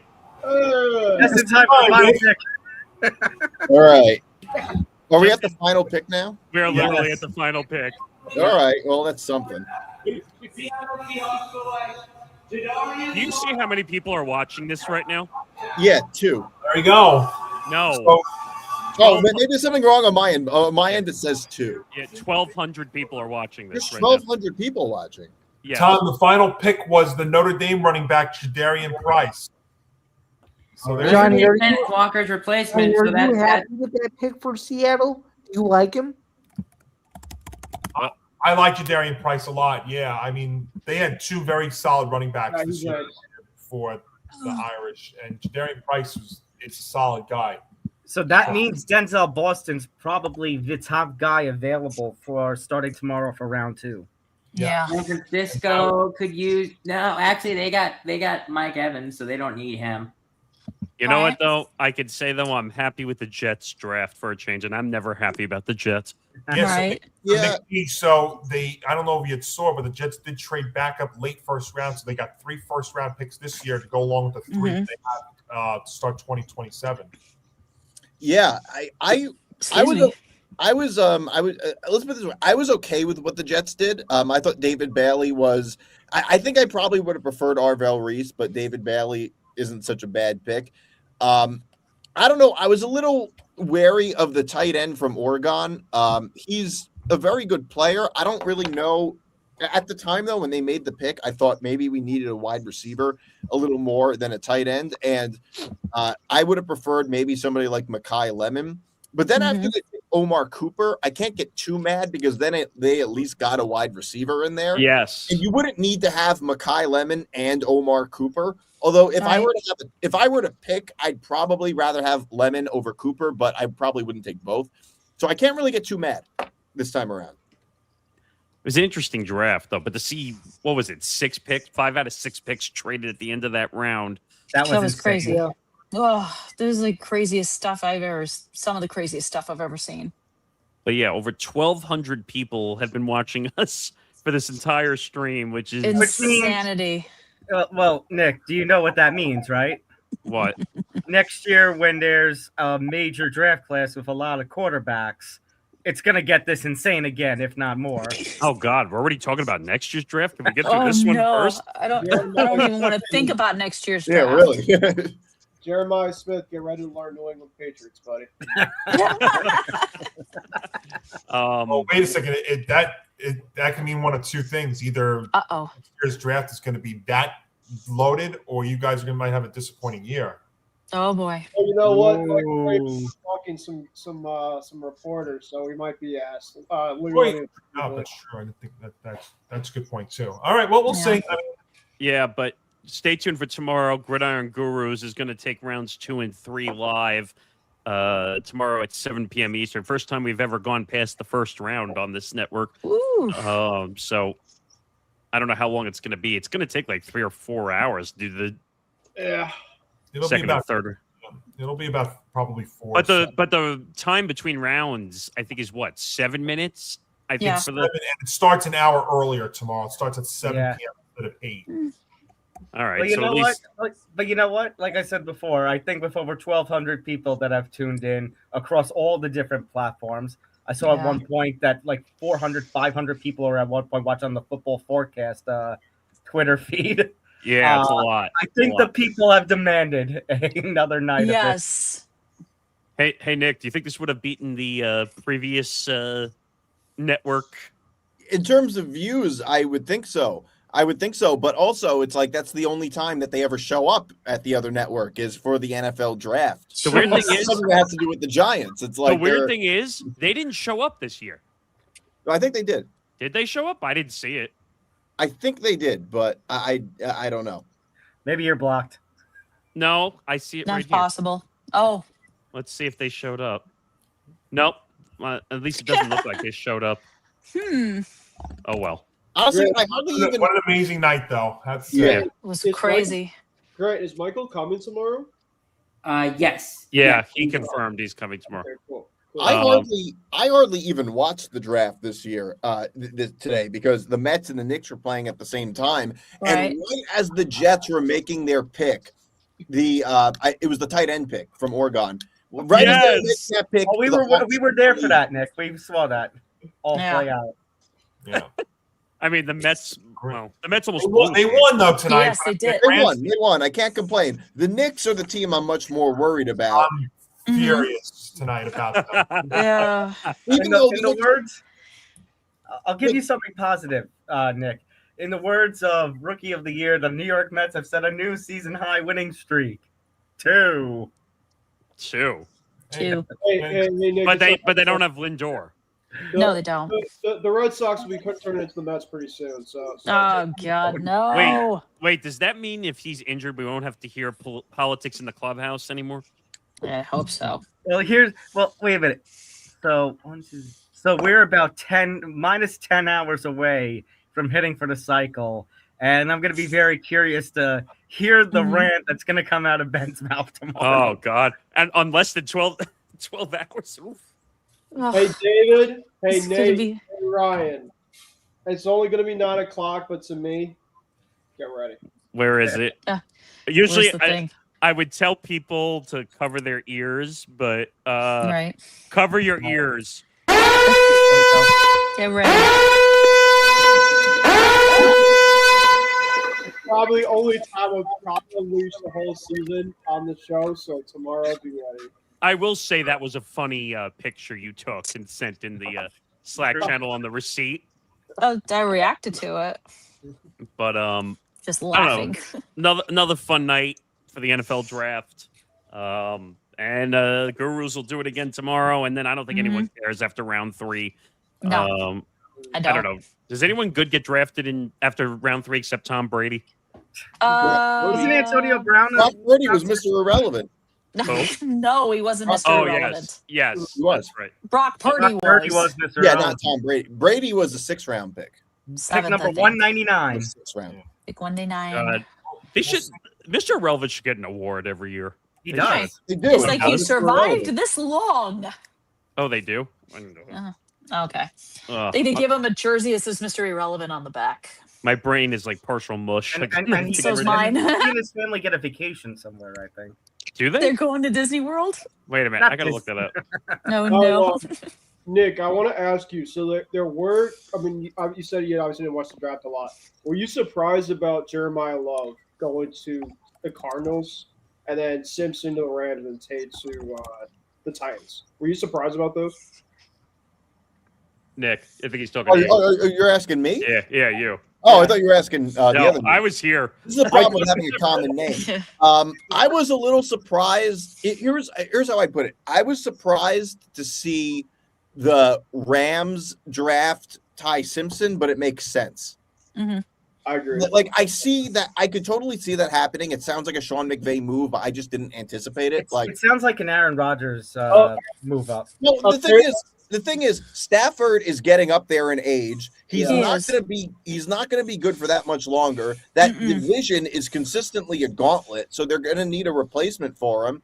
And I think this is just Sean McVay like looking ahead to the future, which I think is smart. But I think the more important point is that it says a lot about Ty Simpson's career. Ty Simpson, I don't know how good he's going to be, but every little thing seems to be falling in place. One of them is that he has a lot of experience in college, which is a very important thing for NFL quarterbacks.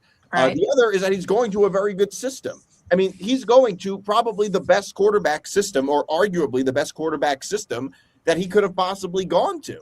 He's not going to some dumpster fire of a franchise. So for Ty Simpson, I think these are just the earmarks that everything is going to be good for him in the future.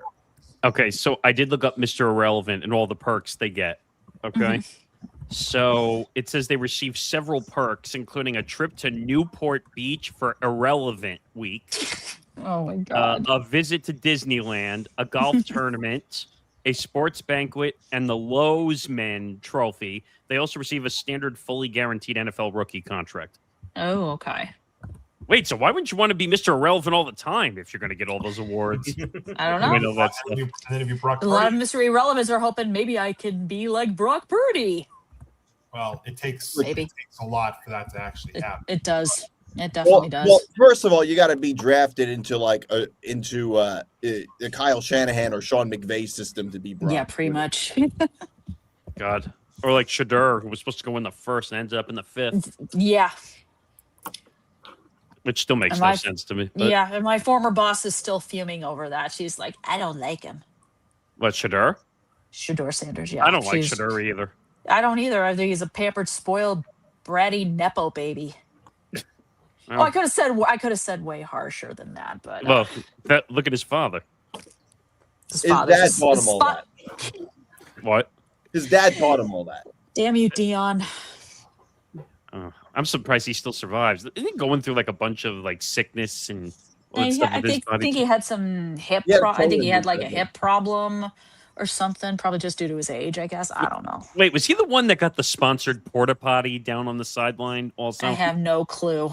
Yeah, I think it is. It's But probably Dion. Yeah. all right, we're rambling. Is there anything else, Tom, that we have to say? No, well, first of all, holy crap! Thank you to all 1,200 plus of you. Thank you. Yes, for thank tuning you. into this stream. Because Thank you, everybody. the most watched stream at one point in ETV history. It is. It is Actually. absolutely Wow. insane. This is fun. This was, that's a lot of work ahead of time, but it all seems to just be worth it at the end, especially this. And yeah, I can say that already that I can't wait for next year, but I can't wait for tomorrow night to have Grant, Ben, and Michael, the Gridiron Gurus crew, take us through rounds 2 and 3 tomorrow. Oh, it's got to be fun. It's going to be Yeah, fun. well, we probably won't surpass this number, but we'll try our best, Grant, shall we?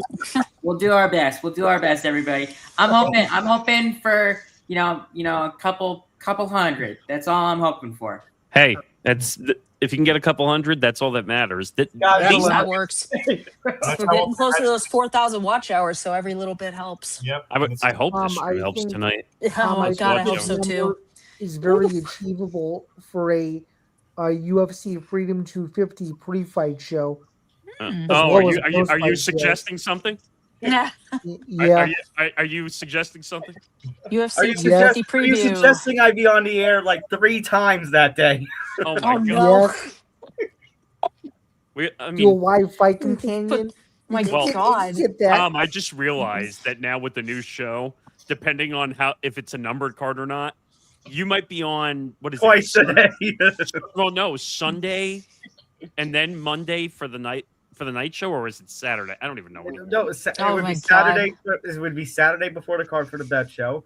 By the time the Mhm. card airs, by the time the post-fight show airs, here on the East Coast, it crosses over into Sunday, and then Monday night would be the normal show. Oh no.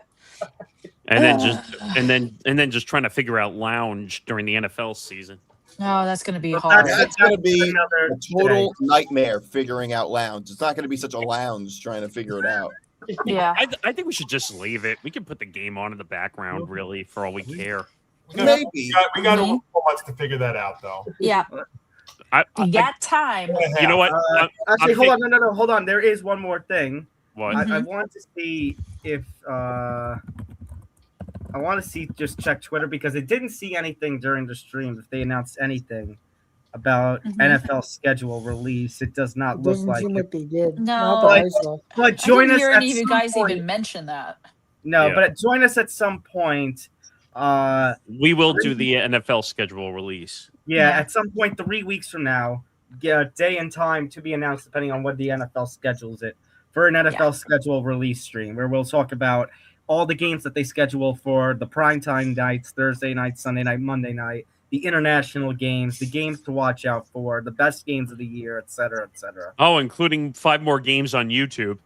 Oh God. Hey, at least it's free YouTube. 20 days. Thank God. Yeah, thank God. Yeah, well, No, you it's could be just you could be like me, where I want to smash my TV because I have YouTube TV. Oh no. No, I'm all sorry. it's- Did I just say that out loud? Sorry. You did. Yeah, you did. There's still no official day yet. All it just says is coming soon. It's somewhere between May 12th and May 14th. Schefter, I think, was the one who had it that it's going to be in between one of those 3 days. I mean, we do know the 9 international game. Or I think what we do know is that week 1 is opening up on a Wednesday this year. By the way, we do have official attendance numbers from live in person for the draft tonight. Pittsburgh broke an all-time round 1 attendance record of 320,000 fans coming. Whoa. Topping the 275,000 plus who attended in 2024 in Detroit. Wow. Oh, So That is that's why they had to crazy. close the schools and make it go remote. They were saying they were Makes breaking sense. something like that. Mm-hmm. But yeah, so we do know. What we do know right now in terms of the NFL schedule is week 1 opening up on a Wednesday night in Seattle. Obviously, Stupid rules. Ugh. Yeah, look. I understand the international stuff. I think the Melbourne thing is, no pun intended, it's a far reach. I mean, It is. basically, I mean, forget just playing at 8:30 p.m. Eastern here in the U.S., but you're talking about the other trouble, Johnny. That the other trouble in Melbourne. The other trouble is that they aren't able to do a Friday game in week 1 this year because week 1 is after Labor Day. So It's that stupid the broadcasting rules in 1960 effect. rule, whatever. Yeah, something like that. But how many international games do we have this year alone? It's like 10 or 11? 9. Too many. 9. 9? That's too many. Too many. So 9, including Melbourne, Rio de Janeiro, France. Which Kristie, your Cowboys, I believe, are playing the Ravens there. Yeah, they are. That's the rumor. Yeah, Rio. Ugh. And 2 of the crappiest teams playing in France. Wait, where's the toilet bowl? Yeah, so we're getting Cowboys, Ravens, obviously. Oh, I got it, Ben. And Paris. Right. Oh, jeez. Yeah, the Paris game, I think, is Saints Browns, right? It's going to be. Well, I that feel might be big for the Saints, though. I feel bad for fans in Paris. They have to be subjected to those two teams. Oh, I think God. the Saints nailed their pick tonight. Well, Nick, you know what? They're in Paris, but there's probably a lot of drinking that happens in Paris because of their teams being awful. See, they're gonna have to do a lot of drinking and smoking to avoid it. Well, Paris is wine. Paris is wine, and then when they play in Munich, they got beer. So there you go. There you go. Got to go to Munich Or Munich, Germany, have Jägermeister. or get a schnitzel. Schnitzel. Oh, yeah. All right. We just talked I about think we better go. I think Yeah. there's only wait. I think there's only one way I can end tonight's stream. Oh boy. Uh-oh. Oh, you know what? That's ESPN. You're on the clock now for Super Bowl 61. There you go. By the way, the last thing I will say, $10 million for 30-second ad for the Super God. Bowl on Whoa. ESPN. Just saying. All right. For everyone at the Yeah. ETE Network, and for everyone that is here, Kristie, Nick, Johnny, Zain, Grant, and Ben, I'm Tom Albano. Thank you all for tuning into tonight's coverage of Night 1 of the NFL Draft. Join Grant, Ben, and Michael tomorrow for Night 2, doing rounds 2 and 3. And thank you all to the 1,200 people plus coming out to make this the most watched night in ETV history. So until next time. Tomorrow's gonna be fun. Have a good night, everybody. We'll see you Good later. night, everybody. Night.